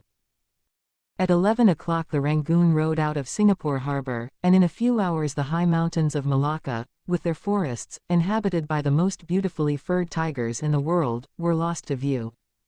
Singapore is distant some 1,300 miles from the island of Hong Kong, which is a little English colony near the Chinese coast. Phileas Fogg hoped to accomplish the journey in 6 days, so as to be in time for the steamer which would leave on the 6th of November for Yokohama, the principal Japanese port. The Rangoon had a large quota of passengers, many of whom disembarked at Singapore, among them a number of Indians, Ceylonese, Chinamen, Malays, and Portuguese, mostly second-class travelers. The weather, which had hitherto been fine, changed with the last quarter of the moon. The sea rolled heavily, and the wind at intervals rose almost to a storm, but happily blew from the southwest, and thus aided the steamer's progress. The captain as often as possible put up his sails, and under the double action of steam and sail the vessel made rapid progress along the coasts of Annam and Cochin China. Owing to the defective construction of the Rangoon, however, unusual precautions became necessary in unfavorable weather, but the loss of time which resulted from this cause, while it nearly drove Passepartout out of his senses, did not seem to affect his master in the least. Passepartout blamed the captain, the engineer, and the crew, and consigned all who were connected with the ship to the land where the pepper grows. Perhaps the thought of the gas, which was remorselessly burning at his expense in Saville Row, had something to do with his hot impatience. "You were in a great hurry, then," said Fix to him one day, "to reach Hong Kong." "A very great hurry. Mr. Fogg, I suppose, is anxious to catch the steamer for Yokohama." "Terribly anxious." "You believe in this journey around the world, then?" "Absolutely. Don't you, Mr. Fix?" I don't believe a word of it." "You're a sly dog," said Passepartout, winking at him. This expression rather disturbed Fix, without his knowing why. Had the Frenchman guessed his real purpose? He knew not what to think. But how could Passepartout have discovered that he was a detective? Yet, in speaking as he did, the man evidently meant more than he expressed. Passepartout went still further the next day. He could not hold his tongue.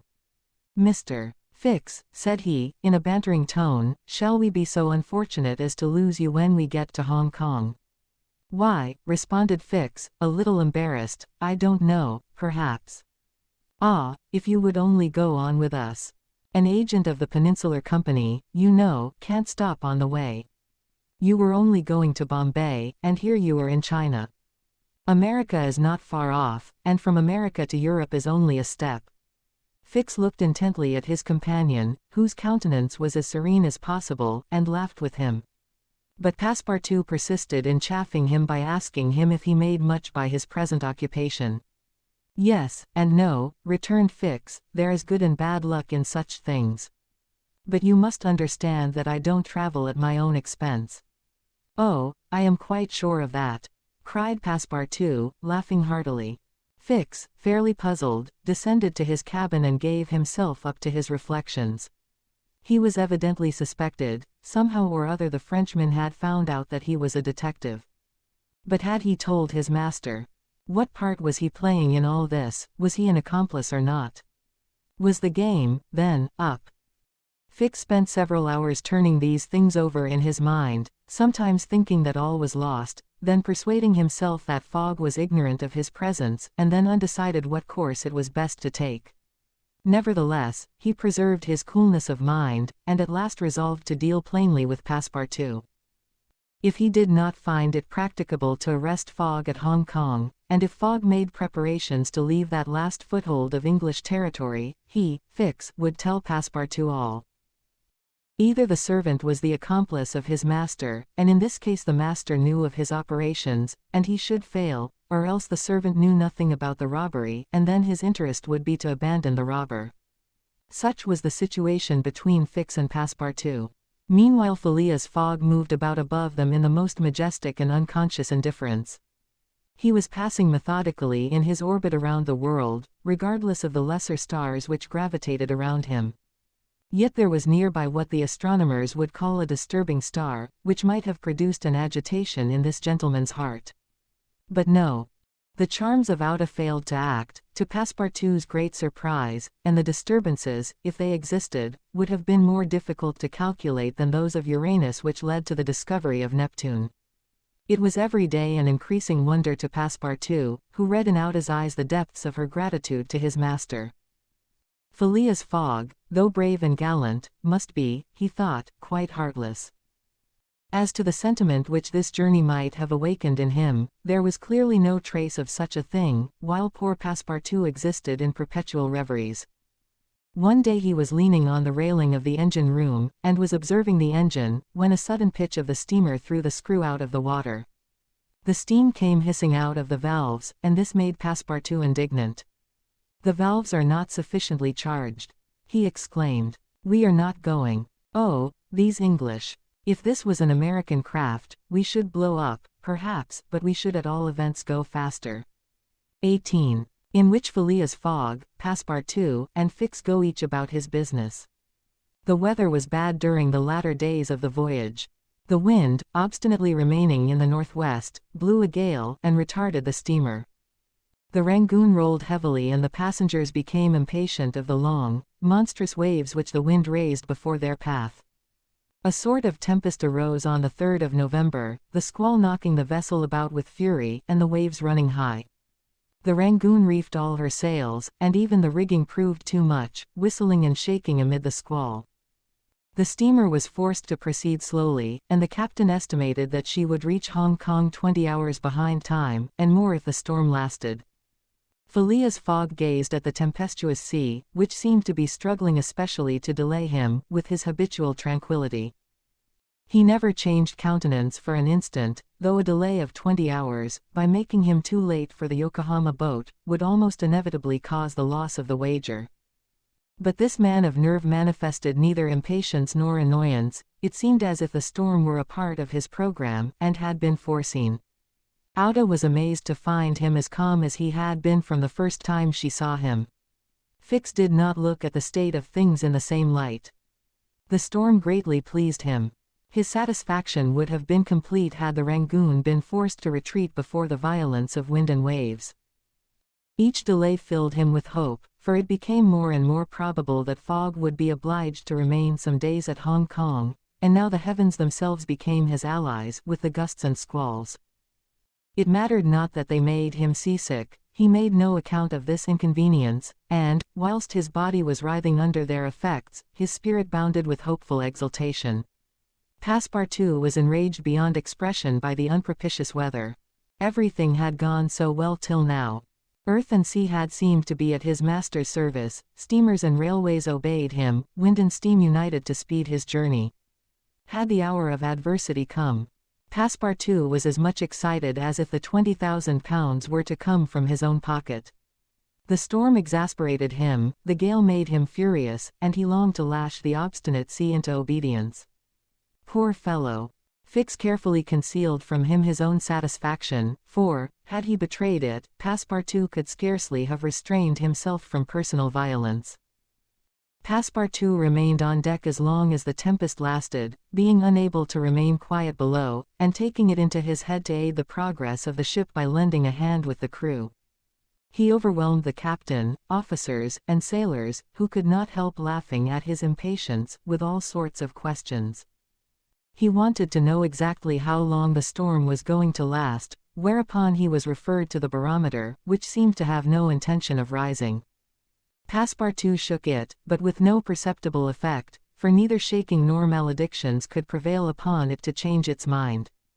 On the 4th, however, the sea became more calm, and the storm lessened its violence, the wind veered southward, and was once more favorable. Passepartout cleared up with the weather. Some of the sails were unfurled, and the Rangoon resumed its most rapid speed. The time lost could not, however, be regained. Land was not signaled until 5 o'clock on the morning of the 6th, the steamer was due on the 5th. Phileas Fogg was 24 hours behindhand, and the Yokohama steamer would, of course, be missed. The pilot went on board at 6, and took his place on the bridge, to guide the Rangoon through the channels to the port of Hong Kong. Passepartout longed to ask him if the steamer had left for Yokohama, but he dared not, for he wished to preserve the spark of hope, which still remained till the last moment. He had confided his anxiety to Fix, who, the sly rascal, tried to console him by saying that Mr. Fogg would be in time if he took the next boat, but this only put Passepartout in a passion. Mr. Fogg, bolder than his servant, did not hesitate to approach the pilot, and tranquilly ask him if he knew when a steamer would leave Hong Kong for Yokohama. "At high tide tomorrow morning," answered the pilot. "Ah," said Mr. Fogg, without betraying any astonishment. Passepartout, who heard what passed, would willingly have embraced the pilot, while Fix would have been glad to twist his neck. "What is the steamer's name?" asked Mr. Fogg. "The Carnatic. Ought she not to have gone yesterday?" "Yes, sir, but they had to repair one of her boilers, and so her departure was postponed till tomorrow." "Thank you," returned Mr. Fogg, descending mathematically to the saloon. Passepartout clasped the pilot's hand and shook it heartily in his delight, exclaiming, "Pilot, you are the best of good fellows." The pilot probably does not know to this day why his responses won him this enthusiastic greeting. He remounted the bridge, and guided the steamer through the flotilla of junks, tenkas, and fishing boats which crowd the harbor of Hong Kong. At 1 o'clock the Rangoon was at the quay, and the passengers were going ashore. Chance had strangely favored Phileas Fogg, for had not the Carnatic been forced to lie over for repairing her boilers, she would have left on the 6th of November, and the passengers for Japan would have been obliged to wait for a week the sailing of the next steamer. Mr. Fogg was, it is true, 24 hours behind his time, but this could not seriously imperil the remainder of his tour. The steamer which crossed the Pacific from Yokohama to San Francisco made a direct connection with that from Hong Kong, and it could not sail until the latter reached Yokohama, and if Mr. Fogg was 24 hours late on reaching Yokohama, this time would no doubt be easily regained in the voyage of 22 days across the Pacific. He found himself, then, about 24 hours behindhand, 35 days after leaving London. The Carnatic was announced to leave Hong Kong at 5 the next morning. Mr. Fogg had 16 hours in which to attend to his business there, which was to deposit Outa safely with her wealthy relative. On landing, he conducted her to a palanquin, in which they repaired to the club hotel. A room was engaged for the young woman, and Mr. Fogg, after seeing that she wanted for nothing, set out in search of her cousin Gigi. He instructed Passepartout to remain at the hotel until his return, that Ouda might not be left entirely alone. Mr. Fogg repaired to the exchange, where, he did not doubt, everyone would know so wealthy and considerable a personage as the Parsi merchant. Meeting a broker, he made the inquiry, to learn that Gigi had left China 2 years before, and, retiring from business with an immense fortune, had taken up his residence in Europe. In Holland the broker thought, with the merchants of which country he had principally traded. Phileas Fogg returned to the hotel, begged a moment's conversation with Ouda, and without more ado, apprised her that Gigi was no longer at Hong Kong, but probably in Holland. Ouda at first said nothing. She passed her hand across her forehead, and reflected a few moments. Then, in her sweet, soft voice, she said, "What ought I to do, Mr. Fogg?" "It is very simple," responded the gentleman. "Go on to Europe. But I cannot intrude." "You do not intrude, nor do you in the least embarrass my project." Passepartout. "Monsieur. Go to the Carnatic, and engage 3 cabins." Passepartout, delighted that the young woman, who was very gracious to him, was going to continue the journey with them, went off at a brisk gait to obey his master's order. 19. In which Passepartout takes a too great interest in his master, and what comes of it. Hong Kong is an island which came into the possession of the English by the Treaty of Nankin, after the War of 1842, and the colonizing genius of the English has created upon it an important city and an excellent port. The island is situated at the mouth of the Canton River, and is separated by about 60 miles from the Portuguese town of Macau, on the opposite coast. Hong Kong has beaten Macau in the struggle for the Chinese trade, and now the greater part of the transportation of Chinese goods finds its depot at the former place. Docks, hospitals, wharves, a Gothic cathedral, a government house, macadamized streets, give to Hong Kong the appearance of a town in Kent or Surrey transferred by some strange magic to the Antipodes. Passepartout wandered, with his hands in his pockets, towards the Victoria Port, gazing as he went at the curious palanquins and other modes of conveyance, and the groups of Chinese, Japanese, and Europeans who passed to and fro in the streets. Hong Kong seemed to him not unlike Bombay, Calcutta, and Singapore, since, like them, it betrayed everywhere the evidence of English supremacy. At the Victoria Port he found a confused mass of ships of all nations, English, French, American, and Dutch, men of war and trading vessels, Japanese and Chinese junks, sempas, tenkas, and flower boats, which formed so many floating parterres. Passepartout noticed in the crowd a number of the natives who seemed very old and were dressed in yellow. On going into a barber's to get shaved he learned that these ancient men were all at least 80 years old, at which age they are permitted to wear yellow, which is the imperial color. Passepartout, without exactly knowing why, thought this very funny. On reaching the quay where they were to embark on the Carnatic, he was not astonished to find Fix walking up and down. The detective seemed very much disturbed and disappointed. "This is bad," muttered Passepartout, for the gentleman of the Reform Club. He accosted Fix with a merry smile, as if he had not perceived that gentleman's chagrin. The detective had, indeed, good reasons to inveigh against the bad luck which pursued him. The warrant had not come. It was certainly on the way, but as certainly it could not now reach Hong Kong for several days, and, this being the last English territory on Mr. Fogg's route, the robber would escape, unless he could manage to detain him. "Well, Monsieur Fix," said Passepartout, "have you decided to go with us so far as America?" "Yes," returned Fix, through his set teeth. "Good," exclaimed Passepartout, laughing heartily. "I knew you could not persuade yourself to separate from us. Come and engage your berth." They entered the steamer office and secured cabins for 4 persons. The clerk, as he gave them the tickets, informed them that, the repairs on the Carnatic having been completed, the steamer would leave that very evening, and not next morning, as had been announced. "That will suit my master all the better," said Passepartout. "I will go and let him know." Fix now decided to make a bold move. He resolved to tell Passepartout all. It seemed to be the only possible means of keeping Phileas Fogg several days longer at Hong Kong. He accordingly invited his companion into a tavern which caught his eye on the quay. On entering, they found themselves in a large room handsomely decorated, at the end of which was a large camp bed furnished with cushions. Several persons lay upon this bed in a deep sleep.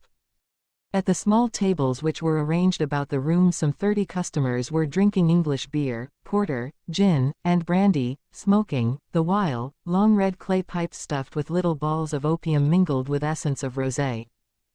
From time to time one of the smokers, overcome with the narcotic, would slip under the table, whereupon the waiters, taking him by the head and feet, carried and laid him upon the bed. The bed already supported 20 of these stupefied sots. Fix and Passepartout saw that they were in a smoking house haunted by those wretched, cadaverous, idiotic creatures to whom the English merchants sell every year the miserable drug called opium, to the amount of £1,400,000, thousands devoted to one of the most despicable vices which afflict humanity. The Chinese government has in vain attempted to deal with the evil by stringent laws. It passed gradually from the rich, to whom it was at first exclusively reserved, to the lower classes, and then its ravages could not be arrested. Opium is smoked everywhere, at all times, by men and women, in the Celestial Empire, and, once accustomed to it, the victims cannot dispense with it, except by suffering horrible bodily contortions and agonies. A great smoker can smoke as many as 8 pipes a day, but he dies in 5 years. It was in one of these dens that Fix and Passepartout, in search of a friendly glass, found themselves. Passepartout had no money, but willingly accepted Fix's invitation in the hope of returning the obligation at some future time. They ordered 2 bottles of port, to which the Frenchman did ample justice, whilst Fix observed him with close attention. They chatted about the journey, and Passepartout was especially merry at the idea that Fix was going to continue it with them. When the bottles were empty, however, he rose to go and tell his master of the change in the time of the sailing of the Carnatic. Fix caught him by the arm, and said, "Wait a moment." "What for, Mr. Fix?" "I want to have a serious talk with you." "A serious talk," cried Passepartout, drinking up the little wine that was left in the bottom of his glass. "Well, we'll talk about it tomorrow, I haven't time now." "Stay. What I have to say concerns your master." Passepartout, at this, looked attentively at his companion. Fix's face seemed to have a singular expression. He resumed his seat. "What is it that you have to say?" Fix placed his hand upon Passepartout's arm, and, lowering his voice, said, "You have guessed who I am." "Parbleu," said Passepartout, smiling. "Then I'm going to tell you everything. Now that I know everything, my friend." "Ah, that's very good. But go on, go on. First, though, let me tell you that those gentlemen have put themselves to a useless expense." "Useless," said Fix. "You speak confidently. It's clear that you don't know how large the sum is." "Of course I do," returned Passepartout. £20,000. 55,000, answered Fix, pressing his companion's hand. "What?" cried the Frenchman. "Has Monsieur Fogg dared? £55,000. Well, there's all the more reason for not losing an instant," he continued, getting up hastily. Fix pushed Passepartout back in his chair, and resumed, £55,000, and if I succeed, I get £2,000. If you'll help me, I'll let you have 500 of them." "Help you?" cried Passepartout, whose eyes were standing wide open. "Yes, help me keep Mr. Fogg here for 2 or 3 days. Why, what are you saying? Those gentlemen are not satisfied with following my master and suspecting his honor, but they must try to put obstacles in his way. I blush for them." "What do you mean?" "I mean that it is a piece of shameful trickery. They might as well waylay Mr. Fogg and put his money in their pockets. That's just what we count on doing." "It's a conspiracy, then," cried Passepartout, who became more and more excited as the liquor mounted in his head, for he drank without perceiving it. "A real conspiracy. And gentlemen, too. Bah!" Fix began to be puzzled. "Members of the Reform Club," continued Passepartout. "You must know, Monsieur Fix, that my master is an honest man, and that, when he makes a wager, he tries to win it fairly. But who do you think I am? asked Fix, looking at him intently. Parbleu. An agent of the members of the Reform Club, sent out here to interrupt my master's journey. But, though I found you out some time ago, I've taken good care to say nothing about it to Mr. Fogg. He knows nothing, then. Nothing, replied Passepartout, again emptying his glass. The detective passed his hand across his forehead, hesitating before he spoke again. What should he do? Passepartout's mistake seemed sincere, but it made his design more difficult. It was evident that the servant was not the master's accomplice, as Fix had been inclined to suspect. Well, said the detective to himself, as he is not an accomplice, he will help me. He had no time to lose. Fogg must be detained at Hong Kong, so he resolved to make a clean breast of it. Listen to me, said Fix abruptly. I am not, as you think, an agent of the members of the Reform Club. Bah, retorted Passepartout, with an air of raillery. I am a police detective, sent out here by the London office. You, a detective. I will prove it. Here is my commission. Passepartout was speechless with astonishment when Fix displayed this document, the genuineness of which could not be doubted. Mr. Fogg's wager, resumed Fix, is only a pretext, of which you and the gentlemen of the Reform are dupes. He had a motive for securing your innocent complicity. But why? Listen.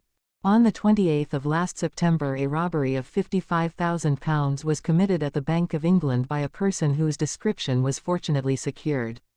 Here is his description, it answers exactly to that of Mr. Phileas Fogg. What nonsense! Cried Passepartout, striking the table with his fist. My master is the most honorable of men. How can you tell? You know scarcely anything about him. You went into his service the day he came away, and he came away on a foolish pretext, without trunks, and carrying a large amount in banknotes. And yet you are bold enough to assert that he is an honest man. Yes, yes, repeated the poor fellow, mechanically. Would you like to be arrested as his accomplice? Passepartout, overcome by what he had heard, held his head between his hands, and did not dare to look at the detective. Phileas Fogg, the savior of Ouda, that brave and generous man, a robber. And yet how many presumptions there were against him. Passepartout essayed to reject the suspicions which forced themselves upon his mind. He did not wish to believe that his master was guilty. Well, what do you want of me? Said he, at last, with an effort. See here, replied Fix, I have tracked Mr. Fogg to this place, but as yet I have failed to receive the warrant of arrest for which I sent to London. You must help me to keep him here in Hong Kong. But I will share with you the £2,000 reward offered by the Bank of England. Never, replied Passepartout, who tried to rise, but fell back, exhausted in mind and body. Mr. Fix, he stammered, even should what you say be true, if my master is really the robber you are seeking for, which I deny, I have been, in his service, I have seen his generosity and goodness, and I will never betray him, not for all the gold in the world. I come from a village where they don't eat that kind of bread. You refuse. I refuse. Consider that I've said nothing, said Fix, and let us drink. Yes, let us drink. Passepartout felt himself yielding more and more to the effects of the liquor. Fix, seeing that he must, at all hazards, be separated from his master, wished to entirely overcome him. Some pipes full of opium lay upon the table. Fix slipped one into Passepartout's hand. He took it, put it between his lips, lit it, drew several puffs, and his head, becoming heavy under the influence of the narcotic, fell upon the table. At last, said Fix, seeing Passepartout unconscious. Mr. Fogg will not be informed of the Carnatic's departure, and, if he is, he will have to go without this cursed Frenchman. And, after paying his bill, Fix left the tavern. XX. In which Fix comes face to face with Phileas Fogg. While these events were passing at the opium house, Mr. Fogg, unconscious of the danger he was in of losing the steamer, was quietly escorting Ouda about the streets of the English quarter, making the necessary purchases for the long voyage before them. It was all very well for an Englishman like Mr. Fogg to make the tour of the world with a carpet-bag. A lady could not be expected to travel comfortably under such conditions. He acquitted his task with characteristic serenity, and invariably replied to the remonstrances of his fair companion, who was confused by his patience and generosity. "It is in the interest of my journey, a part of my program." The purchases made, they returned to the hotel, where they dined at a sumptuously served table d'hôte, after which Auda, shaking hands with her protector after the English fashion, retired to her room for rest. Mr. Fogg absorbed himself throughout the evening in the perusal of the Times and Illustrated London News. Had he been capable of being astonished at anything, it would have been not to see his servant return at bedtime. But, knowing that the steamer was not to leave for Yokohama until the next morning, he did not disturb himself about the matter. When Passepartout did not appear the next morning to answer his master's bell, Mr. Fogg, not betraying the least vexation, contented himself with taking his carpet-bag, calling Auda, and sending for a palanquin. It was then 8 o'clock. At 9:30, it being then high tide, the Carnatic would leave the harbor. Mr. Fogg and Auda got into the palanquin, their luggage being brought after on a wheelbarrow, and half an hour later stepped upon the quay whence they were to embark. Mr. Fogg then learned that the Carnatic had sailed the evening before. He had expected to find not only the steamer, but his domestic, and was forced to give up both, but no sign of disappointment appeared on his face, and he merely remarked to Auda, "It is an accident, madam, nothing more." At this moment a man who had been observing him attentively approached. It was Fix, who, bowing, addressed Mr. Fogg. "Were you not, like me, sir, a passenger by the Rangoon, which arrived yesterday?" "I was, sir," replied Mr. Fogg coldly. "But I have not the honor." "Pardon me, I thought I should find your servant here." "Do you know where he is, sir?" asked Auda anxiously. "What?" responded Fix, feigning surprise. "Is he not with you?" "No," said Auda. "He has not made his appearance since yesterday." "Could he have gone on board the Carnatic without us?" "Without you, madam," answered the detective. "Excuse me, did you intend to sail in the Carnatic?" "Yes, sir." "So did I, madam, and I am excessively disappointed. The Carnatic, its repairs being completed, left Hong Kong 12 hours before the stated time, without any notice being given, and we must now wait a week for another steamer." As he said, "a week," Fix felt his heart leap for joy. Fogg detained at Hong Kong for a week. There would be time for the warrant to arrive, and fortune at last favored the representative of the law. His horror may be imagined when he heard Mr. Fogg say, in his placid voice, "But there are other vessels besides the Carnatic, it seems to me, in the harbor of Hong Kong." And, offering his arm to Auda, he directed his steps toward the docks in search of some craft about to start. Fix, stupefied, followed. It seemed as if he were attached to Mr. Fogg by an invisible thread.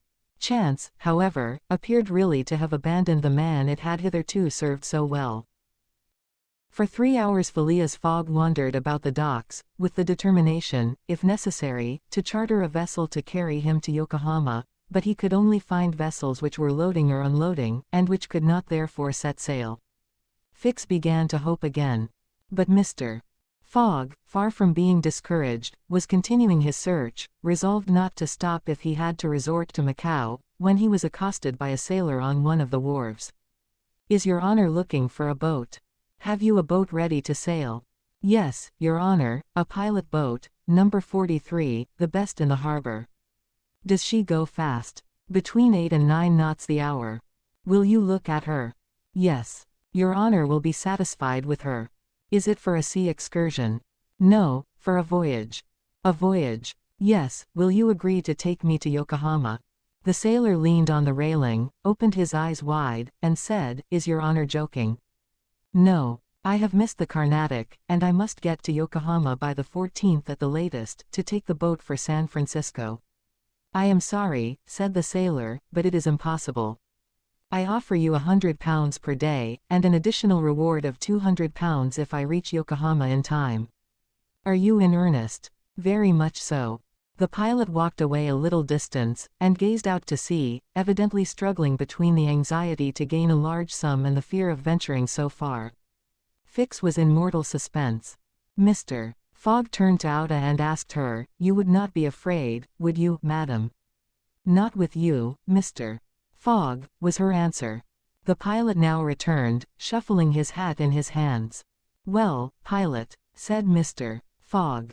Well, your honor, replied he, I could not risk myself, my men, or my little boat of scarcely 20 tons on so long a voyage at this time of year. Besides, we could not reach Yokohama in time, for it is 1,660 miles from Hong Kong. Only 1,600, said Mr. Fogg. It's the same thing. Fix breathed more freely. But, added the pilot, it might be arranged another way. Fix ceased to breathe at all. How? Asked Mr. Fogg. By going to Nagasaki, at the extreme south of Japan, or even to Shanghai, which is only 800 miles from here. In going to Shanghai we should not be forced to sail wide of the Chinese coast, which would be a great advantage, as the currents run northward, and would aid us. Pilot, said Mr. Fogg, I must take the American steamer at Yokohama, and not at Shanghai or Nagasaki. Why not? Returned the pilot. The San Francisco steamer does not start from Yokohama. It puts in at Yokohama and Nagasaki, but it starts from Shanghai. You are sure of that? Perfectly. And when does the boat leave Shanghai? On the 11th, at 7 in the evening. We have, therefore, 4 days before us, that is 96 hours, and in that time, if we had good luck and a southwest wind, and the sea was calm, we could make those 800 miles to Shanghai. And you could go. In an hour, as soon as provisions could be got aboard and the sails put up. It is a bargain. Are you the master of the boat? Yes, John Bunsby, master of the Tankader. Would you like some earnest money? If it would not put your honor out. Here are £200 on account, sir, added Phileas Fogg, turning to Fix, if you would like to take advantage. Thanks, sir, I was about to ask the favor. Very well. In half an hour we shall go on board. But poor Passepartout, urged Ouda, who was much disturbed by the servant's disappearance. I shall do all I can to find him, replied Phileas Fogg. While Fix, in a feverish, nervous state, repaired to the pilot boat, the others directed their course to the police station at Hong Kong. Phileas Fogg there gave Passepartout's description, and left a sum of money to be spent in the search for him. The same formalities having been gone through at the French consulate, and the palanquin having stopped at the hotel for the luggage, which had been sent back there, they returned to the wharf. It was now 3 o'clock, and pilot boat number 43, with its crew on board, and its provisions stored away, was ready for departure. The Tankader was a neat little craft of 20 tons, as gracefully built as if she were a racing yacht. Her shining copper sheathing, her galvanized ironwork, her deck, white as ivory, betrayed the pride taken by John Bunsby in making her presentable. Her 2 masts leaned a trifle backward, she carried brigantine, foresail, storm jib, and standing jib, and was well rigged for running before the wind, and she seemed capable of brisk speed, which, indeed, she had already proved by gaining several prizes in pilot boat races. The crew of the Tankader was composed of John Bunsby, the master, and 4 hardy mariners, who were familiar with the Chinese seas. John Bunsby, himself, a man of 45 or thereabouts, vigorous, sunburnt, with a sprightly expression of the eye, and energetic and self-reliant countenance, would have inspired confidence in the most timid. Phileas Fogg and Ouda went on board, where they found Fix already installed. Below deck was a square cabin, of which the walls bulged out in the form of cots, above a circular divan, in the center was a table provided with a swinging lamp. The accommodation was confined, but neat. I am sorry to have nothing better to offer you, said Mr. Fogg to Fix, who bowed without responding. The detective had a feeling akin to humiliation in profiting by the kindness of Mr. Fogg. It's certain, thought he, though rascal as he is a polite one. The sails and the English flag were hoisted at 10 minutes past 3. Mr. Fogg and Ouda, who were seated on deck, cast a last glance at the quay, in the hope of espying Passepartout. Fix was not without his fears lest chance should direct the steps of the unfortunate servant, whom he had so badly treated, in this direction, in which case an explanation the reverse of satisfactory to the detective must have ensued. But the Frenchman did not appear, and, without doubt, was still lying under the stupefying influence of the opium. John Bunsby, master, at length gave the order to start, and the Tankader, taking the wind under her brigantine, foresail, and standing jib, bounded briskly forward over the waves. 21. In which the master of the Tankader runs great risk of losing a reward of £200. This voyage of 800 miles was a perilous venture on a craft of 20 tons, and at that season of the year. The Chinese seas are usually boisterous, subject to terrible gales of wind, and especially during the equinoxes, and it was now early November. It would clearly have been to the master's advantage to carry his passengers to Yokohama, since he was paid a certain sum per day, but he would have been rash to attempt such a voyage, and it was imprudent even to attempt to reach Shanghai. But John Bunsby believed in the Tankader, which rode on the waves like a seagull, and perhaps he was not wrong. Late in the day they passed through the capricious channels of Hong Kong, and the Tankader, impelled by favorable winds, conducted herself admirably. "I do not need, pilot," said Phileas Fogg, when they got into the open sea, "to advise you to use all possible speed. Trust me, your honor. We are carrying all the sail the wind will let us. The poles would add nothing, and are only used when we are going into port. It's your trade, not mine, pilot, and I confide in you." Phileas Fogg, with body erect and legs wide apart, standing like a sailor, gazed without staggering at the swelling waters. The young woman, who was seated aft, was profoundly affected as she looked out upon the ocean, darkening now with the twilight, on which she had ventured in so frail a vessel. Above her head rustled the white sails, which seemed like great white wings. The boat, carried forward by the wind, seemed to be flying in the air. Night came. The moon was entering her first quarter, and her insufficient light would soon die out in the mist on the horizon. Clouds were rising from the east, and already overcast a part of the heavens. The pilot had hung out his lights, which was very necessary in these seas crowded with vessels bound landward, for collisions are not uncommon occurrences, and, at the speed she was going, the least shock would shatter the gallant little craft. Fix, seated in the bow, gave himself up to meditation. He kept apart from his fellow travelers, knowing Mr. Fogg's taciturn tastes. Besides, he did not quite like to talk to the man whose favors he had accepted. He was thinking, too, of the future. It seemed certain that Fogg would not stop at Yokohama, but would at once take the boat for San Francisco, and the vast extent of America would ensure him impunity and safety. Fogg's plan appeared to him the simplest in the world.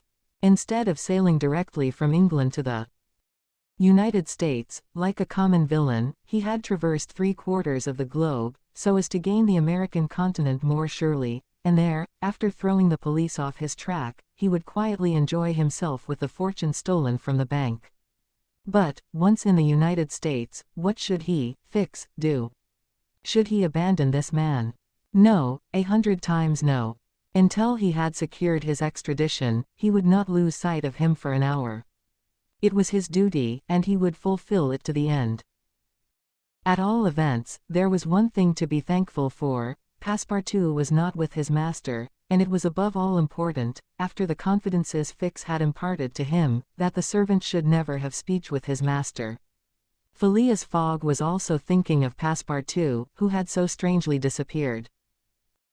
Looking at the matter from every point of view, it did not seem to him impossible that, by some mistake, the man might have embarked on the Carnatic at the last moment, and this was also Auda's opinion, who regretted very much the loss of the worthy fellow to whom she owed so much.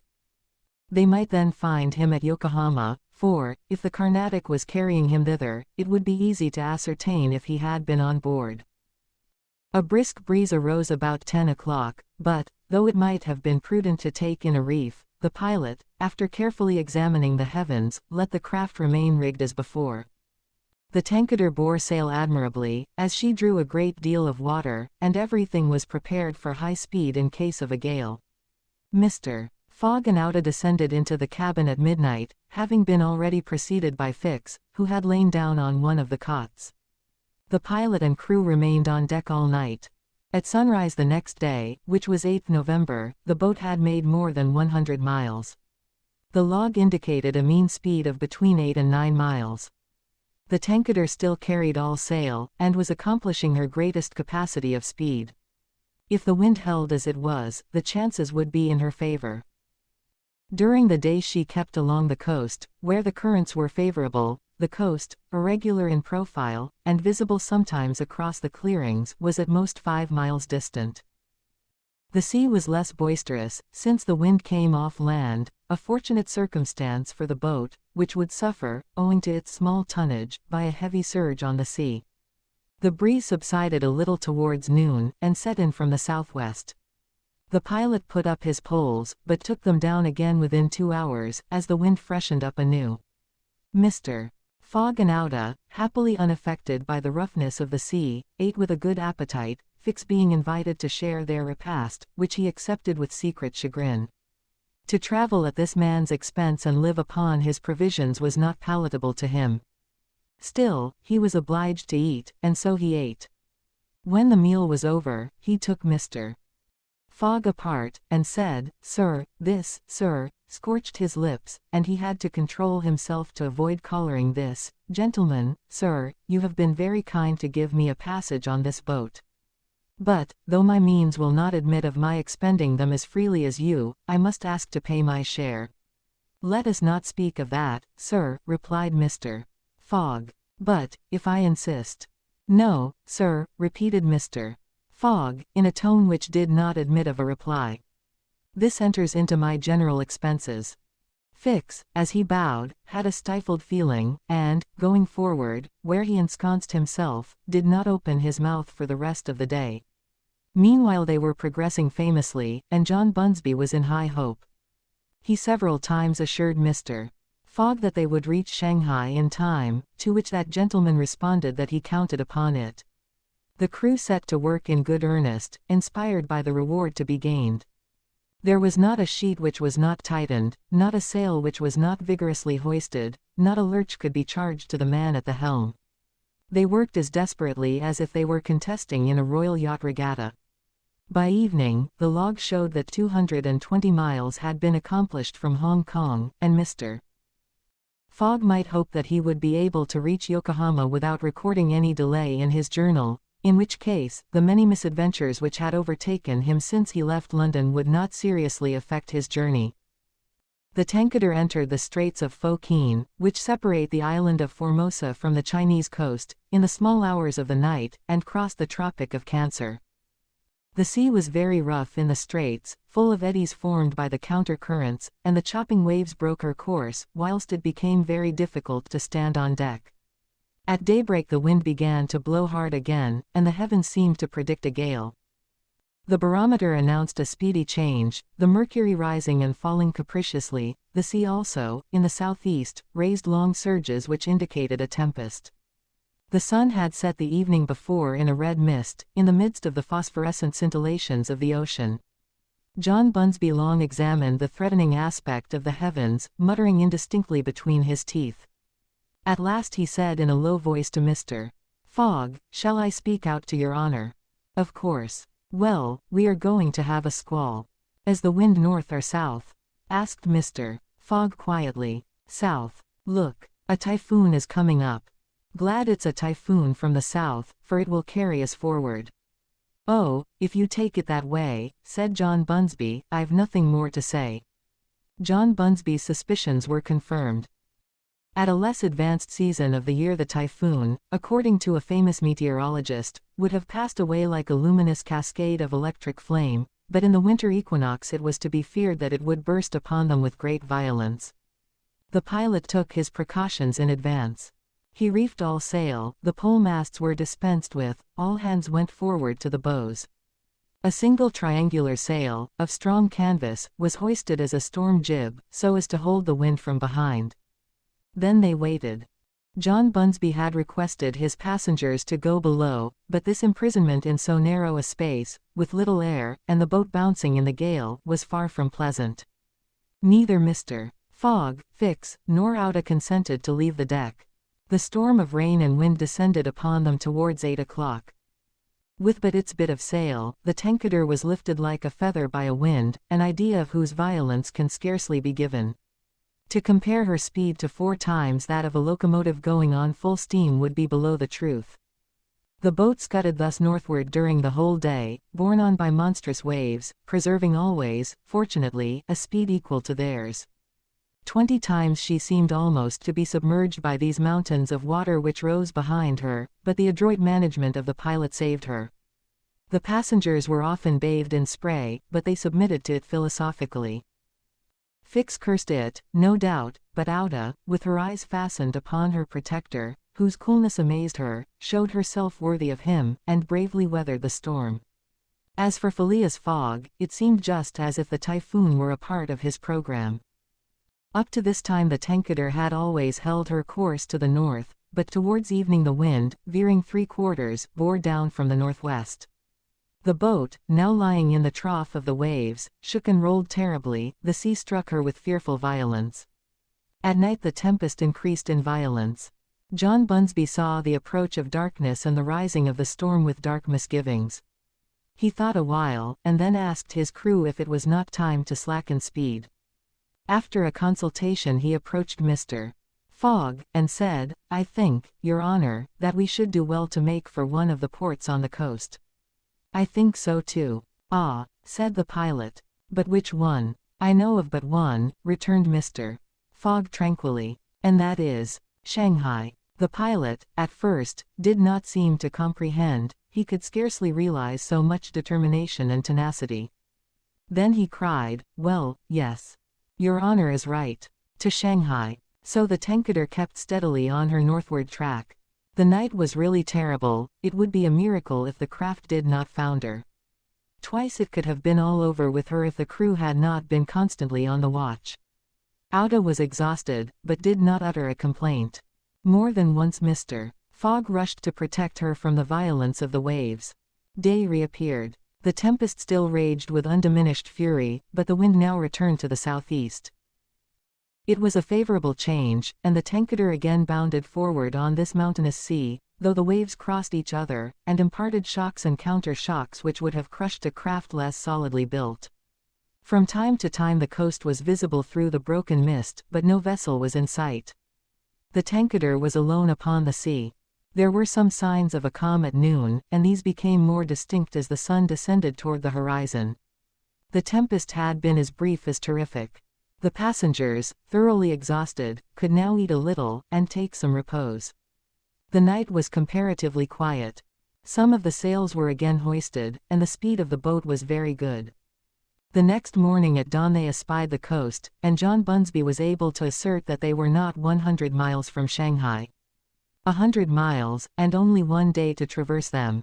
That very evening Mr. Fogg was due at Shanghai, if he did not wish to miss the steamer to Yokohama. Had there been no storm, during which several hours were lost, they would be at this moment within 30 miles of their destination. The wind grew decidedly calmer, and happily the sea fell with it. All sails were now hoisted, and at noon the Tankader was within 45 miles of Shanghai.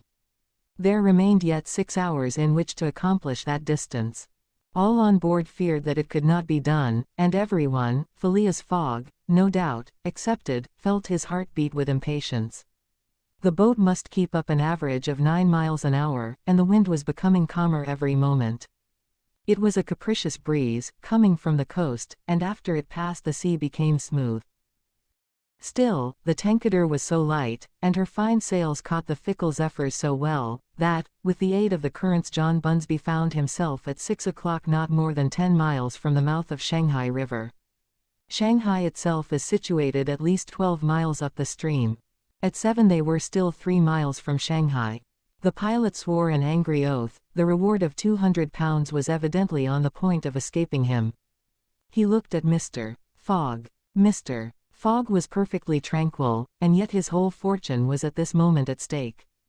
At this moment, also, a long black funnel, crowned with wreaths of smoke, appeared on the edge of the waters. It was the American steamer, leaving for Yokohama at the appointed time. "Confound her!" cried John Bunsby, pushing back the rudder with a desperate jerk. "Signal her," said Phileas Fogg quietly. A small brass cannon stood on the forward deck of the Tankader, for making signals in the fogs. It was loaded to the muzzle, but just as the pilot was about to apply a red-hot coal to the touch-hole, Mr. Fogg said, "Hoist your flag." The flag was run up at half-mast, and, this being the signal of distress, it was hoped that the American steamer, perceiving it, would change her course a little so as to succor the pilot boat. "Fire," said Mr. Fogg, and the booming of the little cannon resounded in the air. 22. In which Passepartout finds out that, even at the Antipodes, it is convenient to have some money in one's pocket. The Carnatic, setting sail from Hong Kong at 6:30 on the 7th of November, directed her course at full steam towards Japan. She carried a large cargo and a well-filled cabin of passengers.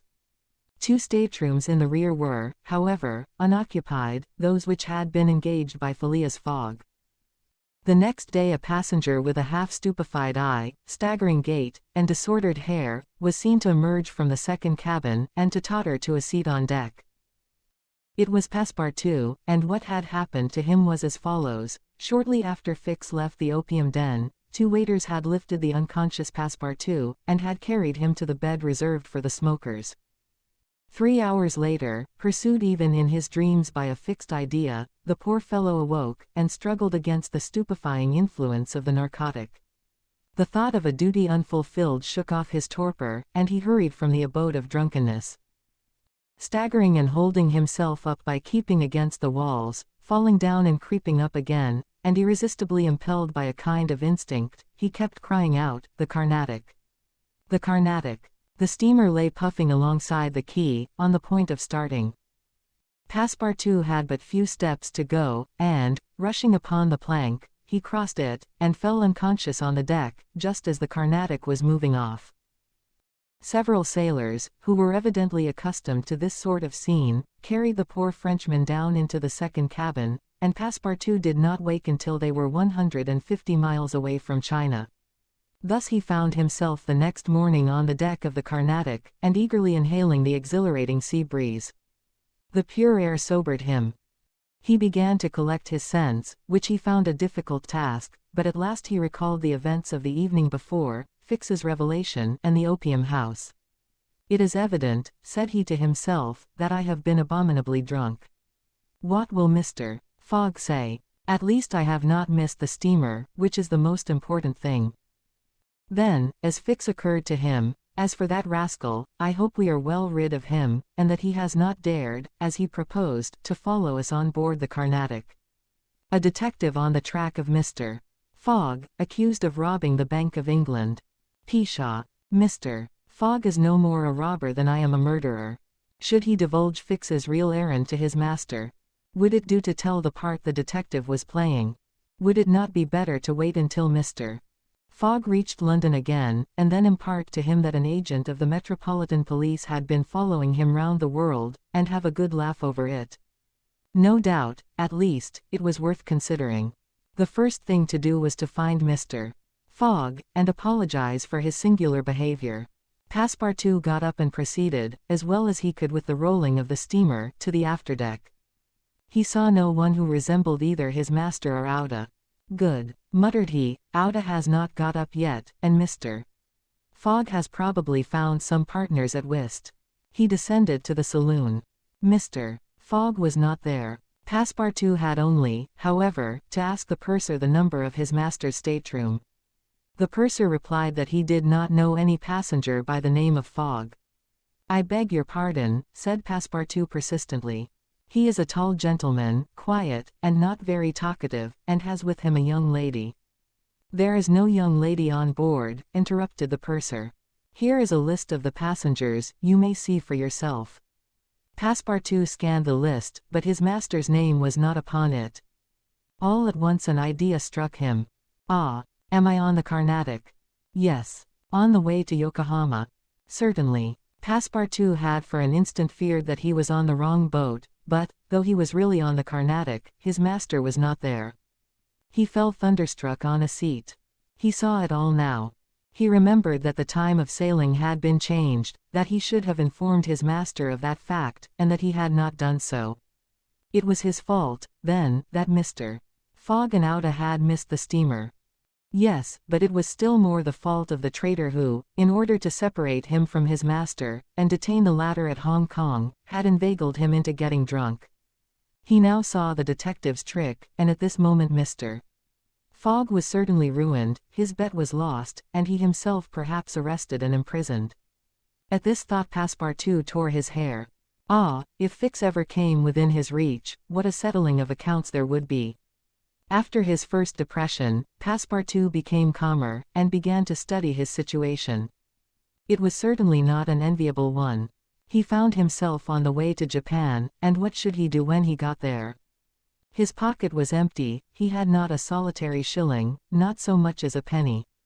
His passage had fortunately been paid for in advance, and he had 5 or 6 days in which to decide upon his future course. He fell to at meals with an appetite, and ate for Mr. Fogg, Ouda, and himself. He helped himself as generously as if Japan were a desert, where nothing to eat was to be looked for. At dawn on the 13th the Carnatic entered the port of Yokohama. This is an important port of call in the Pacific, where all the mail steamers, and those carrying travelers between North America, China, Japan, and the Oriental Islands put in. It is situated in the Bay of Edo, and at but a short distance from that second capital of the Japanese Empire, and the residence of the Tycoon, the civil emperor, before the Mikado, the spiritual emperor, absorbed his office in his own. The Carnatic anchored at the quay near the custom house, in the midst of a crowd of ships bearing the flags of all nations. Passepartout went timidly ashore on this so curious territory of the Sons of the Sun. He had nothing better to do than, taking chance for his guide, to wander aimlessly through the streets of Yokohama. He found himself at first in a thoroughly European quarter, the houses having low fronts, and being adorned with verandas, beneath which he caught glimpses of neat peristyles. This quarter occupied, with its streets, squares, docks, and warehouses, all the space between the promontory of the treaty and the river. Here, as at Hong Kong and Calcutta, were mixed crowds of all races, Americans and English, Chinamen and Dutchmen, mostly merchants ready to buy or sell anything. The Frenchman felt himself as much alone among them as if he had dropped down in the midst of Hottentots. He had, at least, one resource, to call on the French and English consuls at Yokohama for assistance. But he shrank from telling the story of his adventures, intimately connected as it was with that of his master, and, before doing so, he determined to exhaust all other means of aid. As chance did not favor him in the European quarter, he penetrated that inhabited by the native Japanese, determined, if necessary, to push on to Edo. The Japanese quarter of Yokohama is called Benten, after the goddess of the sea, who is worshipped on the islands round about. There Passepartout beheld beautiful fir and cedar groves, sacred gates of a singular architecture, bridges half hid in the midst of bamboos and reeds, temples shaded by immense cedar trees, holy retreats where were sheltered Buddhist priests and sectaries of Confucius, and interminable streets, where a perfect harvest of rose-tinted and red-cheeked children, who looked as if they had been cut out of Japanese screens, and who were playing in the midst of short-legged poodles and yellowish cats, might have been gathered. The streets were crowded with people. Priests were passing in processions, beating their dreary tambourines, police and custom-house officers with pointed hats encrusted with lac and carrying 2 sabers hung to their waists, soldiers, clad in blue cotton with white stripes, and bearing guns, the Mikado's guards, enveloped in silken doubles, hauberks and coats of mail, and numbers of military folk of all ranks, for the military profession is as much respected in Japan as it is despised in China, went hither and thither in groups and pairs. Passepartout saw, too, begging friars, long-robed pilgrims, and simple civilians, with their warped and jet-black hair, big heads, long busts, slender legs, short stature, and complexions varying from copper color to a dead white, but never yellow, like the Chinese, from whom the Japanese widely differ. He did not fail to observe the curious equipages, carriages and palanquins, barrows supplied with sails, and litters made of bamboo, nor the women, whom he thought not especially handsome, who took little steps with their little feet, whereon they wore canvas shoes, straw sandals, and clogs of worked wood, and who displayed tight-looking eyes, flat chests, teeth fashionably blackened, and gowns crossed with silken scarfs, tied in an enormous knot behind an ornament which the modern Parisian ladies seemed to have borrowed from the dames of Japan. Passepartout wandered for several hours in the midst of this motley crowd, looking in at the windows of the rich and curious shops, the jewelry establishments glittering with quaint Japanese ornaments, the restaurants decked with streamers and banners, the tea-houses, where the odorous beverage was being drunk with sake, a liquor concocted from the fermentation of rice, and the comfortable smoking houses, where they were puffing, not opium, which is almost unknown in Japan, but a very fine, stringy tobacco. He went on till he found himself in the fields, in the midst of vast rice plantations. There he saw dazzling camellias expanding themselves, with flowers which were giving forth their last colors and perfumes, not on bushes, but on trees, and within bamboo enclosures, cherry, plum, and apple trees, which the Japanese cultivate rather for their blossoms than their fruit, and which queerly fashioned, grinning scarecrows protected from the sparrows, pigeons, ravens, and other voracious birds. On the branches of the cedars were perched large eagles, amid the foliage of the weeping willows were herons, solemnly standing on one leg, and on every hand were crows, ducks, hawks, wild birds, and a multitude of cranes, which the Japanese consider sacred, and which to their minds symbolize long life and prosperity. As he was strolling along, Passepartout espied some violets among the shrubs. "Good," said he, "I'll have some supper." But, on smelling them, he found that they were odorless. No chance there, thought he. The worthy fellow had certainly taken good care to eat as hearty a breakfast as possible before leaving the Carnatic, but, as he had been walking about all day, the demands of hunger were becoming importunate. He observed that the butcher's stalls contained neither mutton, goat, nor pork, and, knowing also that it is a sacrilege to kill cattle, which are preserved solely for farming, he made up his mind that meat was far from plentiful in Yokohama, nor was he mistaken, and, in default of butcher's meat, he could have wished for a quarter of wild boar or deer, a partridge, or some quails, some game or fish, which, with rice, the Japanese eat almost exclusively. But he found it necessary to keep up a stout heart, and to postpone the meal he craved till the following morning. Night came, and Passepartout re-entered the native quarter, where he wandered through the streets, lit by varicolored lanterns, looking on at the dancers, who were executing skillful steps and boundings, and the astrologers who stood in the open air with their telescopes. Then he came to the harbor, which was lit up by the resin torches of the fishermen, who were fishing from their boats. The streets at last became quiet, and the patrol, the officers of which, in their splendid costumes, and surrounded by their suites, Passepartout thought seemed like ambassadors, succeeded the bustling crowd. Each time a company passed, Passepartout chuckled, and said to himself, "Good. Another Japanese embassy departing for Europe." 23. In which Passepartout's nose becomes outrageously long. The next morning poor, jaded, famished Passepartout said to himself that he must get something to eat at all hazards, and the sooner he did so the better. He might, indeed, sell his watch, but he would have starved first. Now or never he must use the strong, if not melodious voice which nature had bestowed upon him. He knew several French and English songs, and resolved to try them upon the Japanese, who must be lovers of music, since they were forever pounding on their cymbals, tam-tams, and tambourines, and could not but appreciate European talent. It was, perhaps, rather early in the morning to get up a concert, and the audience prematurely aroused from their slumbers, might not possibly pay their entertainer with coin bearing the Mikado's features. Passepartout therefore decided to wait several hours, and, as he was sauntering along, it occurred to him that he would seem rather too well dressed for a wandering artist. The idea struck him to change his garments for clothes more in harmony with his project, by which he might also get a little money to satisfy the immediate cravings of hunger. The resolution taken, it remained to carry it out. It was only after a long search that Passepartout discovered a native dealer in old clothes, to whom he applied for an exchange.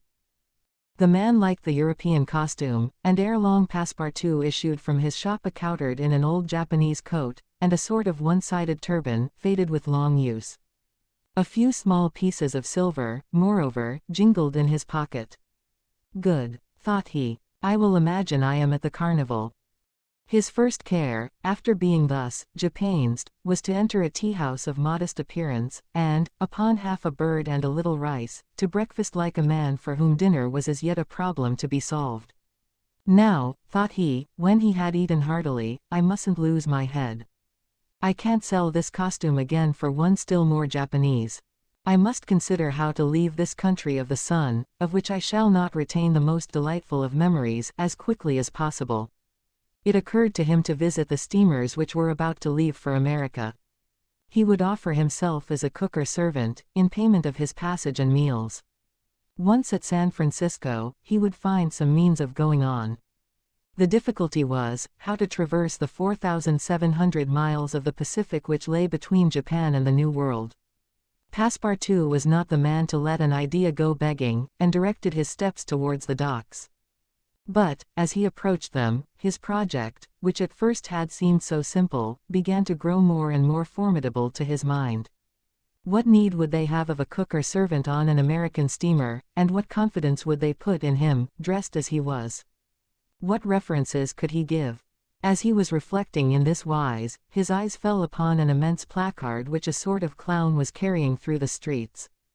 This placard, which was in English, read as follows: Acrobatic Japanese Troupe. Honorable William Battlcar, Proprietor. Last representations. Prior to their departure to the United States off the Long Noses. Long Noses. Under the direct patronage of the god Tingo. Great attraction. The United States, said Passepartout, that's just what I want. He followed the clown, and soon found himself once more in the Japanese quarter. A quarter of an hour later he stopped before a large cabin, adorned with several clusters of streamers, the exterior walls of which were designed to represent, in violent colors and without perspective, a company of jugglers. This was the Honorable William Battlcar's establishment. That gentleman was a sort of Barnum, the director of a troupe of mountebanks, jugglers, clowns, acrobats, equilibrists, and gymnasts, who, according to the placard, was giving his last performances before leaving the Empire of the Sun for the States of the Union. Passepartout entered and asked for Mr. Battlcar, who straightway appeared in person. What do you want? Said he to Passepartout, whom he at first took for a native. Would you like a servant, sir? Asked Passepartout. A servant, cried Mr. Battlcar, caressing the thick grey beard which hung from his chin. I already have two who are obedient and faithful, have never left me, and serve me for their nourishment, and here they are, added he, holding out his two robust arms, furrowed with veins as large as the strings of a bass viol. So I can be of no use to you. None. The devil. I should so like to cross the Pacific with you. Ah, said the Honorable Mr. Battlcar, you are no more a Japanese than I am a monkey. Who are you dressed up in that way? A man dresses as he can. That's true. You are a Frenchman, aren't you? Yes, a Parisian of Paris. Then you ought to know how to make grimaces. Why, replied Passepartout, a little vexed that his nationality should cause this question, we Frenchmen know how to make grimaces, it is true, but not any better than the Americans do. True. Well, if I can't take you as a servant, I can as a clown. You see, my friend, in France they exhibit foreign clowns, and in foreign parts French clowns. Ah, you are pretty strong, eh? Especially after a good meal. And you can sing. Yes, returned Passepartout, who had formerly been wont to sing in the streets.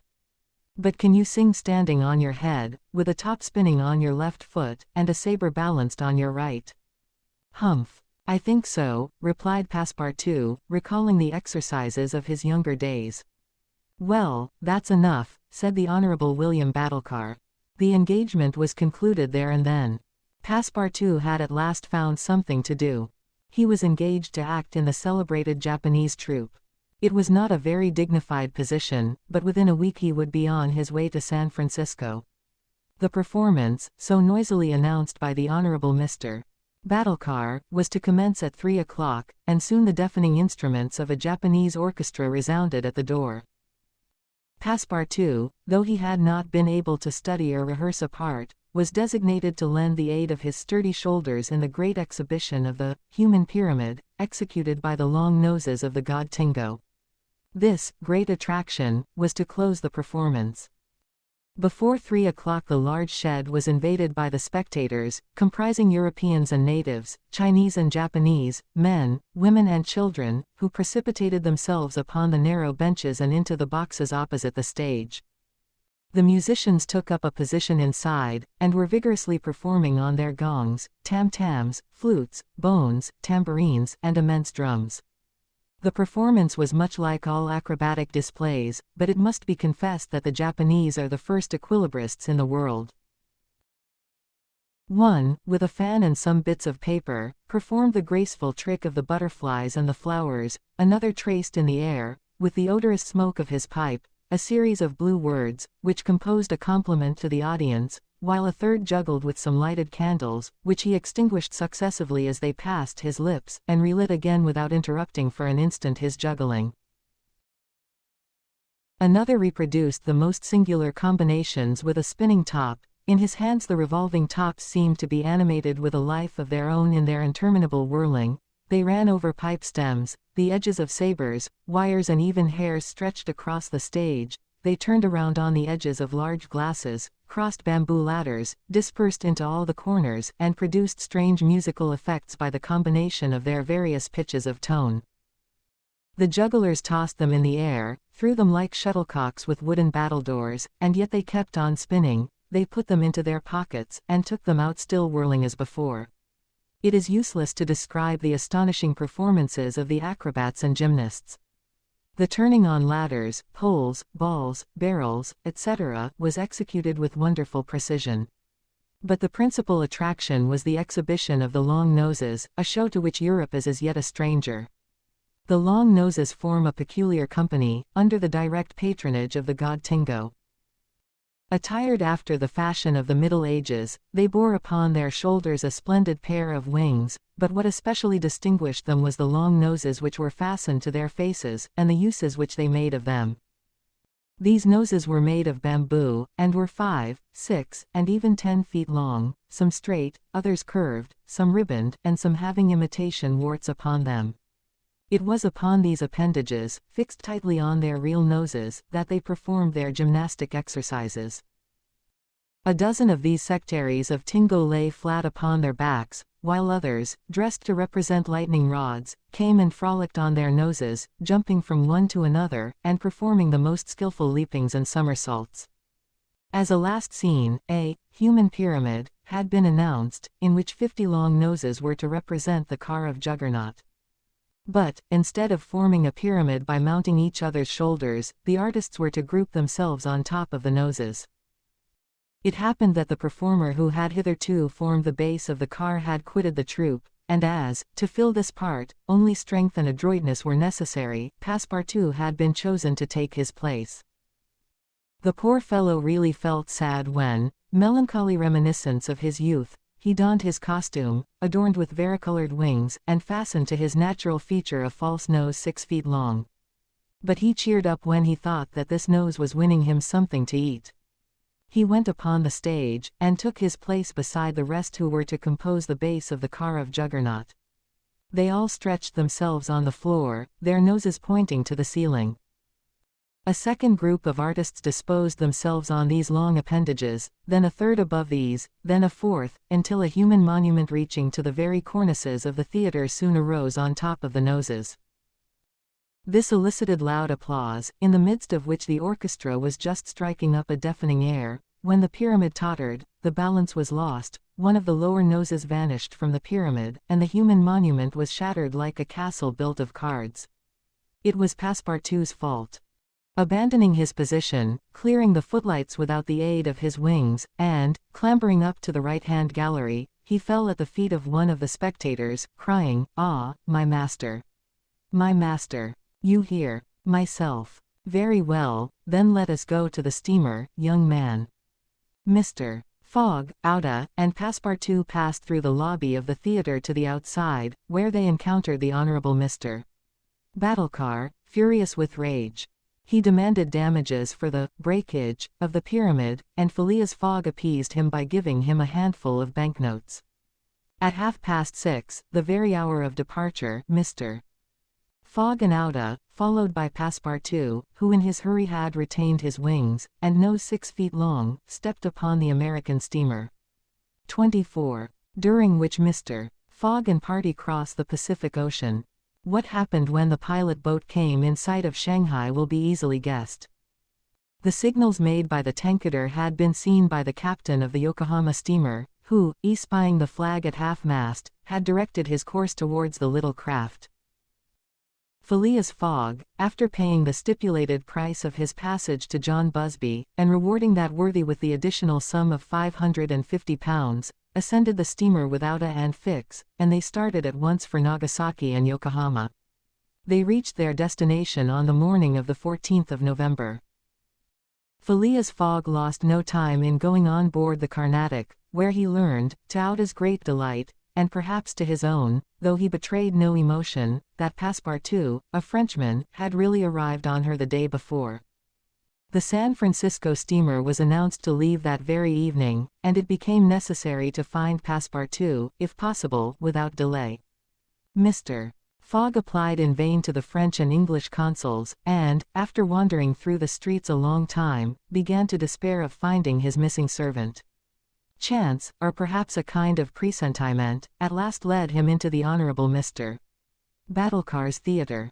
He certainly would not have recognized Passepartout in the eccentric mountebank's costume, but the latter, lying on his back, perceived his master in the gallery. He could not help starting, which so changed the position of his nose as to bring the pyramid pell-mell upon the stage. All this Passepartout learned from Ouda, who recounted to him what had taken place on the voyage from Hong Kong to Shanghai on the tanketer, in company with one Mr. Fix. Passepartout did not change countenance on hearing this name. He thought that the time had not yet arrived to divulge to his master what had taken place between the detective and himself, and, in the account he gave of his absence, he simply excused himself for having been overtaken by drunkenness, in smoking opium at a tavern in Hong Kong. Mr. Fogg heard this narrative coldly, without a word, and then furnished his man with funds necessary to obtain clothing more in harmony with his position. Within an hour the Frenchman had cut off his nose and parted with his wings, and retained nothing about him which recalled the sectary of the god Tingo. The steamer which was about to depart from Yokohama to San Francisco belonged to the Pacific Mail Steamship Company, and was named the General Grant. She was a large paddle-wheel steamer of 2,500 tons, well-equipped and very fast. The massive walking beam rose and fell above the deck, at one end a piston rod worked up and down, and at the other was a connecting rod which, in changing the rectilinear motion to a circular one, was directly connected with the shaft of the paddles. The General Grant was rigged with 3 masts, giving a large capacity for sails, and thus materially aiding the steam power. By making 12 miles an hour, she would cross the ocean in 21 days.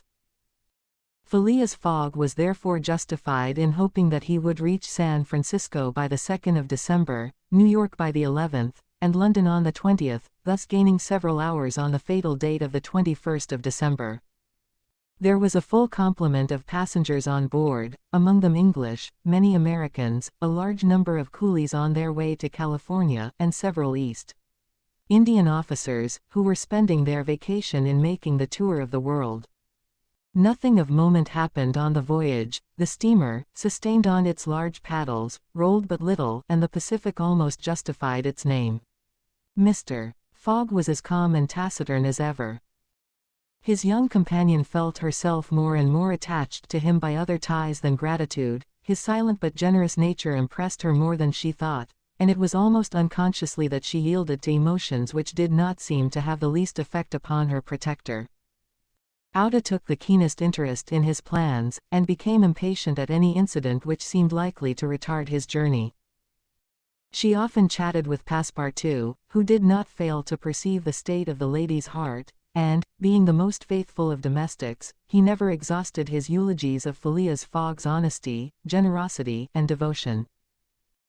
He took pains to calm Ouda's doubts of a successful termination of the journey, telling her that the most difficult part of it had passed, that now they were beyond the fantastic countries of Japan and China, and were fairly on their way to civilized places again.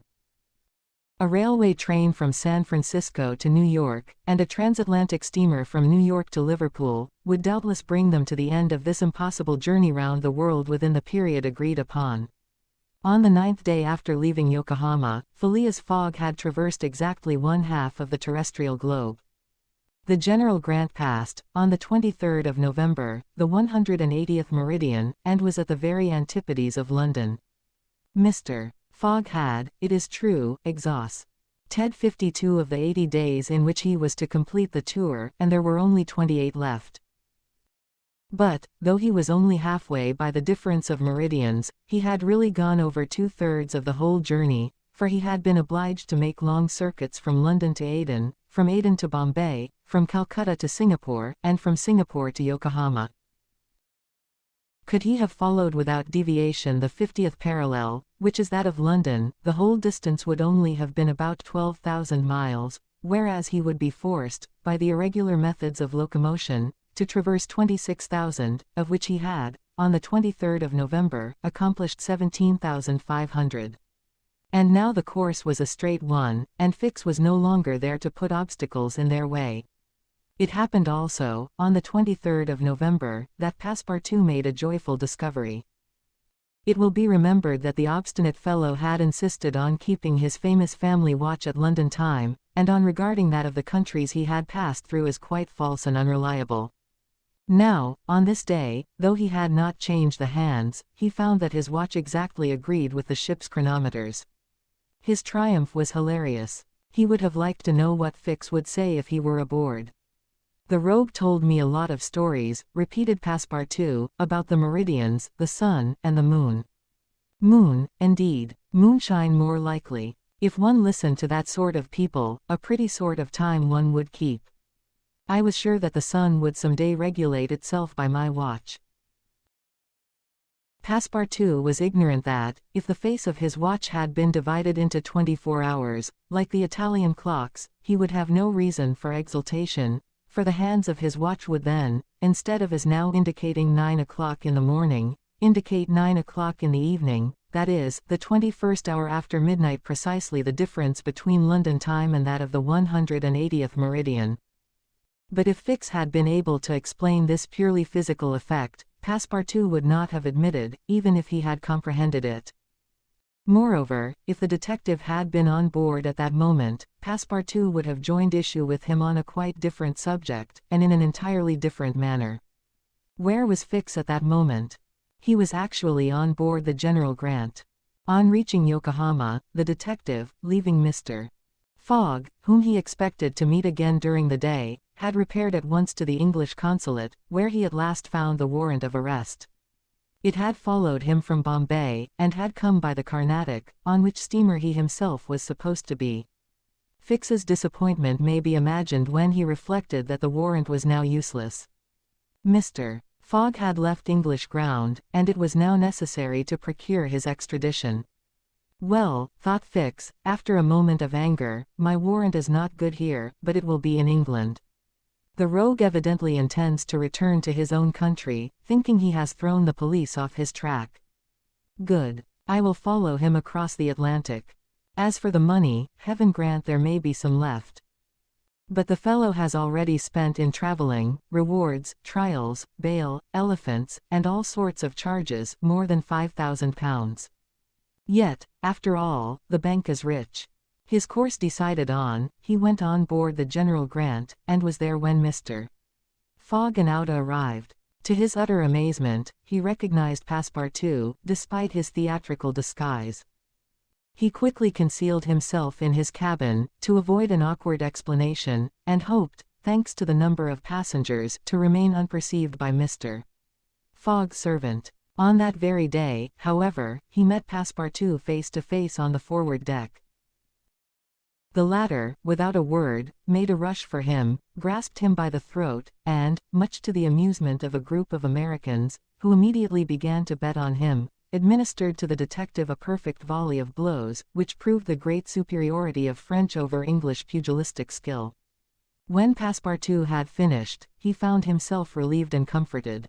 Fix got up in a somewhat rumpled condition, and, looking at his adversary, coldly said, "Have you done?" For this time, yes. Then let me have a word with you. But in your master's interests. Passepartout seemed to be vanquished by Fix's coolness, for he quietly followed him, and they sat down aside from the rest of the passengers. You have given me a thrashing, said Fix. Good, I expected it. Now, listen to me. Up to this time I have been Mr. Fogg's adversary. I am now in his game. Aha, cried Passepartout, you are convinced he is an honest man. No, replied Fix coldly, I think him a rascal. Shish, don't budge, and let me speak. As long as Mr. Fogg was on English ground, it was for my interest to detain him there until my warrant of arrest arrived. I did everything I could to keep him back. I sent the Bombay priests after him, I got you intoxicated at Hong Kong, I separated you from him, and I made him miss the Yokohama steamer. Passepartout listened, with closed fists. Now, resumed Fix, Mr. Fogg seems to be going back to England. Well, I will follow him there. But hereafter I will do as much to keep obstacles out of his way as I have done up to this time to put them in his path. I've changed my game, you see, and simply because it was for my interest to change it. Your interest is the same as mine, for it is only in England that you will ascertain whether you are in the service of a criminal or an honest man. Passepartout listened very attentively to Fix, and was convinced that he spoke with entire good faith. Are we friends? Asked the detective. Friends, no, replied Passepartout, but allies, perhaps. At the least sign of treason, however, I'll twist your neck for you. Agreed, said the detective quietly.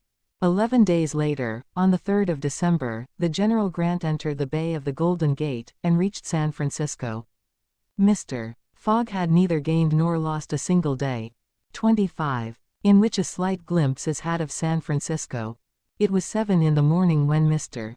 Fogg, Ouda, and Passepartout set foot upon the American continent, if this name can be given to the floating quay upon which they disembarked. These quays, rising and falling with the tide, thus facilitate the loading and unloading of vessels. Alongside them were clippers of all sizes, steamers of all nationalities, and the steamboats, with several decks rising one above the other, which ply on the Sacramento and its tributaries. There were also heaped up the products of a commerce which extends to Mexico, Chile, Peru, Brazil, Europe, Asia, and all the Pacific Islands. Passepartout, in his joy on reaching at last the American continent, thought he would manifest it by executing a perilous vault in fine style, but, tumbling upon some worm-eaten planks, he fell through them. Put out of countenance by the manner in which he thus set foot upon the New World, he uttered a loud cry, which so frightened the innumerable cormorants and pelicans that are always perched upon these movable quays, that they flew noisily away. Mr. Fogg, on reaching shore, proceeded to find out at what hour the first train left for New York, and learned that this was at 6 o'clock p.m. He had, therefore, an entire day to spend in the Californian capital. Taking a carriage at a charge of $3, he and Ouda entered it, while Passepartout mounted the box beside the driver, and they set out for the International Hotel. From his exalted position Passepartout observed with much curiosity the wide streets, the low, evenly ranged houses, the Anglo-Saxon Gothic churches, the great docks, the palatial wooden and brick warehouses, the numerous conveyances, omnibuses, horse cars, and upon the sidewalks, not only Americans and Europeans, but Chinese and Indians. Passepartout was surprised at all he saw. San Francisco was no longer the legendary city of 1849, a city of banditti, assassins, and incendiaries, who had flocked hither in crowds in pursuit of plunder, a paradise of outlaws, where they gambled with gold dust, a revolver in one hand and a bowie knife in the other. It was now a great commercial emporium. The lofty tower of its city hall overlooked the whole panorama of the streets and avenues, which cut each other at right angles, and in the midst of which appeared pleasant, verdant squares, while beyond appeared the Chinese Quarter, seemingly imported from the Celestial Empire in a toy box. Sombreros and red shirts and plumed Indians were rarely to be seen, but there were silk hats and black coats everywhere worn by a multitude of nervously active, gentlemanly-looking men. Some of the streets, especially Montgomery Street, which is to San Francisco what Regent Street is to London, The Boulevard des Italiens to Paris, and Broadway to New York, were lined with splendid and spacious stores, which exposed in their windows the products of the entire world. When Passepartout reached the International Hotel, it did not seem to him as if he had left England at all. The ground floor of the hotel was occupied by a large bar, a sort of restaurant freely open to all passers-by, who might partake of dried beef, oyster soup, biscuits, and cheese, without taking out their purses. Payment was made only for the ale, porter, or sherry which was drunk. This seemed very American to Passepartout. The hotel refreshment rooms were comfortable, and Mr. Fogg and Auda, installing themselves at a table, were abundantly served on diminutive plates by negroes of darkest hue. After breakfast, Mr. Fogg, accompanied by Auda, started for the English consulate to have his passport vised. As he was going out, he met Passepartout, who asked him if it would not be well, before taking the train, to purchase some dozens of Enfield rifles and Colt's revolvers. He had been listening to stories of attacks upon the trains by the Sioux and Pawnees. Mr. Fogg thought it a useless precaution, but told him to do as he thought best, and went on to the consulate. He had not proceeded 200 steps, however, when, by the greatest chance in the world, he met Fix. The detective seemed wholly taken by surprise. What? Had Mr. Fogg and himself crossed the Pacific together, and not met on the steamer? At least Fix felt honored to behold once more the gentleman to whom he owed so much, and, as his business recalled him to Europe, he should be delighted to continue the journey in such pleasant company. Mr. Fogg replied that the honor would be his, and the detective, who was determined not to lose sight of him, begged permission to accompany them in their walk about San Francisco, a request which Mr. Fogg readily granted. They soon found themselves in Montgomery Street, where a great crowd was collected. The sidewalks, street, horse-car rails, the shop doors, the windows of the houses, and even the roofs, were full of people. Men were going about carrying large posters, and flags and streamers were floating in the wind, while loud cries were heard on every hand. Hurrah for Cammerfield! Hurrah for Mandaboy! It was a political meeting, at least so Fix conjectured, who said to Mr. Fogg, "Perhaps we had better not mingle with the crowd. There may be danger in it." "Yes," returned Mr. Fogg, "and blows, even if they are political, are still blows." Fix smiled at this remark, and, in order to be able to see without being jostled about, the party took up a position on the top of a flight of steps situated at the upper end of Montgomery Street. Opposite them, on the other side of the street, between a coal wharf and a petroleum warehouse, a large platform had been erected in the open air, towards which the current of the crowd seemed to be directed. For what purpose was this meeting? What was the occasion of this excited assemblage? Phileas Fogg could not imagine. Was it to nominate some high official, a governor or member of Congress? It was not improbable, so agitated was the multitude before them. Just at this moment there was an unusual stir in the human mass. All the hands were raised in the air. Some, tightly closed, seemed to disappear suddenly in the midst of the cries, an energetic way, no doubt, of casting a vote. The crowd swayed back, the banners and flags wavered, disappeared an instant, then reappeared in tatters. The undulations of the human surge reached the steps, while all the heads floundered on the surface like a sea agitated by a squall. Many of the black hats disappeared, and the greater part of the crowd seemed to have diminished in height. "It is evidently a meeting," said Fix, "and its object must be an exciting one. I should not wonder if it were about the Alabama, despite the fact that that question is settled." "Perhaps," replied Mr. Fogg, simply. "At least, there are two champions in presence of each other, the Honorable Mr. Cammerfield and the Honorable Mr. Mandaboy." Auda, leaning upon Mr. Fogg's arm, observed the tumultuous scene with surprise, while Fix asked a man near him what the cause of it all was. Before the man could reply, a fresh agitation arose, hurrahs and excited shouts were heard, the staffs of the banners began to be used as offensive weapons, and fists flew about in every direction.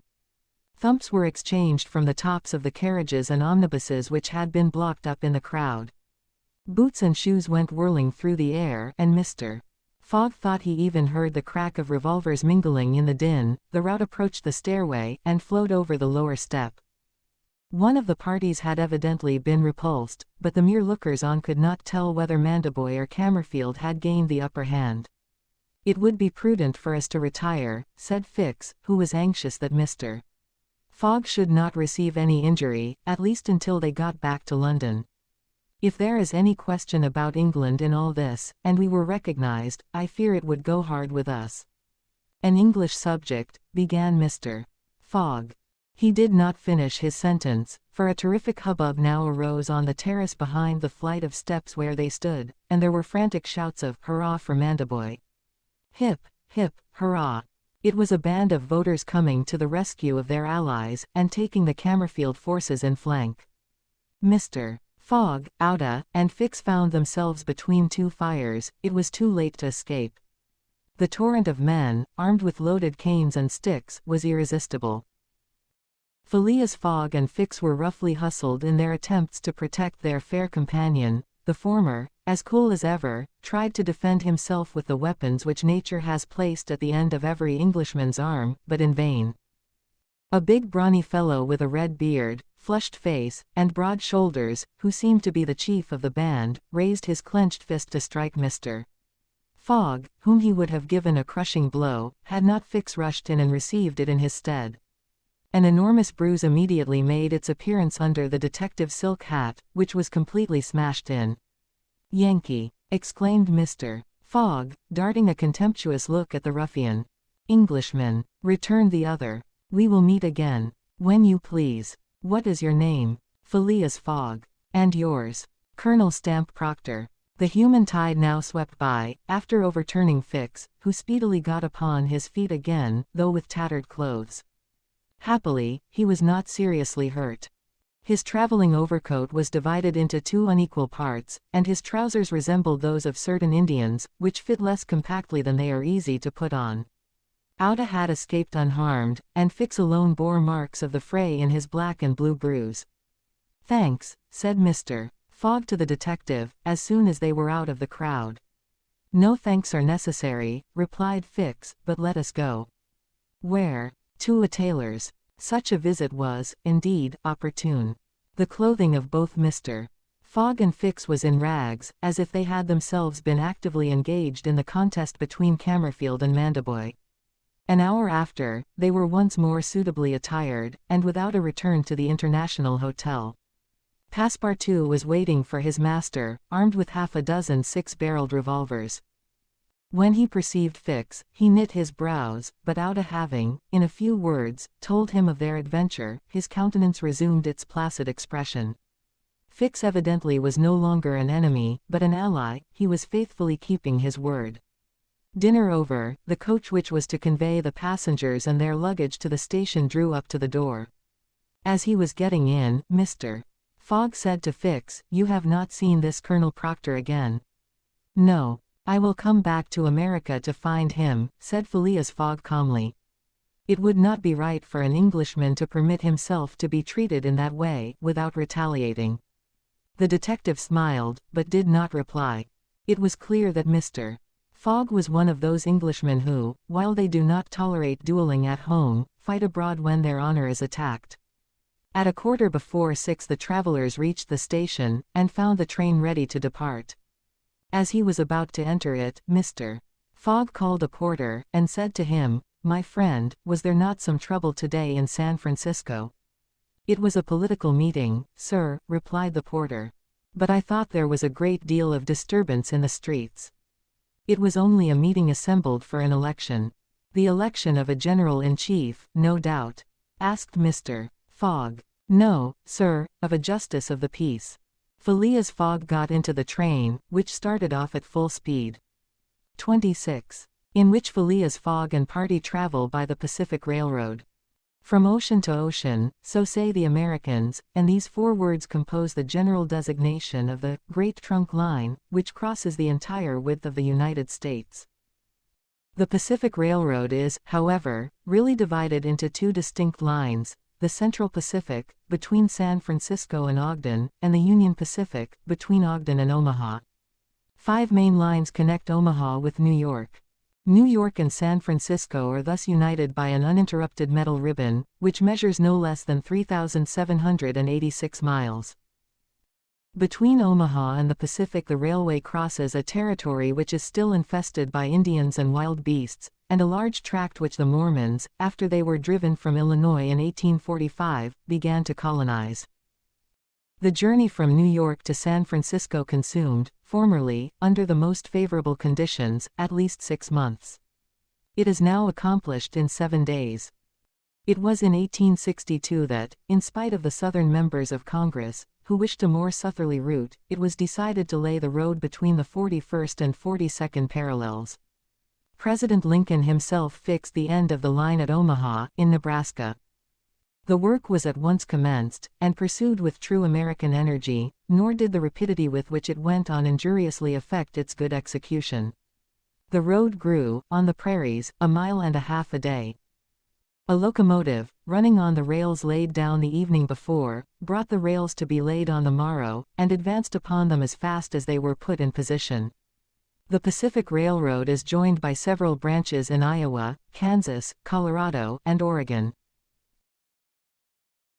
On leaving Omaha, it passes along the left bank of the Platte River as far as the junction of its northern branch, follows its southern branch, crosses the Laramie Territory and the Wasatch Mountains, turns the Great Salt Lake, and reaches Salt Lake City, the Mormon capital, plunges into the Tuya Valley, across the American Desert, Cedar and Humboldt Mountains, the Sierra Nevada, and descends, via Sacramento, to the Pacific, its grade, even on the Rocky Mountains, never exceeding 112 feet to the mile. Such was the road to be traversed in 7 days, which would enable Phileas Fogg, at least, so he hoped, to take the Atlantic steamer at New York on the 11th for Liverpool. The car which he occupied was a sort of long omnibus on 8 wheels, and with no compartments in the interior. It was supplied with 2 rows of seats, perpendicular to the direction of the train on either side of an aisle which conducted to the front and rear platforms. These platforms were found throughout the train, and the passengers were able to pass from one end of the train to the other. It was supplied with saloon cars, balcony cars, restaurants, and smoking cars. Theater cars alone were wanting, and they will have these some day. Book and news dealers, sellers of edibles, drinkables, and cigars, who seemed to have plenty of customers, were continually circulating in the aisles. The train left Oakland Station at 6 o'clock. It was already night, cold and cheerless, the heavens being overcast with clouds which seemed to threaten snow. The train did not proceed rapidly. Counting the stoppages, it did not run more than 20 miles an hour, which was a sufficient speed, however, to enable it to reach Omaha within its designated time. There was but little conversation in the car, and soon many of the passengers were overcome with sleep. Passepartout found himself beside the detective, but he did not talk to him.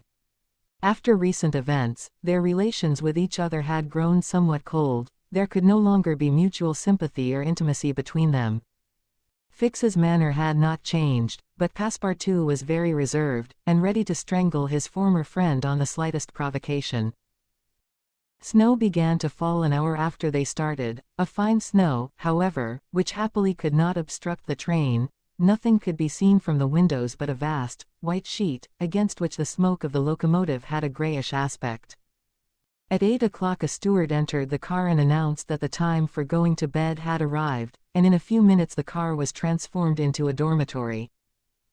The backs of the seats were thrown back, bedsteads carefully packed were rolled out by an ingenious system, berths were suddenly improvised, and each traveler had soon at his disposition a comfortable bed, protected from curious eyes by thick curtains. The sheets were clean and the pillows soft. It only remained to go to bed and sleep, which everybody did, while the train sped on across the state of California. The country between San Francisco and Sacramento is not very hilly. The Central Pacific, taking Sacramento for its starting point, extends eastward to meet the road from Omaha.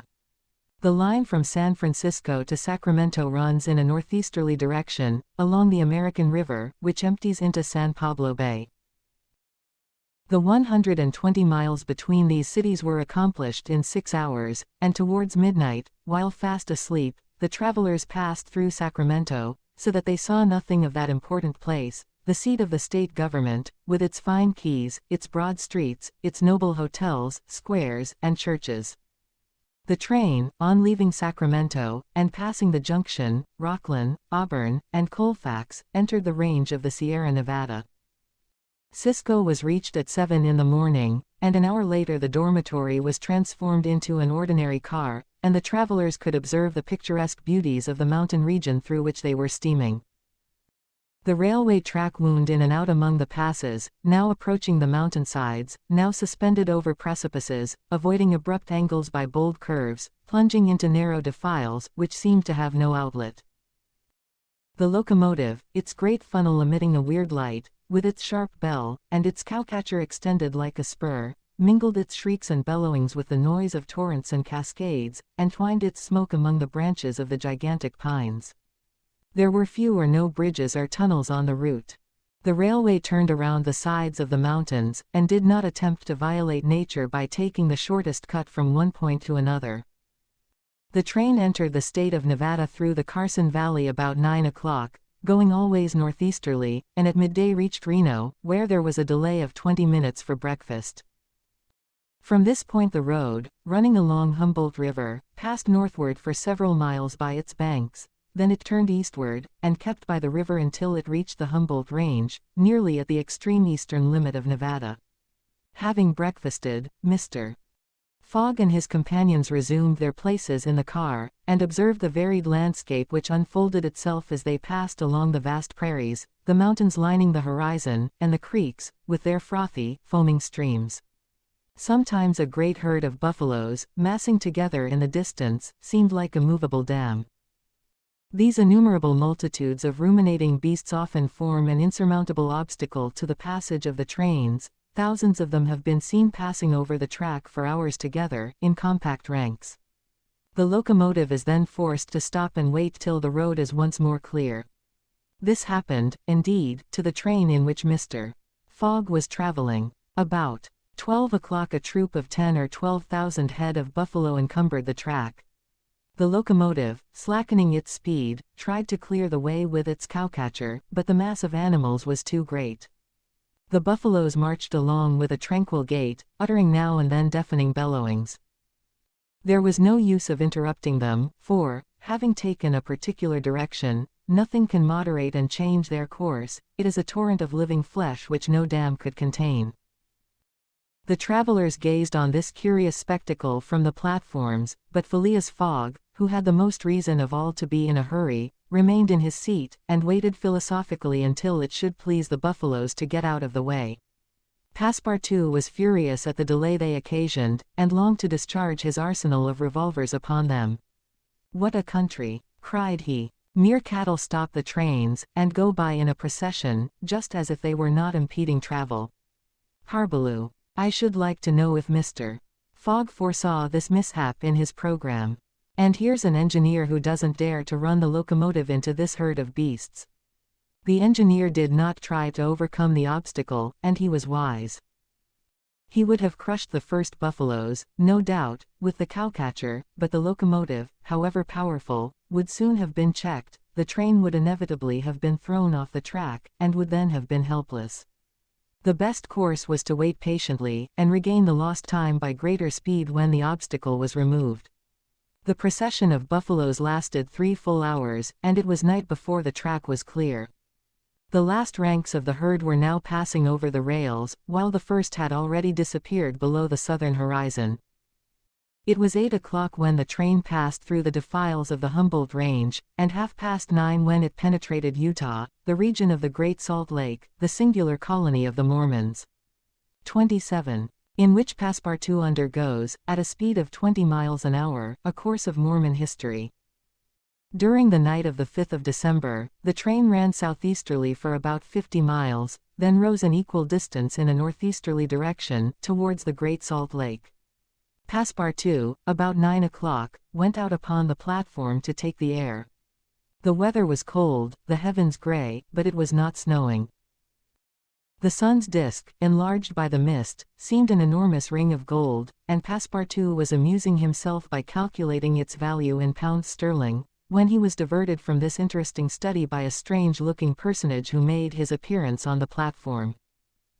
This personage, who had taken the train at Elko, was tall and dark, with black mustache, black stockings, a black silk hat, a black waistcoat, black trousers, a white cravat, and dogskin gloves.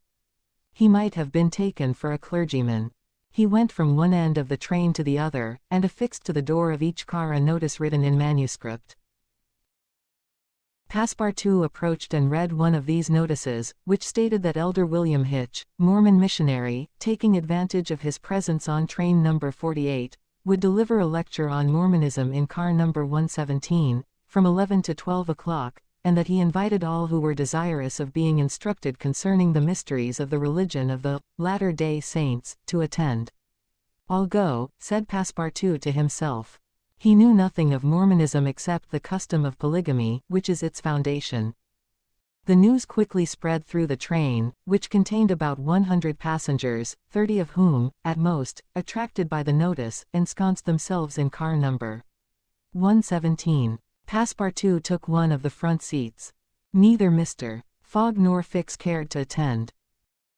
At the appointed hour Elder William Hitch rose, and, in an irritated voice, as if he had already been contradicted, said, "I tell you that Joe Smith is a martyr, that his brother Hiram is a martyr, and that the persecutions of the United States government against the prophets will also make a martyr of Brigham Young. Who dares to say the contrary?" No one ventured to gainsay the missionary, whose excited tone contrasted curiously with his naturally calm visage. No doubt his anger arose from the hardships to which the Mormons were actually subjected. The government had just succeeded, with some difficulty, in reducing these independent fanatics to its rule. It had made itself master of Utah, and subjected that territory to the laws of the Union, after imprisoning Brigham Young on a charge of rebellion and polygamy. The disciples of the prophet had since redoubled their efforts, and resisted, by words at least, the authority of Congress. Elder Hitch, as is seen, was trying to make proselytes on the very railway trains. Then, emphasizing his words with his loud voice and frequent gestures, he related the history of the Mormons from biblical times, how that, in Israel, a Mormon prophet of the tribe of Joseph published the annals of the new religion, and bequeathed them to his son Mormon, how, many centuries later, a translation of this precious book, which was written in Egyptian, was made by Joseph Smith, Jr., a Vermont farmer, who revealed himself as a mystical prophet in 1825, and how, in short, the celestial messenger appeared to him in an illuminated forest, and gave him the annals of the Lord. Several of the audience, not being much interested in the missionary's narrative, here left the car, but Elder Hitch, continuing his lecture, related how Smith, Jr., with his father, 2 brothers, and a few disciples, founded the Church of the Latter-day Saints, which, adopted not only in America, but in England, Norway and Sweden, and Germany, counts many artisans, as well as men engaged in the liberal professions, among its members, how a colony was established in Ohio, a temple erected there at a cost of $200,000, and a town built at Kirkland, how Smith became an enterprising banker and received from a simple mummy showman a papyrus scroll written by Abraham and several famous Egyptians. The elder's story became somewhat wearisome, and his audience grew gradually less, until it was reduced to 20 passengers. But this did not disconcert the enthusiast, who proceeded with the story of Joseph Smith's bankruptcy in 1837, and how his ruined creditors gave him a coat of tar and feathers, his reappearance some years afterwards, more honorable and honored than ever, at Independence, Missouri, the chief of a flourishing colony of 3,000 disciples, and his pursuit thence by outraged Gentiles and retirement into the far west. 10 hearers only were now left, among them honest Passepartout, who was listening with all his ears. Thus he learned that, after long persecutions, Smith reappeared in Illinois, and in 1839 founded a community at Nauvoo, on the Mississippi, numbering 25,000 souls, of which he became mayor, chief justice, and general-in-chief, that he announced himself, in 1843, as a candidate for the presidency of the United States, and that finally, being drawn into ambuscade at Carthage, he was thrown into prison and assassinated by a band of men disguised in masks. Passepartout was now the only person left in the car, and the elder, looking him full in the face, reminded him that, 2 years after the assassination of Joseph Smith, the inspired prophet, Brigham Young, his successor, left Nauvoo for the banks of the Great Salt Lake, where, in the midst of that fertile region, directly on the route of the emigrants who crossed Utah on their way to California, the new colony, thanks to the polygamy practiced by the Mormons, had flourished beyond expectations. And this, added Elder William Hitch, this is why the jealousy of Congress has been aroused against us. Why have the soldiers of the Union invaded the soil of Utah? Why has Brigham Young, our chief, been imprisoned, in contempt of all justice? Shall we yield to force? Never. Driven from Vermont, driven from Illinois, driven from Ohio, driven from Missouri, driven from Utah, we shall yet find some independent territory on which to plant our tents. And you, my brother, continued the elder, fixing his angry eyes upon his single auditor, will you not plant yours there, too, under the shadow of our flag? No, replied Passepartout courageously, in his turn retiring from the car, and leaving the elder to preach to vacancy. During the lecture the train had been making good progress, and towards 12:30 it reached the northwest border of the Great Salt Lake. Thence the passengers could observe the vast extent of this interior sea, which is also called the Dead Sea, and into which flows an American Jordan. It is a picturesque expanse, framed in lofty crags in large strata, encrusted with white salt, a superb sheet of water, which was formerly of larger extent than now, its shores having encroached with the lapse of time, and thus at once reduced its breadth and increased its depth. The Salt Lake, 70 miles long and 35 wide, is situated 3 miles 800 feet above the sea. Quite different from Lake Asphaltite, whose depression is 1,200 feet below the sea, it contains considerable salt, and 1/4 of the weight of its water is solid matter, its specific weight being 1,170, and, after being distilled, 1,000. Fishes are, of course, unable to live in it, and those which descend through the Jordan, the Weber, and other streams soon perish. The country around the lake was well cultivated, for the Mormons are mostly farmers, while ranches and pens for domesticated animals, fields of wheat, corn, and other cereals, luxuriant prairies, hedges of wild rose, clumps of acacias and milkwort, would have been seen 6 months later. Now the ground was covered with a thin powdering of snow. The train reached Ogden at 2 o'clock, where it rested for 6 hours. Mr. Fogg and his party had time to pay a visit to Salt Lake City, connected with Ogden by a branch road, and they spent 2 hours in this strikingly American town, built on the pattern of other cities of the Union, like a checkerboard, with the somber sadness of right angles, as Victor Hugo expresses it. The founder of the City of the Saints could not escape from the taste for symmetry which distinguishes the Anglo-Saxons. In this strange country, where the people are certainly not up to the level of their institutions, everything is done, squarely, cities, houses, and follies. The travelers, then, were promenading, at 3 o'clock, about the streets of the town built between the banks of the Jordan and the spurs of the Wasatch Range. They saw few or no churches, but the prophet's mansion, the courthouse, and the arsenal, blue brick houses with verandas and porches, surrounded by gardens bordered with acacias, palms, and locusts. A clay and pebble wall, built in 1853, surrounded the town, and in the principal street were the market and several hotels adorned with pavilions. The place did not seem thickly populated. The streets were almost deserted, except in the vicinity of the temple, which they only reached after having traversed several quarters surrounded by palisades.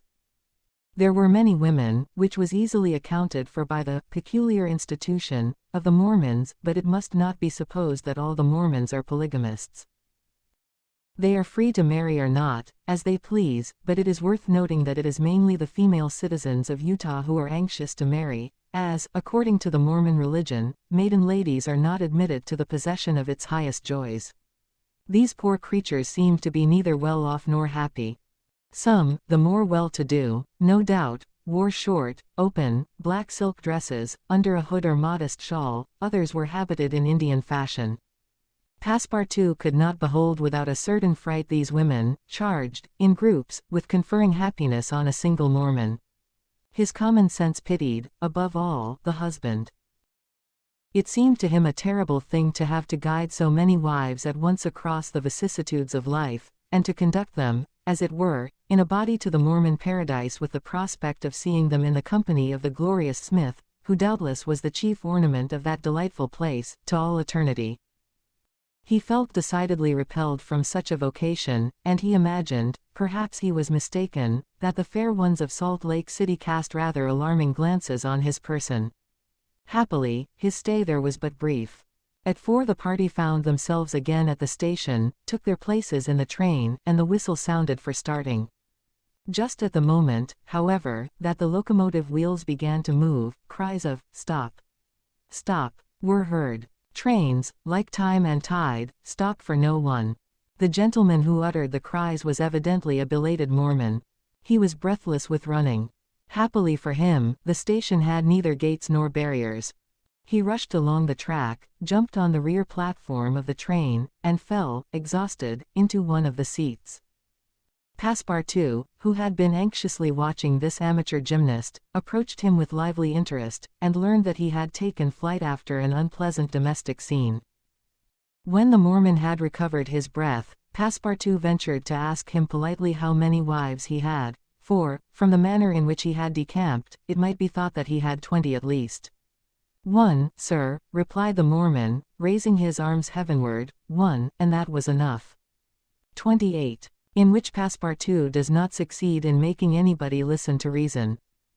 The train, on leaving Great Salt Lake at Ogden, passed northward for an hour as far as Weber River, having completed nearly 900 miles from San Francisco.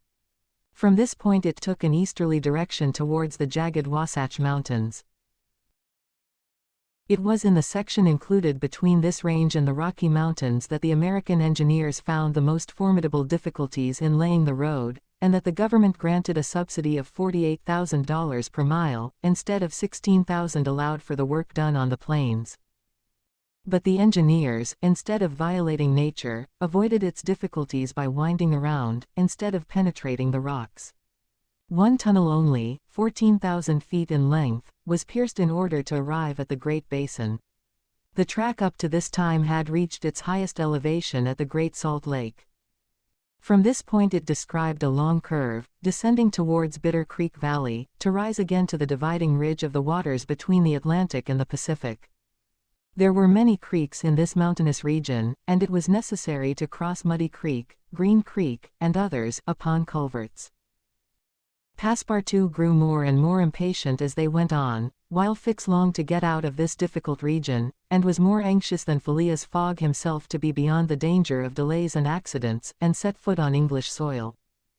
At 10 o'clock at night the train stopped at Fort Bridger Station, and 20 minutes later entered Wyoming Territory, following the valley of Bitter Creek throughout. The next day, the 7th of December, they stopped for a quarter of an hour at Green River Station. Snow had fallen abundantly during the night, but, being mixed with rain, it had half melted, and did not interrupt their progress. The bad weather, however, annoyed Passepartout, for the accumulation of snow, by blocking the wheels of the cars, would certainly have been fatal to Mr. Fogg's tour. "What an idea," he said to himself. "Why did my master make this journey in winter? Couldn't he have waited for the good season to increase his chances?" While the worthy Frenchman was absorbed in the state of the sky and the depression of the temperature, Otto was experiencing fears from a totally different cause.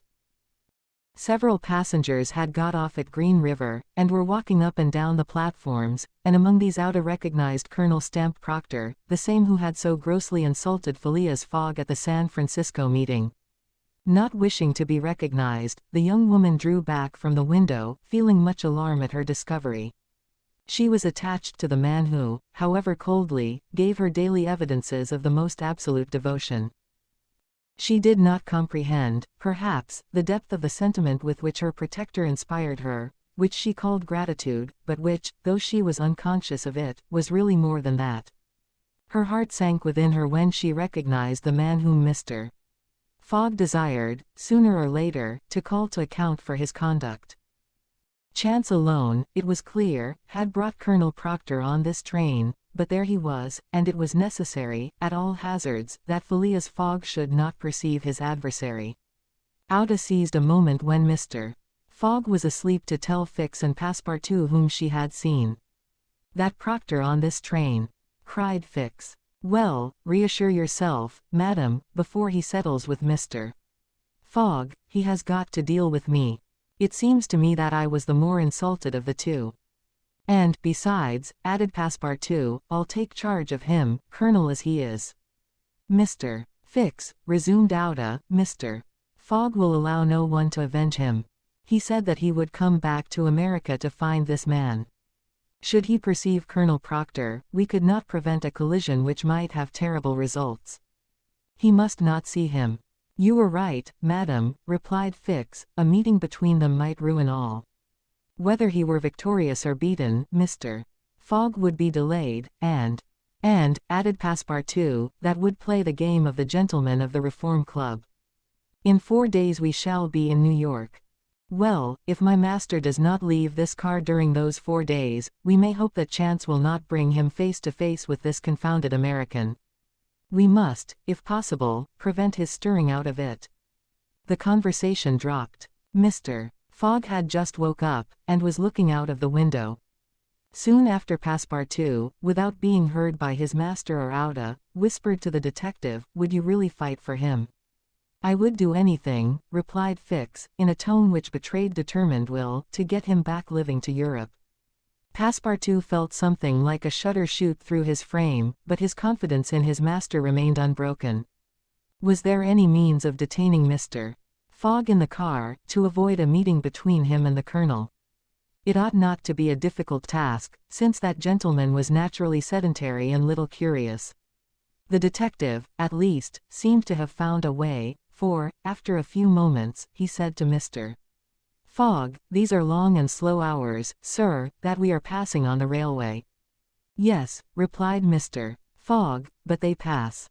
"You were in the habit of playing whist," resumed Fix, "on the steamers."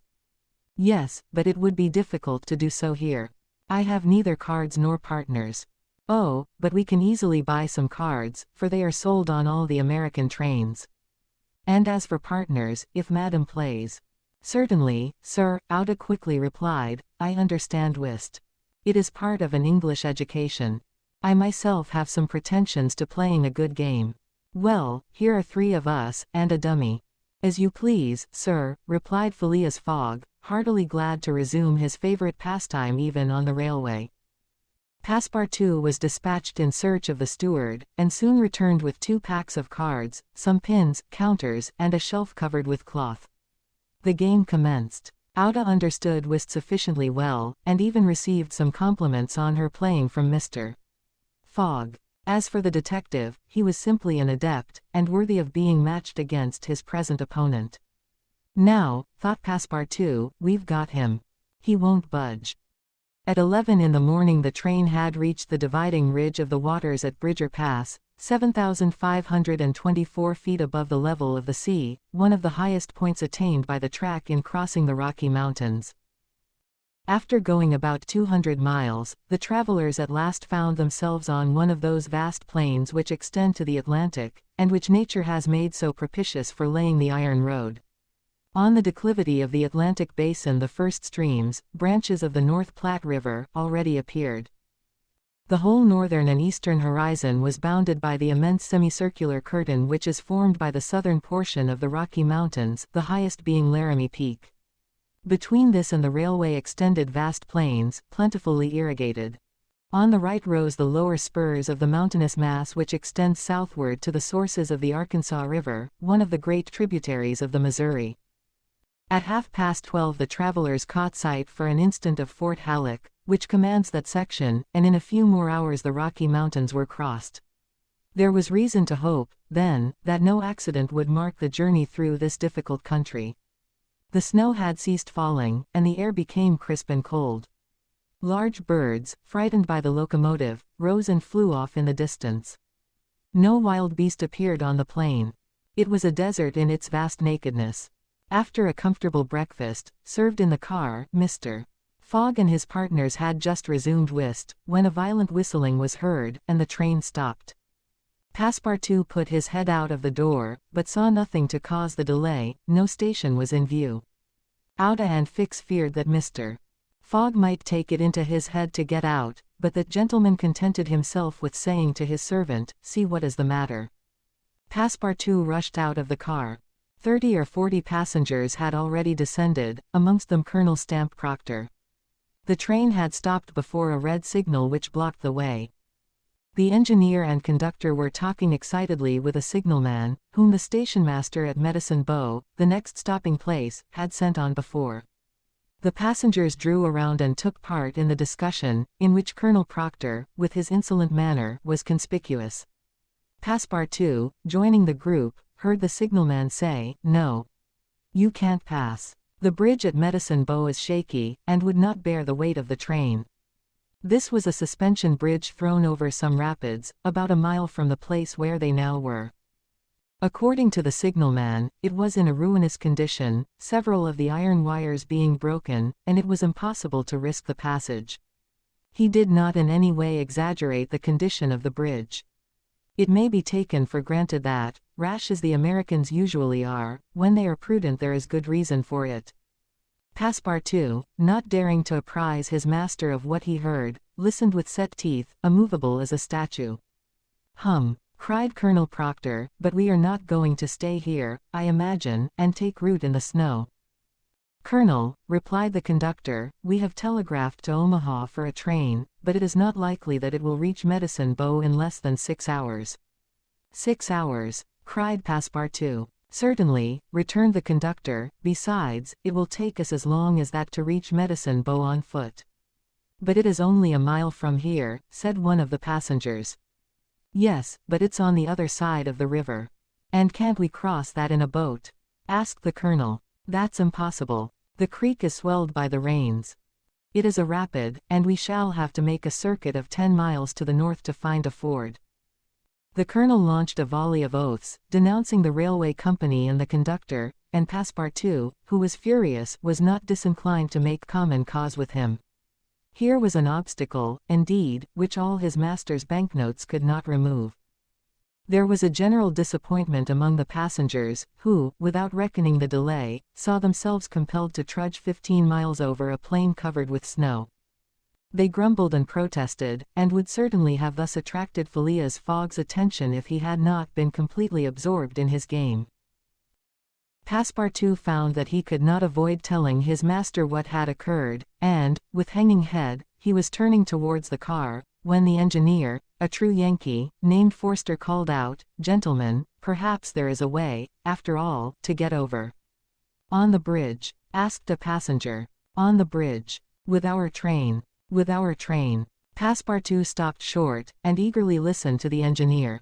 "But the bridge is unsafe," urged the conductor. "No matter," replied Forster, "I think that by putting on the very highest speed we might have a chance of getting over." "The devil," muttered Passepartout. But a number of the passengers were at once attracted by the engineer's proposal, and Colonel Proctor was especially delighted, and found the plan a very feasible one. He told stories about engineers leaping their trains over rivers without bridges, by putting on full steam, and many of those present avowed themselves of the engineer's mind. "We have 50 chances out of 100 of getting over," said one. 80, 90. Passepartout was astounded, and, though ready to attempt anything to get over Medicine Creek, thought the experiment proposed a little too American. "Besides," thought he, "there's a still more simple way, and it does not even occur to any of these people." "Sir," said he aloud to one of the passengers, "the engineer's plan seems to me a little dangerous, but—" 80 chances," replied the passenger, turning his back on him. "I know it," said Passepartout, turning to another passenger, "but a simple idea." "Ideas are no use," returned the American, shrugging his shoulders, "as the engineer assures us that we can pass." "Doubtless," urged Passepartout, "we can pass, but perhaps it would be more prudent." "What? Prudent?" cried Colonel Proctor, whom this word seemed to excite prodigiously. "At full speed, don't you see, at full speed." "I know, I see," repeated Passepartout, "but it would be, if not more prudent, since that word displeases you, at least more natural." "Who? What's the matter with this fellow?"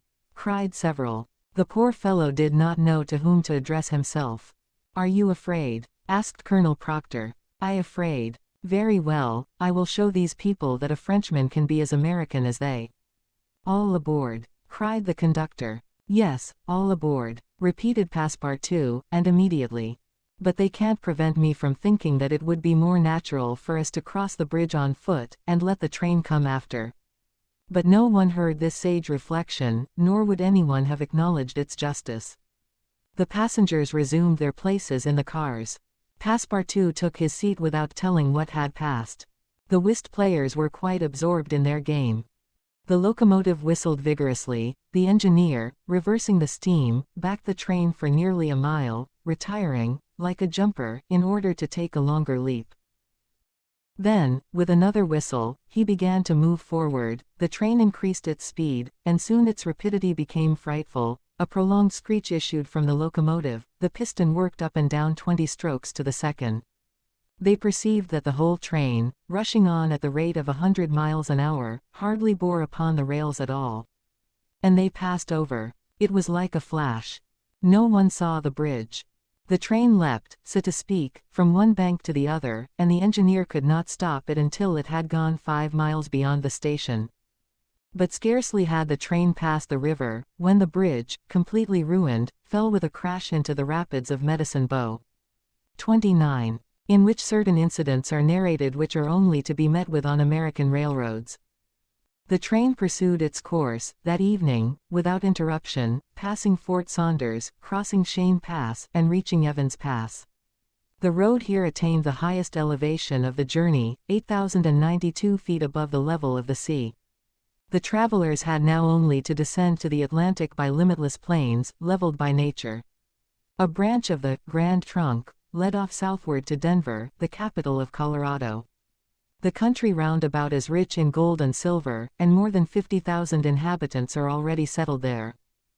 1,382 miles had been passed over from San Francisco. In 3 days and 3 nights, 4 days and nights more would probably bring them to New York. Phileas Fogg was not as yet behindhand. During the night Camp Walbach was passed on the left. Lodgepole Creek ran parallel with the road, marking the boundary between the territories of Wyoming and Colorado.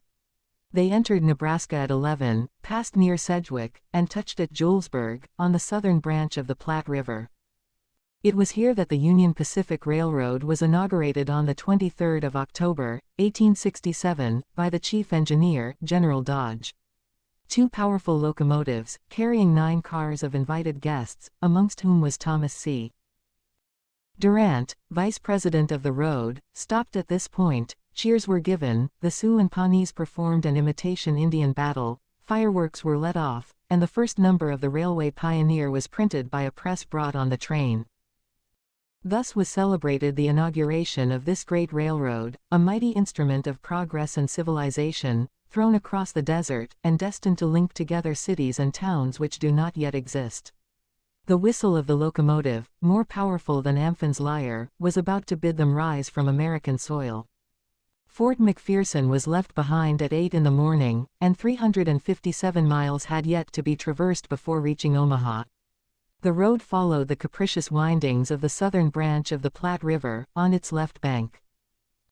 At 9 the train stopped at the important town of North Platte, built between the 2 arms of the river, which rejoin each other around it and form a single artery, a large tributary, whose waters empty into the Missouri a little above Omaha.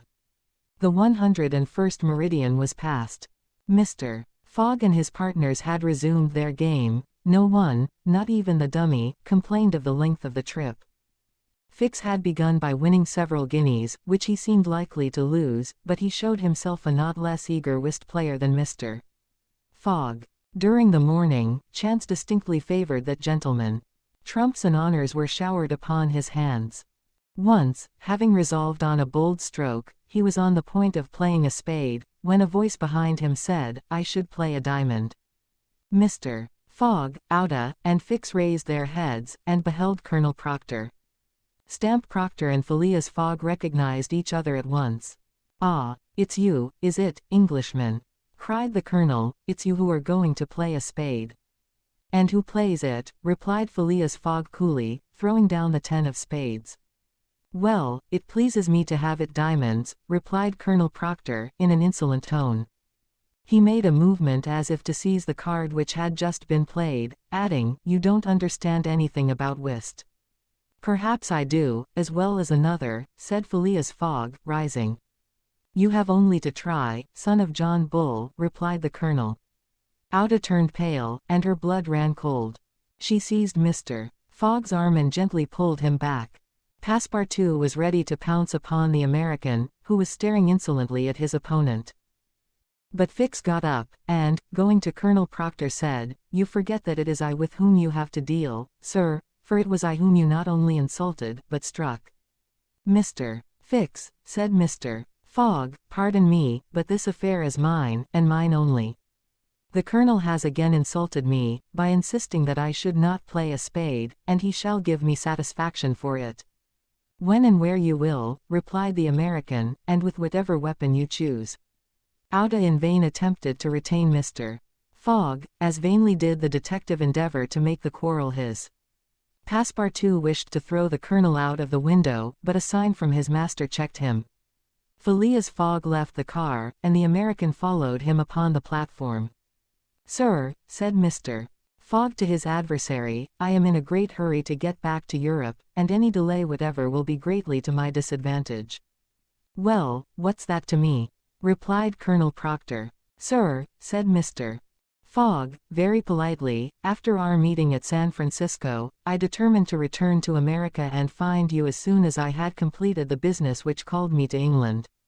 "Really? Will you appoint a meeting for 6 months hence? Why not 10 years hence?"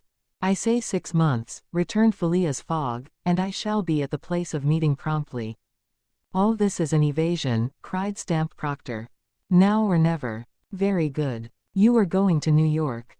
"No." "To Chicago?" "No." "To Omaha?" "What difference is it to you? Do you know Plum Creek?"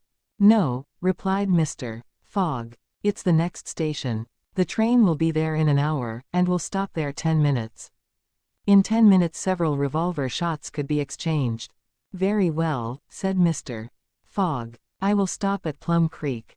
"And I guess you'll stay there too," added the American insolently. "Who knows?" replied Mr. Fogg, returning to the car as coolly as usual. He began to reassure Auda, telling her that blusterers were never to be feared, and begged Fix to be his second at the approaching duel, a request which the detective could not refuse.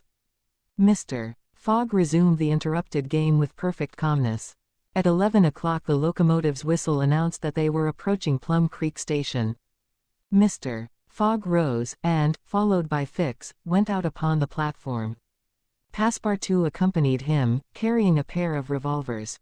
Auda remained in the car, as pale as death. The door of the next car opened, and Colonel Proctor appeared on the platform, attended by a Yankee of his own stamp as his second. But just as the combatants were about to step from the train, the conductor hurried up, and shouted, "You can't get off, gentlemen." "Why not?" asked the colonel. "We are 20 minutes late, and we shall not stop." "But I am going to fight a duel with this gentleman." "I am sorry," said the conductor, "but we shall be off at once. There's the bell ringing now." The train started. "I'm really very sorry, gentlemen," said the conductor. "Under any other circumstances I should have been happy to oblige you. But, after all, as you have not had time to fight here, why not fight as we go along?" "That wouldn't be convenient, perhaps, for this gentleman," said the colonel, in a jeering tone. "It would be perfectly so," replied Phileas Fogg. "Well, we are really in America," thought Passepartout, "and the conductor is a gentleman of the first order." So muttering, he followed his master. The two combatants, their seconds, and the conductor passed through the cars to the rear of the train.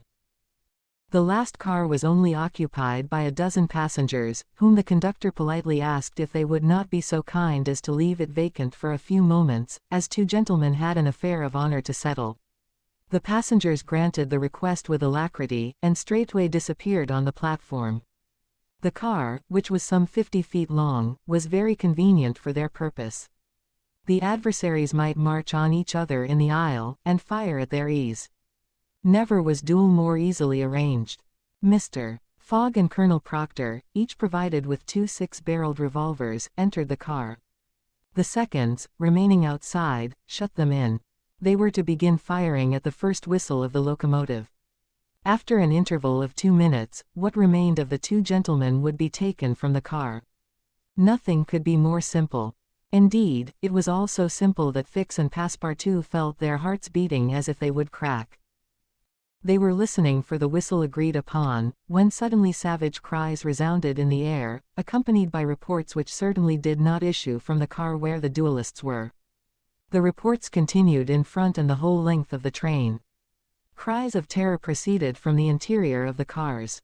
Colonel Proctor and Mr. Fogg, revolvers in hand, hastily quitted their prison, and rushed forward where the noise was most clamorous.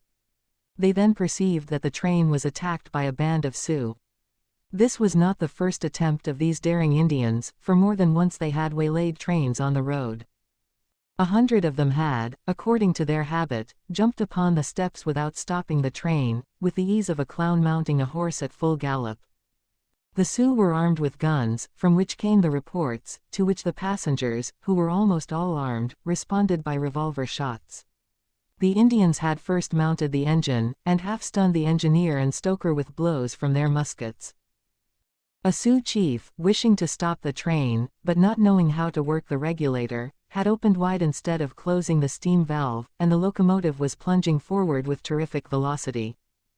The Sioux had at the same time invaded the cars, skipping like enraged monkeys over the roofs, thrusting open the doors, and fighting hand to hand with the passengers.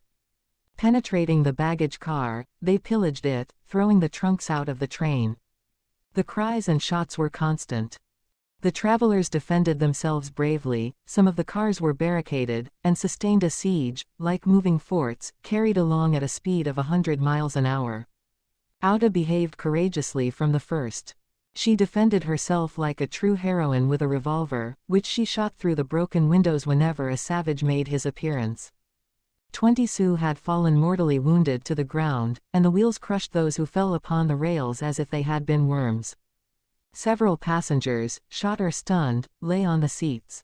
It was necessary to put an end to the struggle, which had lasted for 10 minutes, and which would result in the triumph of the Sioux if the train was not stopped. Fort Kearny Station, where there was a garrison, was only 2 miles distant, but, that once passed, the Sioux would be masters of the train between Fort Kearny and the station beyond. The conductor was fighting beside Mr.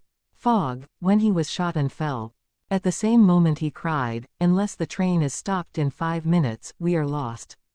"It shall be stopped," said Phileas Fogg, preparing to rush from the car. "Stay, monsieur," cried Passepartout, "I will go." Mr. Fogg had not time to stop the brave fellow, who, opening a door unperceived by the Indians, succeeded in slipping under the car, and while the struggle continued and the balls whizzed across each other over his head, he made use of his old acrobatic experience, and with amazing agility worked his way under the cars, holding on to the chains, aiding himself by the brakes and edges of the sashes, creeping from one car to another with marvelous skill, and thus gaining the forward end of the train. There, suspended by one hand between the baggage car and the tender, with the other he loosened the safety chains, but, owing to the traction, he would never have succeeded in unscrewing the yoking bar, had not a violent concussion jolted this bar out. The train, now detached from the engine, remained a little behind, whilst the locomotive rushed forward with increased speed. Carried on by the force already acquired, the train still moved for several minutes, but the brakes were worked and at last they stopped, less than 100 feet from Kearny Station. The soldiers of the fort, attracted by the shots, hurried up. The Sioux had not expected them, and decamped in a body before the train entirely stopped. But when the passengers counted each other on the station platform, several were found missing, among others the courageous Frenchman, whose devotion had just saved them. XXX. In which Phileas Fogg simply does his duty. 3 passengers including Passepartout had disappeared. Had they been killed in the struggle? Were they taken prisoners by the Sioux? It was impossible to tell. There were many wounded, but none mortally. Colonel Proctor was one of the most seriously hurt. He had fought bravely, and a ball had entered his groin. He was carried into the station with the other wounded passengers, to receive such attention as could be of avail. Auda was safe, and Phileas Fogg, who had been in the thickest of the fight, had not received a scratch. Fix was slightly wounded in the arm. But Passepartout was not to be found, and tears coursed down Auda's cheeks. All the passengers had got out of the train, the wheels of which were stained with blood. From the tires and spokes hung ragged pieces of flesh. As far as the eye could reach on the white plain behind, red trails were visible. The last Sioux were disappearing in the south, along the banks of Republican River. Mr. Fogg, with folded arms, remained motionless. He had a serious decision to make. Auda, standing near him, looked at him without speaking, and he understood her look. If his servant was a prisoner, ought he not to risk everything to rescue him from the Indians? "I will find him, living or dead," said he quietly to Auda. "Ah, Mr. Fogg," cried she, clasping his hands and covering them with tears. "Living," added Mr. Fogg, "if we do not lose a moment." Phileas Fogg, by this resolution, inevitably sacrificed himself. He pronounced his own doom. The delay of a single day would make him lose the steamer at New York, and his bet would be certainly lost. But as he thought, "It is my duty," he did not hesitate. The commanding officer of Fort Kearny was there. 100 of his soldiers had placed themselves in a position to defend the station, should the Sioux attack it. "Sir," said Mr. Fogg to the captain, "3 passengers have disappeared." "Dead?" asked the captain. "Dead or prisoners, that is the uncertainty which must be solved." "Do you propose to pursue the Sioux?" "That's a serious thing to do, sir," returned the captain. "These Indians may retreat beyond the Arkansas, and I cannot leave the fort unprotected." "The lives of 3 men are in question, sir," said Phileas Fogg. "Doubtless, but can I risk the lives of 50 men to save 3? "I don't know whether you can, sir, but you ought to do so." "Nobody here," returned the other, "has a right to teach me my duty." "Very well," said Mr. Fogg, coldly. "I will go alone." "You, sir," cried Fix, coming up, "you go alone in pursuit of the Indians? Would you have me leave this poor fellow to perish, him to whom everyone present owes his life?" "I shall go." "No, sir, you shall not go alone," cried the captain, touched in spite of himself. "No, you were a brave man. 30 volunteers," he added, turning to the soldiers. The whole company started forward at once. The captain had only to pick his men. 30 were chosen, and an old sergeant placed at their head. "Thanks, Captain," said Mr. Fogg. "Will you let me go with you?" asked Fix. "Do as you please, sir. But if you wish to do me a favor, you will remain with Auda. In case anything should happen to me." A sudden pallor overspread the detective's face. Separate himself from the man whom he had so persistently followed step by step. Leave him to wander about in this desert. Fix gazed attentively at Mr. Fogg, and, despite his suspicions and of the struggle which was going on within him, he lowered his eyes before that calm and frank look. "I will stay," said he. A few moments after, Mr. Fogg pressed the young woman's hand, and, having confided to her his precious carpet-bag, went off with the sergeant and his little squad. But, before going, he had said to the soldiers, "My friends, I will divide $5,000 among you, if we save the prisoners." It was then a little past noon. Auda retired to a waiting room, and there she waited alone, thinking of the simple and noble generosity, the tranquil courage of Phileas Fogg. He had sacrificed his fortune, and was now risking his life, all without hesitation, from duty, in silence. Fix did not have the same thoughts, and could scarcely conceal his agitation. He walked feverishly up and down the platform, but soon resumed his outward composure. He now saw the folly of which he had been guilty in letting Fogg go alone. What? This man, whom he had just followed around the world, was permitted now to separate himself from him. He began to accuse and abuse himself, and, as if he were director of police, administered to himself a sound lecture for his greenness. "I have been an idiot," he thought, "and this man will see it. He has gone, and won't come back. But how is it that I, Fix, who have in my pocket a warrant for his arrest, have been so fascinated by him? Decidedly, I am nothing but an ass." So reasoned the detective, while the hours crept by all too slowly. He did not know what to do. Sometimes he was tempted to tell Auda all, but he could not doubt how the young woman would receive his confidences. What course should he take? He thought of pursuing Fogg across the vast white plains. It did not seem impossible that he might overtake him. Footsteps were easily printed on the snow. But soon, under a new sheet, every imprint would be effaced. Fix became discouraged. He felt a sort of insurmountable longing to abandon the game altogether. He could now leave Fort Kearny Station, and pursue his journey homeward in peace. Towards 2 o'clock in the afternoon, while it was snowing hard, long whistles were heard approaching from the east. A great shadow, preceded by a wild light, slowly advanced, appearing still larger through the mist, which gave it a fantastic aspect. No train was expected from the east, neither had there been time for the succor asked for by telegraph to arrive. The train from Omaha to San Francisco was not due till the next day. The mystery was soon explained.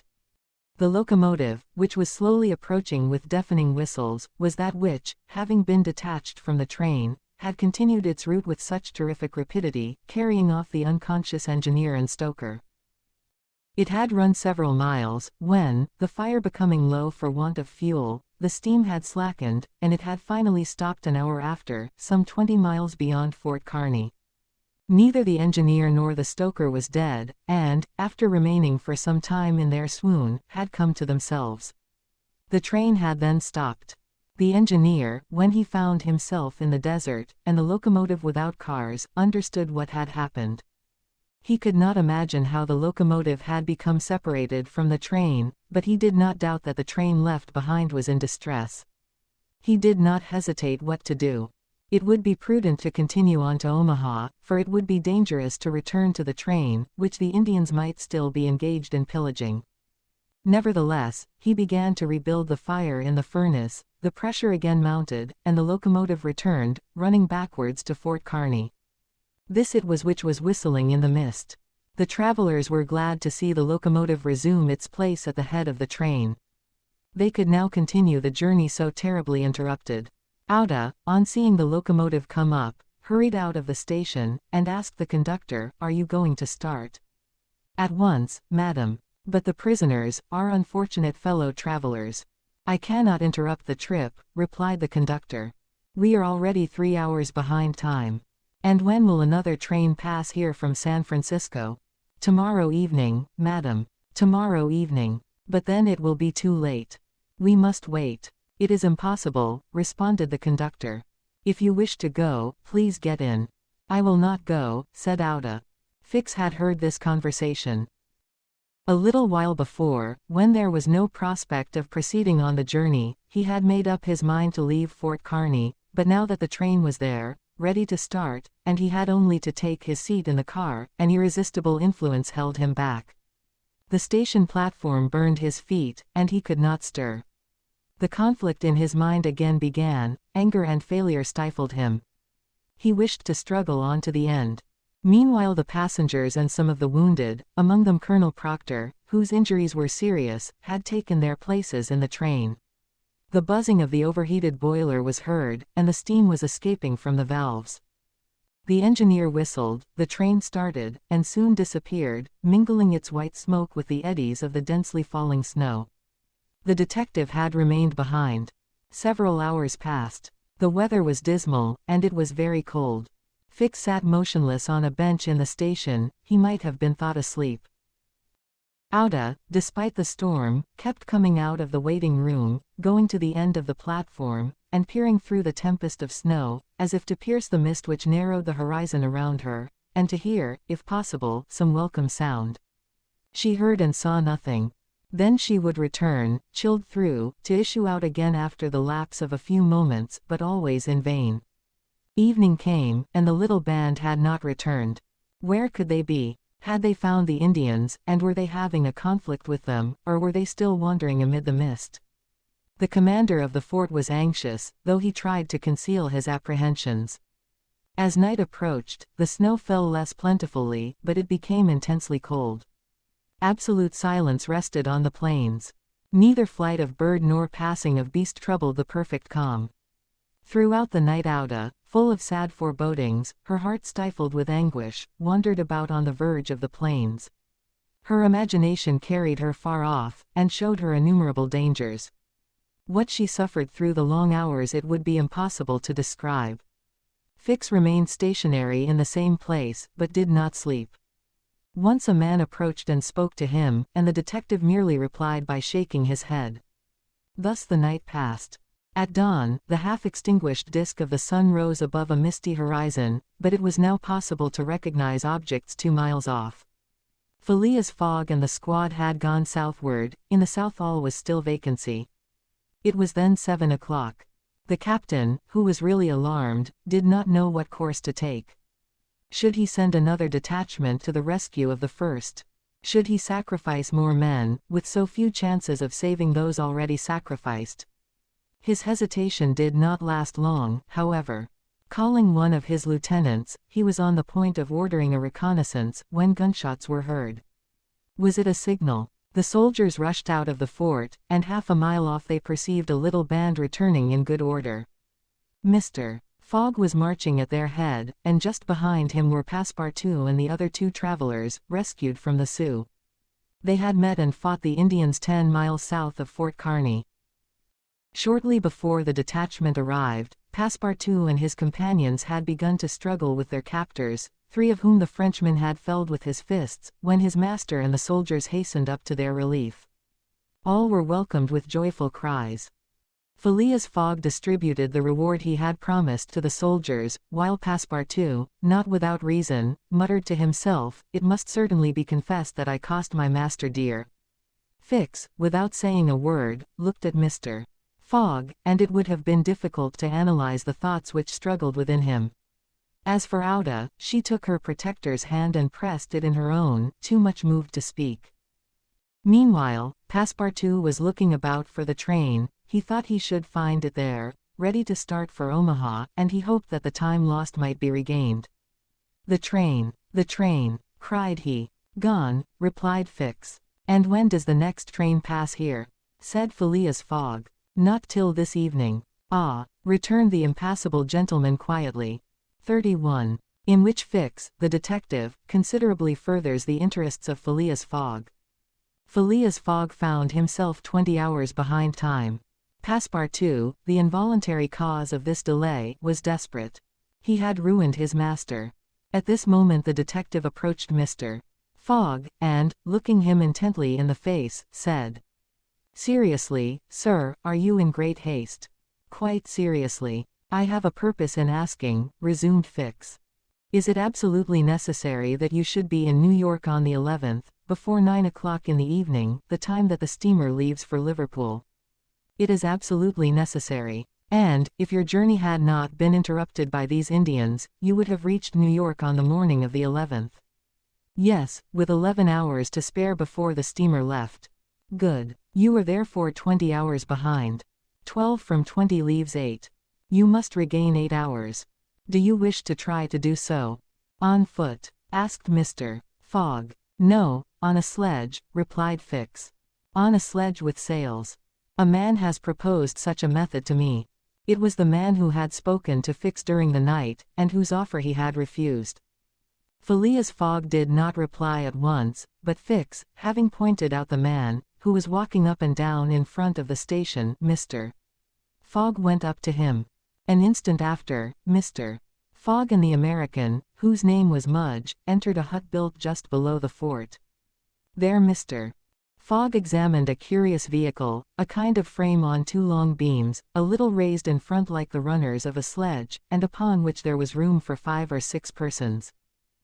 A high mast was fixed on the frame, held firmly by metallic lashings, to which was attached a large brigantine sail.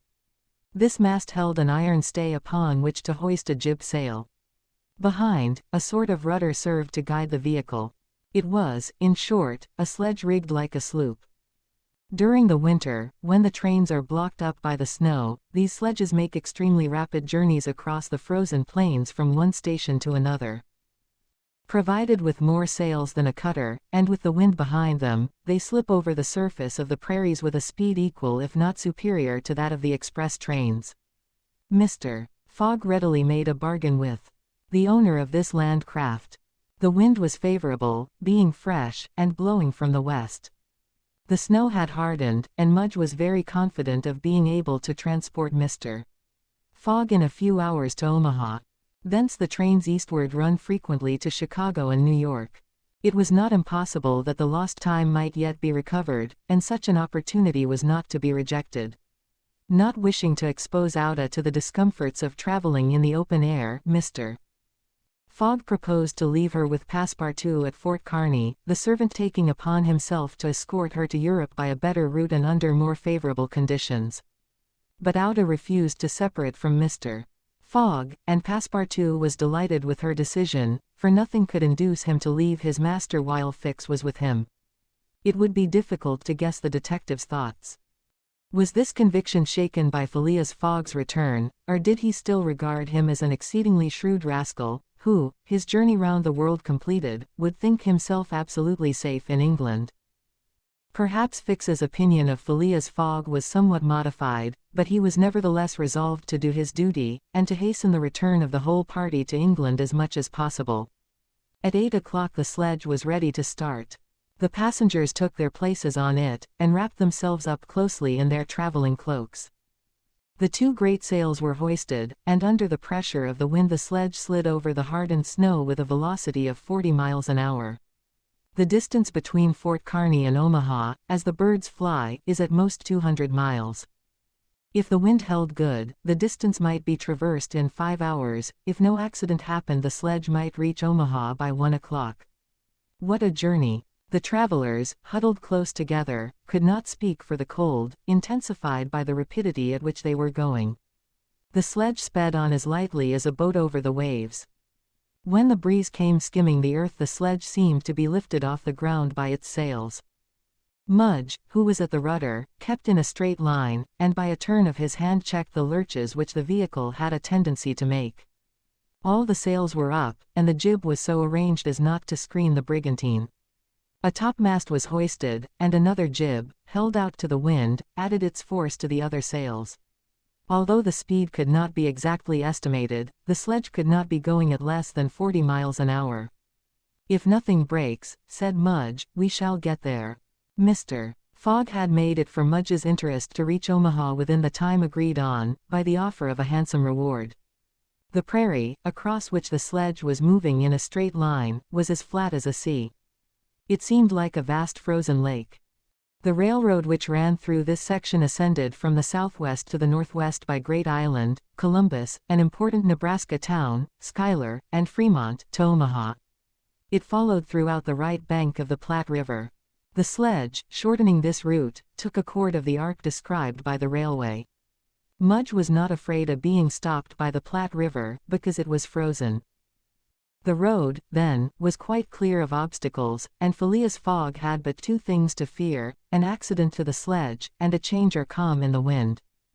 But the breeze, far from lessening its force, blew as if to bend the mast, which, however, the metallic lashings held firmly. These lashings, like the chords of a stringed instrument, resounded as if vibrated by a violin bow. The sledge slid along in the midst of a plaintively intense melody. "Those chords give the fifth and the octave," said Mr. Fogg. These were the only words he uttered during the journey. Auda, cozily packed in furs and cloaks, was sheltered as much as possible from the attacks of the freezing wind. As for Passepartout, his face was as red as the sun's disk when it sets in the mist, and he laboriously inhaled the biting air. With his natural buoyancy of spirits, he began to hope again. They would reach New York on the evening, if not on the morning, of the 11th, and there was still some chances that it would be before the steamer sailed for Liverpool. Passepartout even felt a strong desire to grasp his ally, Fix, by the hand. He remembered that it was the detective who procured the sledge, the only means of reaching Omaha in time, but, checked by some presentiment, he kept his usual reserve. One thing, however, Passepartout would never forget, and that was the sacrifice which Mr. Fogg had made, without hesitation, to rescue him from the Sioux. Mr. Fogg had risked his fortune and his life. No, his servant would never forget that. While each of the party was absorbed in reflections so different, the sledge flew past over the vast carpet of snow. The creeks it passed over were not perceived. Fields and streams disappeared under the uniform whiteness. The plain was absolutely deserted. Between the Union Pacific Road and the branch which unites Kearney with St. Joseph it formed a great uninhabited island. Neither village, station, nor fort appeared. From time to time they sped by some phantom-like tree, whose white skeleton twisted and rattled in the wind. Sometimes flocks of wild birds rose, or bands of gaunt, famished, ferocious prairie wolves ran howling after the sledge. Passepartout, revolver in hand, held himself ready to fire on those which came too near. Had an accident then happened to the sledge, the travelers, attacked by these beasts, would have been in the most terrible danger, but it held on its even course, soon gained on the wolves, and ere long left the howling band at a safe distance behind.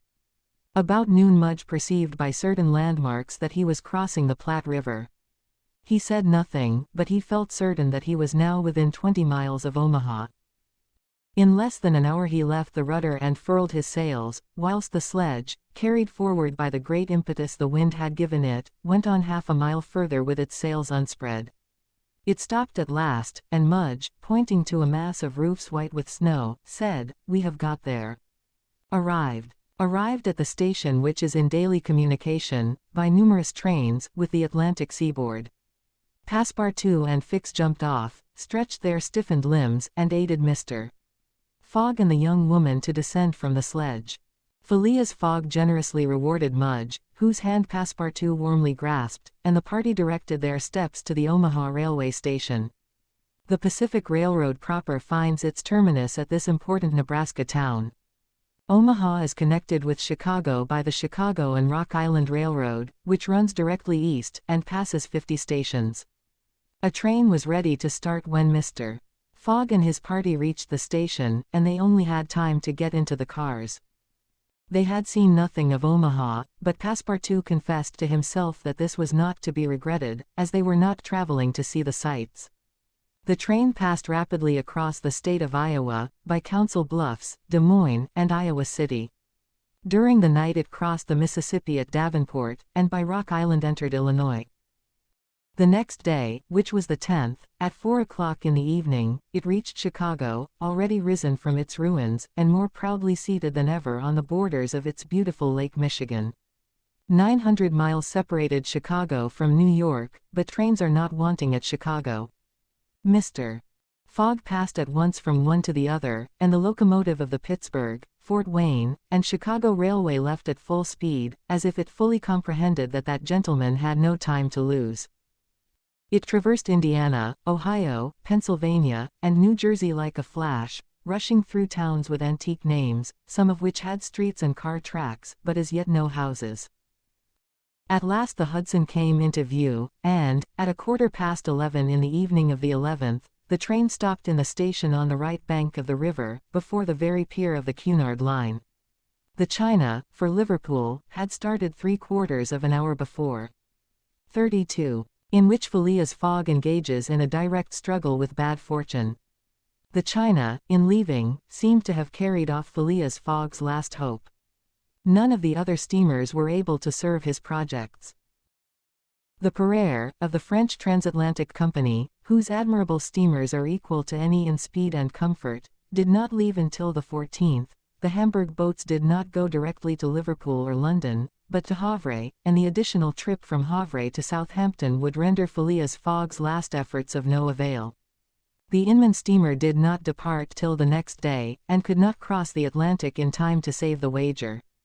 Mr. Fogg learned all this in consulting his Bradshaw, which gave him the daily movements of the transatlantic steamers.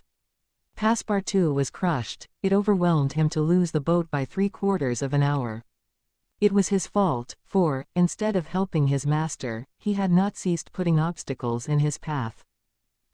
And when he recalled all the incidents of the tour, when he counted up the sums expended in pure loss and on his own account, when he thought that the immense stake, added to the heavy charges of this useless journey, would completely ruin Mr.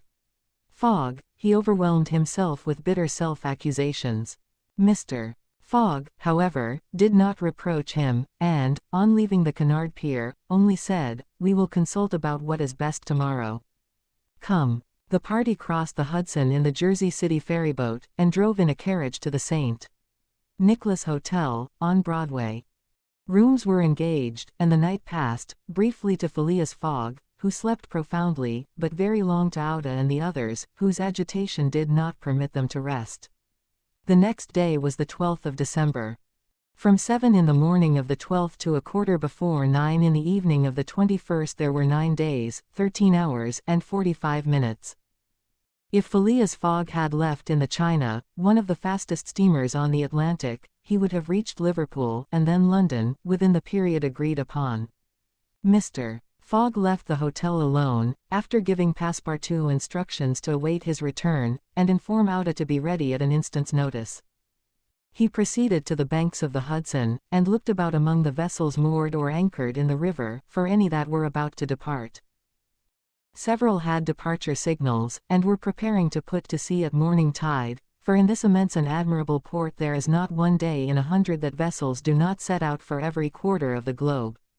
But they were mostly sailing vessels, of which, of course, Phileas Fogg could make no use.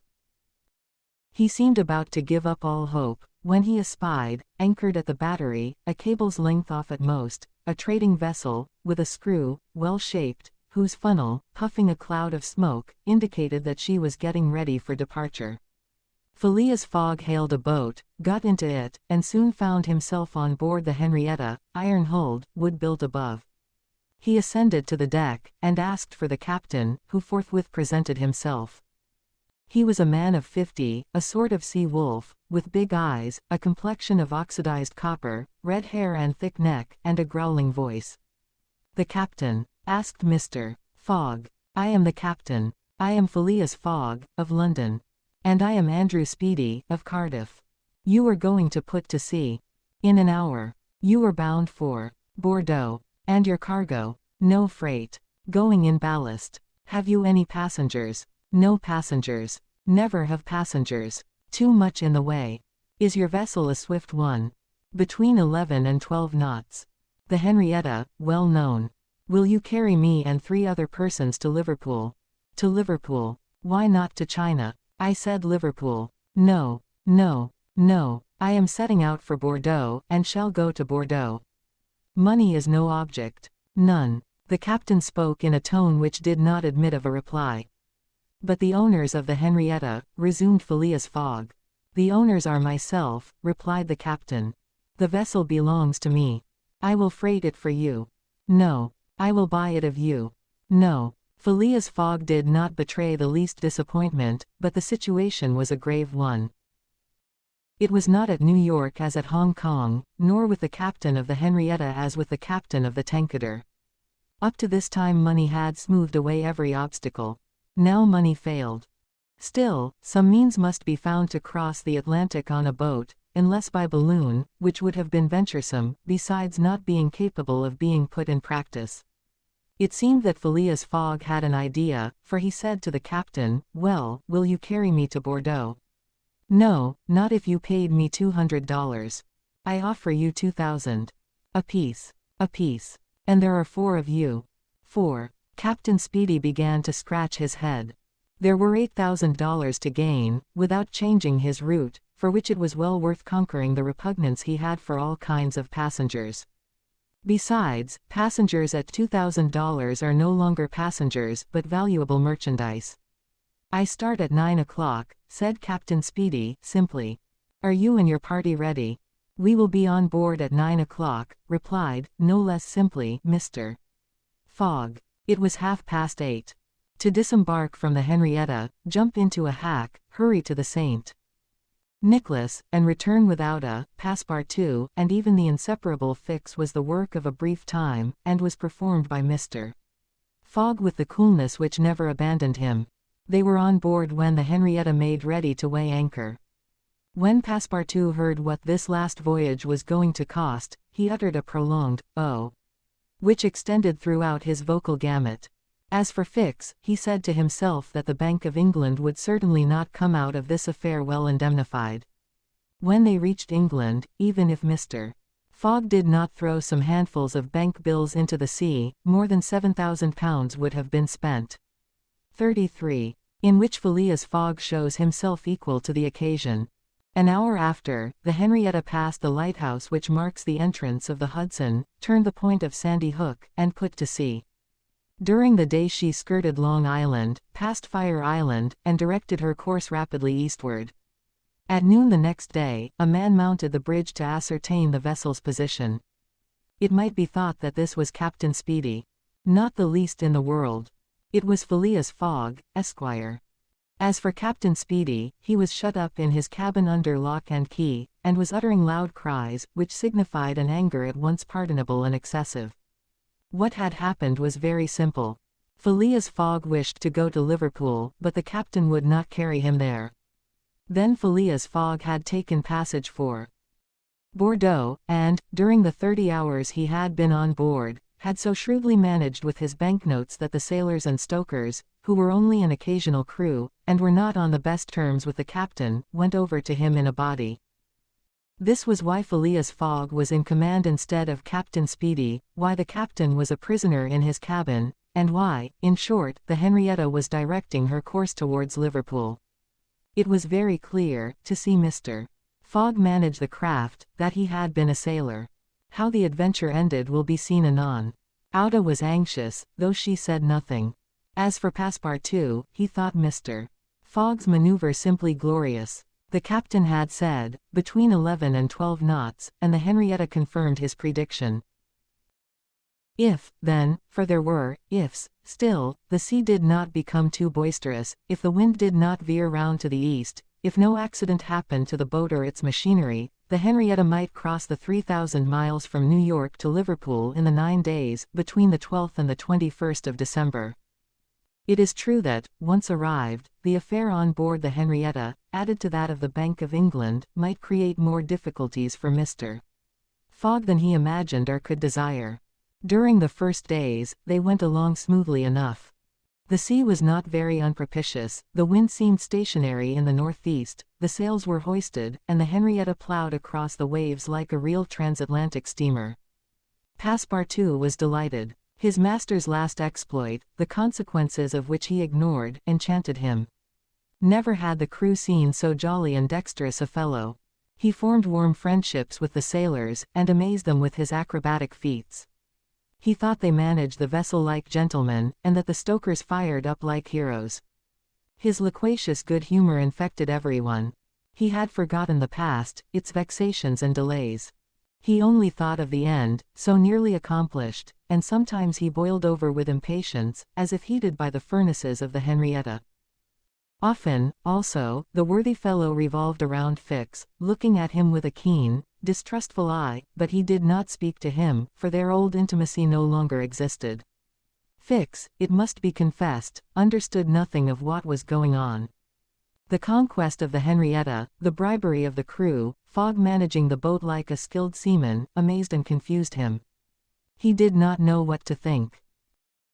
For, after all, a man who began by stealing £55,000 might end by stealing a vessel, and Fix was not unnaturally inclined to conclude that the Henrietta under Fogg's command was not going to Liverpool at all, but to some part of the world where the robber, turned into a pirate, would quietly put himself in safety.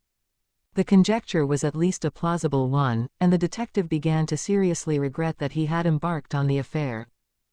As for Captain Speedy, he continued to howl and growl in his cabin, and Passepartout, whose duty it was to carry him his meals, courageous as he was, took the greatest precautions. Mr. Fogg did not seem even to know that there was a captain on board. On the 13th they passed the edge of the banks of Newfoundland, a dangerous locality. During the winter, especially, there are frequent fogs and heavy gales of wind. Ever since the evening before the barometer, suddenly falling, had indicated an approaching change in the atmosphere, and during the night the temperature varied, the cold became sharper, and the wind veered to the southeast. This was a misfortune. Mr. Fogg, in order not to deviate from his course, furled his sails and increased the force of the steam, but the vessel's speed slackened, owing to the state of the sea, the long waves of which broke against the stern. She pitched violently, and this retarded her progress. The breeze little by little swelled into a tempest, and it was to be feared that the Henrietta might not be able to maintain herself upright on the waves.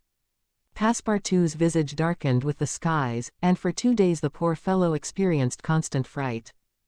But Phileas Fogg was a bold mariner, and knew how to maintain headway against the sea, and he kept on his course without even decreasing his steam. The Henrietta, when she could not rise upon the waves, crossed them, swamping her deck, but passing safely. Sometimes the screw rose out of the water, beating its protruding end, when a mountain of water raised the stern above the waves, but the craft always kept straight ahead. The wind, however, did not grow as boisterous as might have been feared. It was not one of those tempests which burst and rush on with a speed of 90 miles an hour. It continued fresh, but, unhappily, it remained obstinately in the southeast, rendering the sails useless. The 16th of December was the 75th day since Phileas Fogg's departure from London, and the Henrietta had not yet been seriously delayed. Half of the voyage was almost accomplished, and the worst localities had been passed. In summer, success would have been well nigh certain. In winter, they were at the mercy of the bad season. Passepartout said nothing, but he cherished hope in secret, and comforted himself with the reflection that, if the wind failed them, they might still count on the steam. On this day the engineer came on deck, went up to Mr. Fogg, and began to speak earnestly with him. Without knowing why it was a presentiment, perhaps Passepartout became vaguely uneasy. He would have given one of his ears to hear with the other what the engineer was saying. He finally managed to catch a few words, and was sure he heard his master say, "You are certain of what you tell me?" "Certain, sir," replied the engineer. "You must remember that, since we started, we have kept up hot fires in all our furnaces, and, though we had coal enough to go on short steam from New York to Bordeaux, we haven't enough to go with all steam from New York to Liverpool." "I will consider," replied Mr. Fogg. Passepartout understood it all. He was seized with mortal anxiety. The coal was giving out. "Ah, if my master can get over that," muttered he, "he'll be a famous man." He could not help imparting to Fix what he had overheard. "Then you believe that we really are going to Liverpool?" "Of course." "Ass," replied the detective, shrugging his shoulders and turning on his heel. Passepartout was on the point of vigorously resenting the epithet, the reason of which he could not for the life of him comprehend, but he reflected that the unfortunate Fix was probably very much disappointed and humiliated in his self-esteem, after having so awkwardly followed a false scent around the world, and refrained. And now what course would Phileas Fogg adopt? It was difficult to imagine. Nevertheless he seemed to have decided upon one, for that evening he sent for the engineer, and said to him, "Feed all the fires until the coal is exhausted." A few moments after, the funnel of the Henrietta vomited forth torrents of smoke.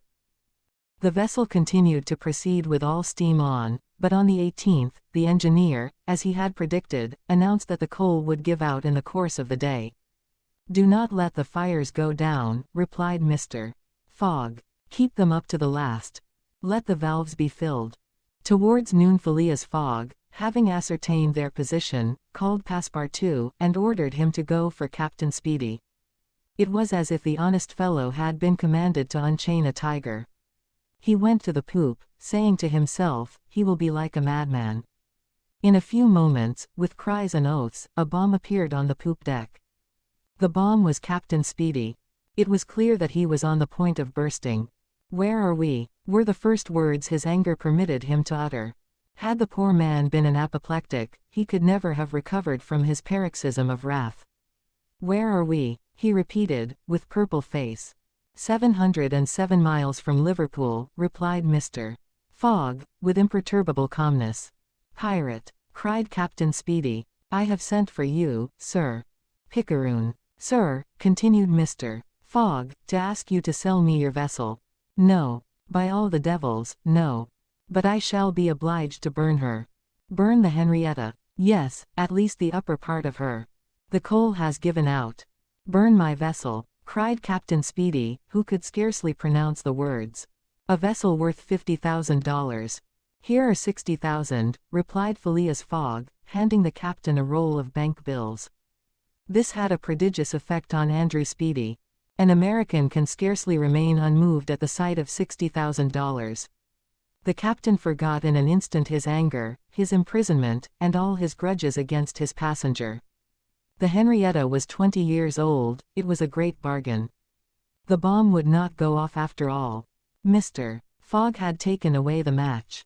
"And I shall still have the iron hull," said the captain in a softer tone. "The iron hull and the engine. Is it agreed?" "Agreed." And Andrew Speedy, seizing the banknotes, counted them and consigned them to his pocket. During this colloquy, Passepartout was as white as a sheet, and Fix seemed on the point of having an apoplectic fit. Nearly £20,000 had been expended, and Fogg left the hull and engine to the captain, that is, near the whole value of the craft. It was true, however, that £55,000 had been stolen from the bank. When Andrew Speedy had pocketed the money, Mr. Fogg said to him, "Don't let this astonish you, sir. You must know that I shall lose £20,000, unless I arrive in London by 9:15 on the evening of the 21st of December. I missed the steamer at New York, and as you refused to take me to Liverpool." "And I did well," cried Andrew Speedy, "for I have gained at least $40,000 by it." He added, more sedately, "Do you know one thing, Captain Fogg? Captain Fogg, you've got something of the Yankee about you." And, having paid his passenger what he considered a high compliment, he was going away, when Mr. Fogg said, "The vessel now belongs to me. Certainly, from the keel to the truck of the masts, all the wood, that is." "Very well. Have the interior seats, bunks, and frames pulled down, and burn them." It was necessary to have dry wood to keep the steam up to the adequate pressure, and on that day the poop, cabins, bunks, and the spare deck were sacrificed. On the next day, the 19th of December, the masts, rafts, and spars were burned. The crew worked lustily, keeping up the fires. Passepartout hewed, cut, and sawed away with all his might. There was a perfect rage for demolition. The railings, fittings, the greater part of the deck, and top sides disappeared on the 20th, and the Henrietta was now only a flat hulk. But on this day they sighted the Irish coast and Fastnet Light. By 10 in the evening they were passing Queenstown.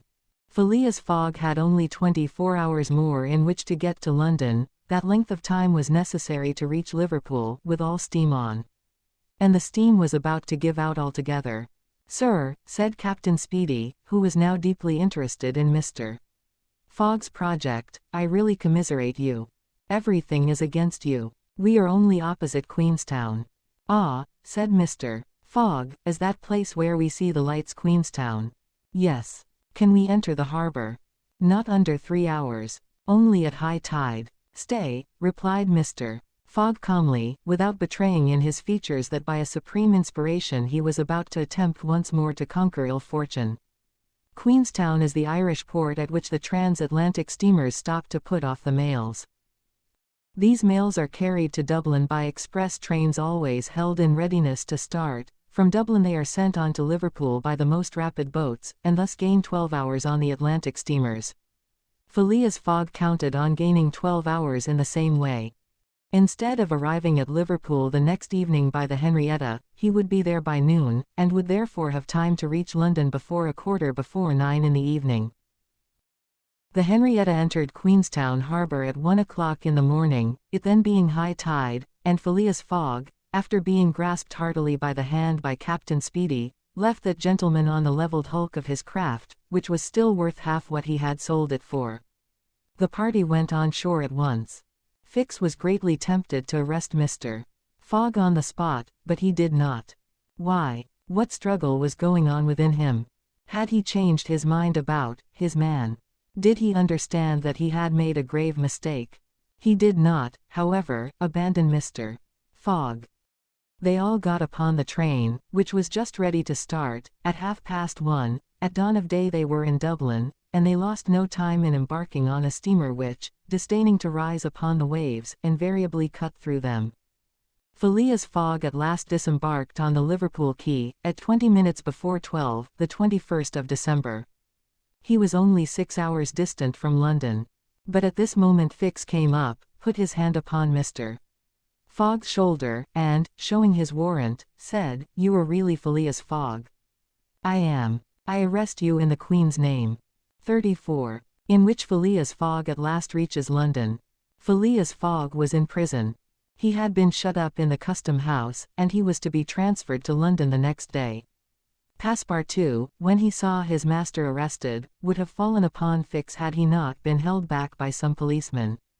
Auda was thunderstruck at the suddenness of an event which she could not understand. Passepartout explained to her how it was that the honest and courageous Fogg was arrested as a robber. The young woman's heart revolted against so heinous a charge, and when she saw that she could attempt to do nothing to save her protector, she wept bitterly. As for Fix, he had arrested Mr. Fogg because it was his duty, whether Mr. Fogg were guilty or not. The thought then struck Passepartout that he was the cause of this new misfortune. Had he not concealed Fix's errand from his master? When Fix revealed his true character and purpose, why had he not told Mr. Fogg? If the latter had been warned, he would no doubt have given Fix proof of his innocence, and satisfied him of his mistake. At least, Fix would not have continued his journey at the expense and on the heels of his master, only to arrest him the moment he set foot on English soil. Passepartout wept till he was blind, and felt like blowing his brains out. Auda and he had remained, despite the cold, under the portico of the custom house. Neither wished to leave the place, both were anxious to see Mr. Fogg again. That gentleman was really ruined, and that at the moment when he was about to attain his end. This arrest was fatal. Having arrived at Liverpool at 20 minutes before 12 on the 21st of December, he had till 9:15 that evening to reach the Reform Club, that is, 9 hours and a quarter. The journey from Liverpool to London was 6 hours. If anyone, at this moment, had entered the custom house, he would have found Mr. Fogg seated, motionless, calm, and without apparent anger, upon a wooden bench. He was not, it is true, resigned, but this last blow failed to force him into an outward betrayal of any emotion. Was he being devoured by one of those secret rages, all the more terrible because contained, and which only burst forth, with an irresistible force, at the last moment?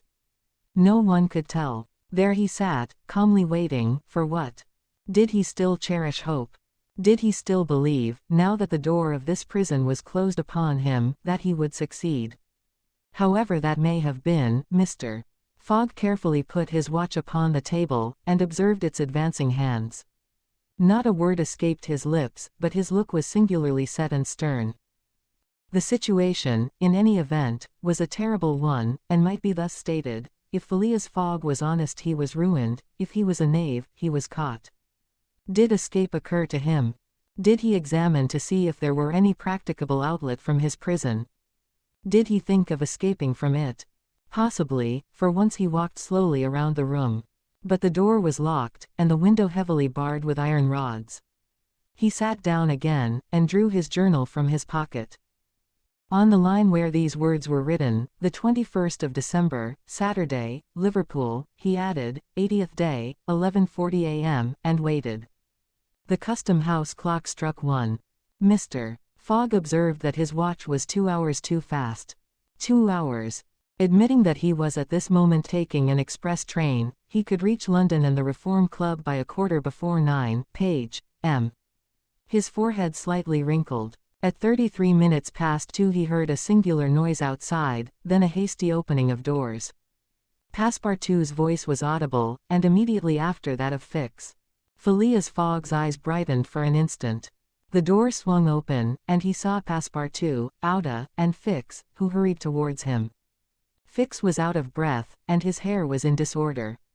He could not speak. "Sir," he stammered, "sir, forgive me, most unfortunate resemblance, robber arrested 3 days ago, you are free." Phileas Fogg was free. He walked to the detective, looked him steadily in the face, and with the only rapid motion he had ever made in his life, or which he ever would make, drew back his arms, and with the precision of a machine knocked Fix down. "Well hit," cried Passepartout, parbleu, "that's what you might call a good application of English fists." Fix, who found himself on the floor, did not utter a word. He had only received his deserts. Mr. Fogg, Auda, and Passepartout left the custom house without delay, got into a cab, and in a few moments descended at the station. Phileas Fogg asked if there was an express train about to leave for London. It was 40 minutes past 2. The express train had left 35 minutes before. Phileas Fogg then ordered a special train. There were several rapid locomotives on hand, but the railway arrangements did not permit the special train to leave until 3 o'clock. At that hour Phileas Fogg, having stimulated the engineer by the offer of a generous reward, at last set out towards London with Auda and his faithful servant. It was necessary to make the journey in 5 hours and a half, and this would have been easy on a clear road throughout. But there were forced delays, and when Mr. Fogg stepped from the train at the terminus, all the clocks in London were striking 10 minutes before 9. Having made the tour of the world, he was behindhand 5 minutes. He had lost the wager. 35. In which Phileas Fogg does not have to repeat his orders to Passepartout twice. The dwellers in Saville Row would have been surprised the next day, if they had been told that Phileas Fogg had returned home. His doors and windows were still closed, no appearance of change was visible. After leaving the station, Mr. Fogg gave Passepartout instructions to purchase some provisions, and quietly went to his domicile. He bore his misfortune with his habitual tranquillity. Ruined, and by the blundering of the detective. After having steadily traversed that long journey, overcome 100 obstacles, braved many dangers, and still found time to do some good on his way, to fail near the goal by a sudden event which he could not have foreseen, and against which he was unarmed, it was terrible.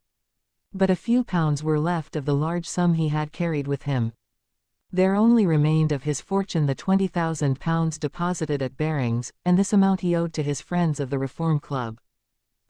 So great had been the expense of his tour that, even had he won, it would not have enriched him, and it is probable that he had not sought to enrich himself, being a man who rather laid wagers for honor's sake than for the stake proposed. But this wager totally ruined him. Mr. Fogg's course, however, was fully decided upon. He knew what remained for him to do. A room in the house in Saville Row was set apart for Auda, who was overwhelmed with grief at her protector's misfortune. From the words which Mr. Fogg dropped, she saw that he was meditating some serious project.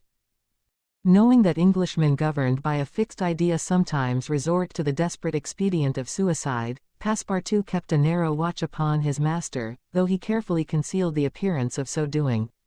First of all, the worthy fellow had gone up to his room, and had extinguished the gas burner, which had been burning for 80 days.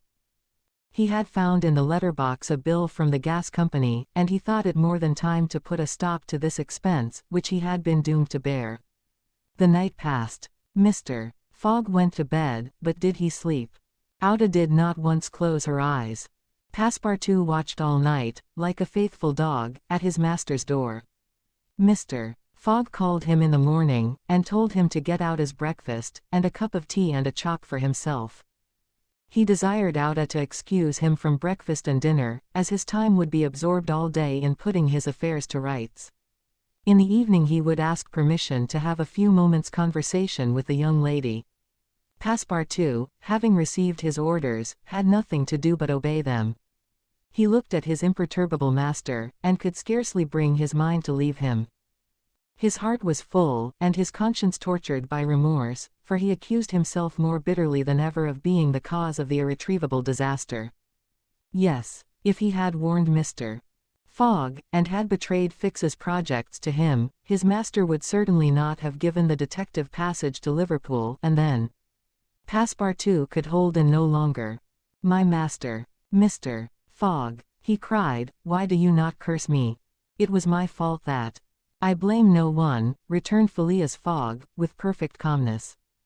"Go." Passepartout left the room, and went to find Auda, to whom he delivered his master's message. "Madam," he added, "I can do nothing myself, nothing. I have no influence over my master, but you, perhaps." "What influence could I have?" replied Auda. "Mr. Fogg is influenced by no one. Has he ever understood that my gratitude to him is overflowing? Has he ever read my heart? My friend, he must not be left alone an instant. You say he is going to speak with me this evening?" "Yes, madam, probably to arrange for your protection and comfort in England." "We shall see," replied Auda, becoming suddenly pensive. Throughout this day, Sunday, the house in Saville Row was as if uninhabited, and Phileas Fogg, for the first time since he had lived in that house, did not set out for his club when Westminster clock struck 11:30. Why should he present himself at the Reform? His friends no longer expected him there. As Phileas Fogg had not appeared in the saloon on the evening before Saturday, the 21st of December, at 9:15, he had lost his wager. It was not even necessary that he should go to his bankers for the £20,000, for his antagonists already had his cheque in their hands, and they had only to fill it out and send it to the Barings to have the amount transferred to their credit. Mr. Fogg, therefore, had no reason for going out, and so he remained at home. He shut himself up in his room, and busied himself putting his affairs in order. Passepartout continually ascended and descended the stairs. The hours were long for him. He listened at his master's door, and looked through the keyhole, as if he had a perfect right so to do, and as if he feared that something terrible might happen at any moment. Sometimes he thought of Fix, but no longer in anger. Fix, like all the world, had been mistaken in Phileas Fogg, and had only done his duty in tracking and arresting him, while he, Passepartout. Ellipsis. This thought haunted him, and he never ceased cursing his miserable folly. Finding himself too wretched to remain alone, he knocked at Auda's door, went into her room, seated himself, without speaking, in a corner, and looked ruefully at the young woman. Auda was still pensive. About 7:30 in the evening Mr. Fogg sent to know if Auda would receive him, and in a few moments he found himself alone with her. Phileas Fogg took a chair, and sat down near the fireplace, opposite Auda. No emotion was visible on his face. Fogg returned was exactly the Fogg who had gone away, there was the same calm, the same impassibility. He sat several minutes without speaking, then, bending his eyes on Auda, "Madam," said he, "will you pardon me for bringing you to England?" "I, Mr. Fogg," replied Auda, checking the pulsations of her heart. "Please let me finish," returned Mr. Fogg. "When I decided to bring you far away from the country which was so unsafe for you, I was rich, and counted on putting a portion of my fortune at your disposal, then your existence would have been free and happy. But now I am ruined. I know it, Mr. Fogg," replied Auda, "and I ask you in my turn, will you forgive me for having followed you, and, who knows, for having, perhaps, delayed you, and thus contributed to your ruin? Madam, you could not remain in India, and your safety could only be assured by bringing you to such a distance that your persecutors could not take you. So, Mr. Fogg," resumed Auda, "not content with rescuing me from a terrible death, you thought yourself bound to secure my comfort in a foreign land." "Yes, madam, but circumstances have been against me. Still, I beg to place the little I have left at your service." "But what will become of you, Mr. Fogg?" "As for me, madam," replied the gentleman, coldly, "I have need of nothing. But how do you look upon the fate, sir, which awaits you?" "As I am in the habit of doing." "At least," said Auda, "want should not overtake a man like you." "Your friends." "I have no friends, madam." "Your relatives." "I have no longer any relatives." "I pity you, then, Mr. Fogg, for solitude is a sad thing, with no heart to which to confide your griefs. They say, though, that misery itself, shared by two sympathetic souls, may be borne with patience." "They say so, madam." "Mr. Fogg," said Auda, rising and seizing his hand, "do you wish at once a kinswoman and friend? Will you have me for your wife?" Mr. Fogg, at this, rose in his turn. There was an unwonted light in his eyes, and a slight trembling of his lips. Auda looked into his face. The sincerity, rectitude, firmness, and sweetness of this soft glance of a noble woman, who could dare all to save him to whom she owed all, at first astonished, then penetrated him. He shut his eyes for an instant, as if to avoid her look. When he opened them again, "I love you," he said, simply. "Yes, by all that is holiest, I love you, and I am entirely yours." "Ah!" cried Auda, pressing his hand to her heart. Passepartout was summoned and appeared immediately. Mr. Fogg still held Auda's hand in his own. Passepartout understood, and his big, round face became as radiant as the tropical sun at its zenith. "Mr. Fogg asked him if it was not too late to notify the Reverend Samuel Wilson, of Marylebone Parish, that evening. Passepartout smiled his most genial smile, and said, "Never too late." It was 5 minutes past 8. "Will it be for tomorrow, Monday?" "For tomorrow, Monday," said Mr. Fogg, turning to Auda. "Yes, for tomorrow, Monday," she replied. Passepartout hurried off as fast as his legs could carry him. 36. In which Phileas Fogg's name is once more at a premium on change. It is time to relate what a change took place in English public opinion when it transpired that the real bank robber, a certain James Strand, had been arrested, on the 17th day of December, at Edinburgh.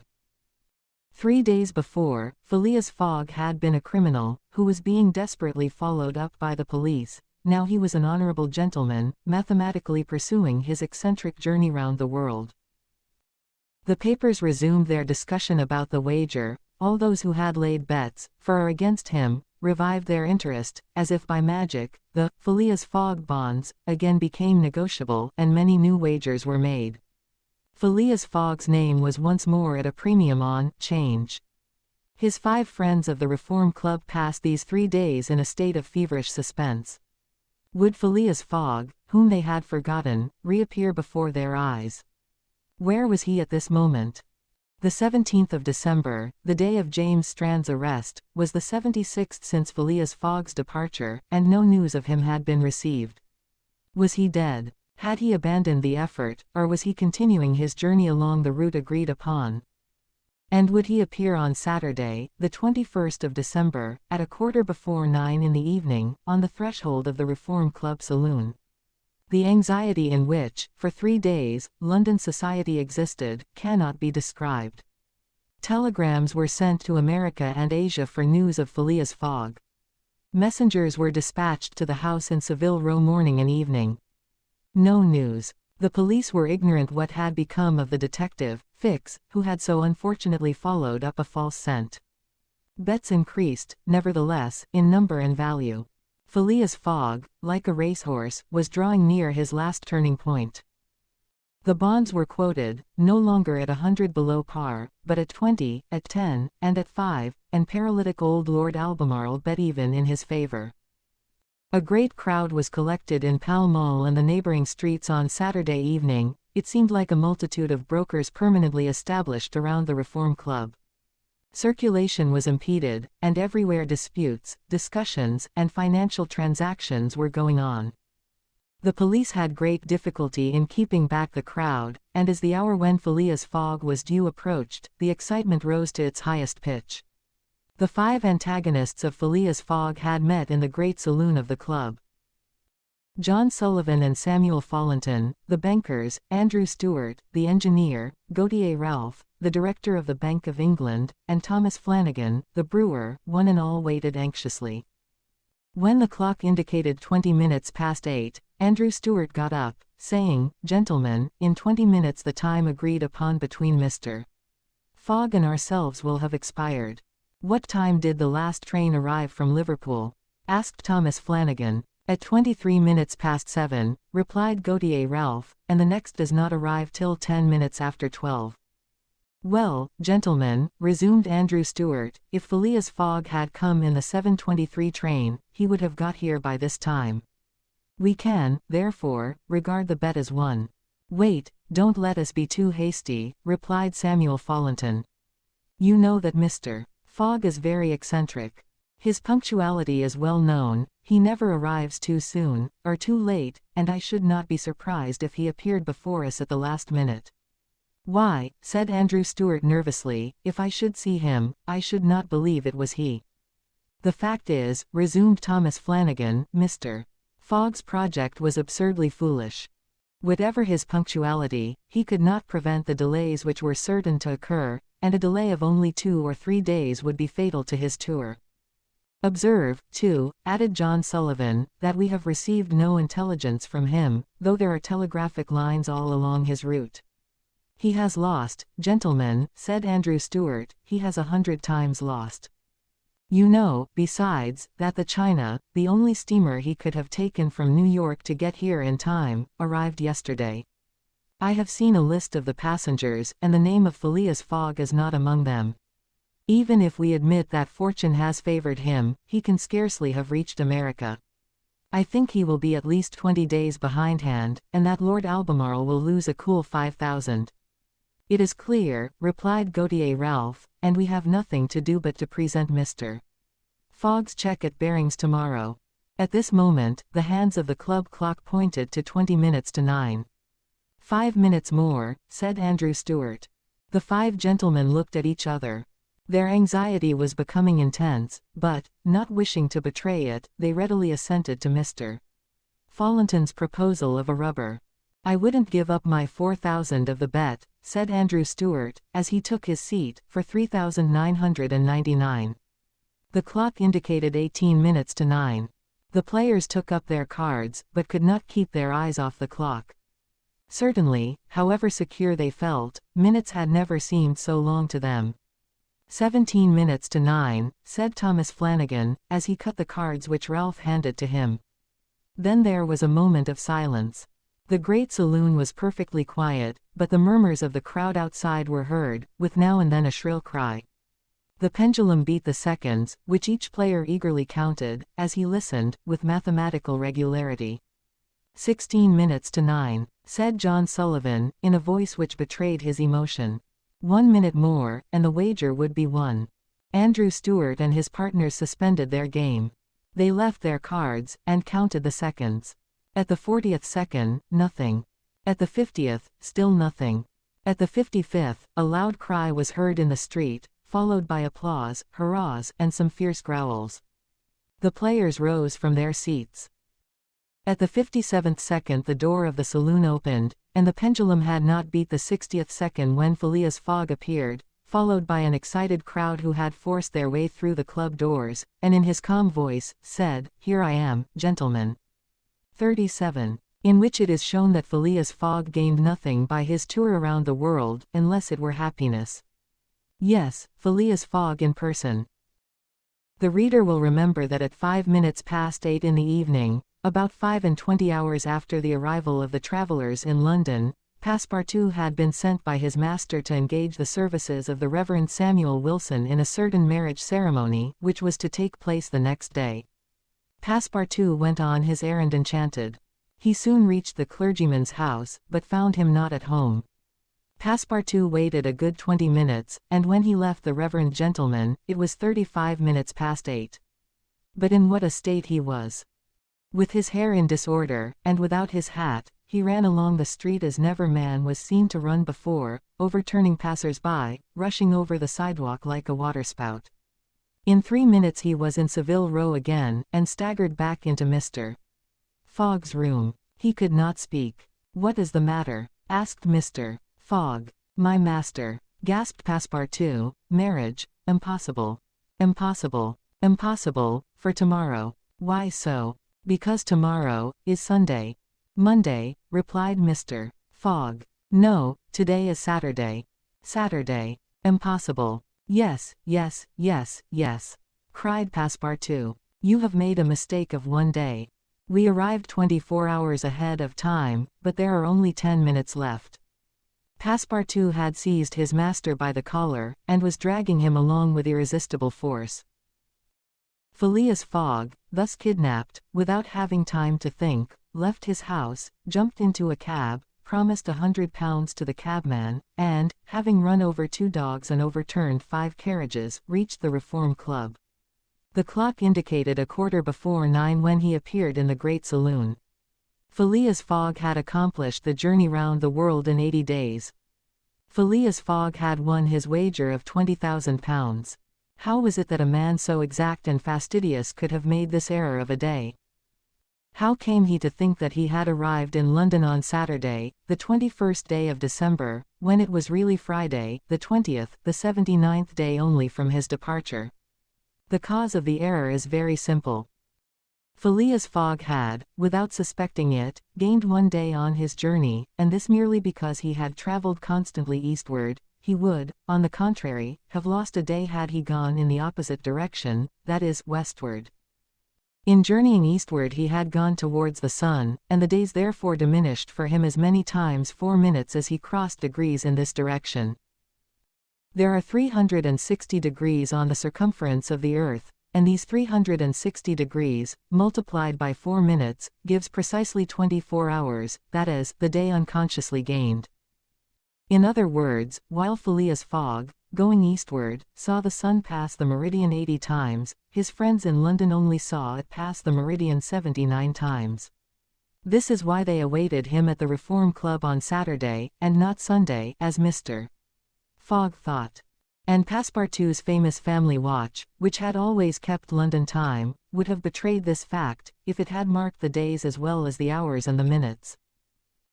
Phileas Fogg, then, had won the £20,000, but, as he had spent nearly 19,000 on the way, the pecuniary gain was small. His object was, however, to be victorious, and not to win money. He divided the £1,000 that remained between Passepartout and the unfortunate Fix, against whom he cherished no grudge.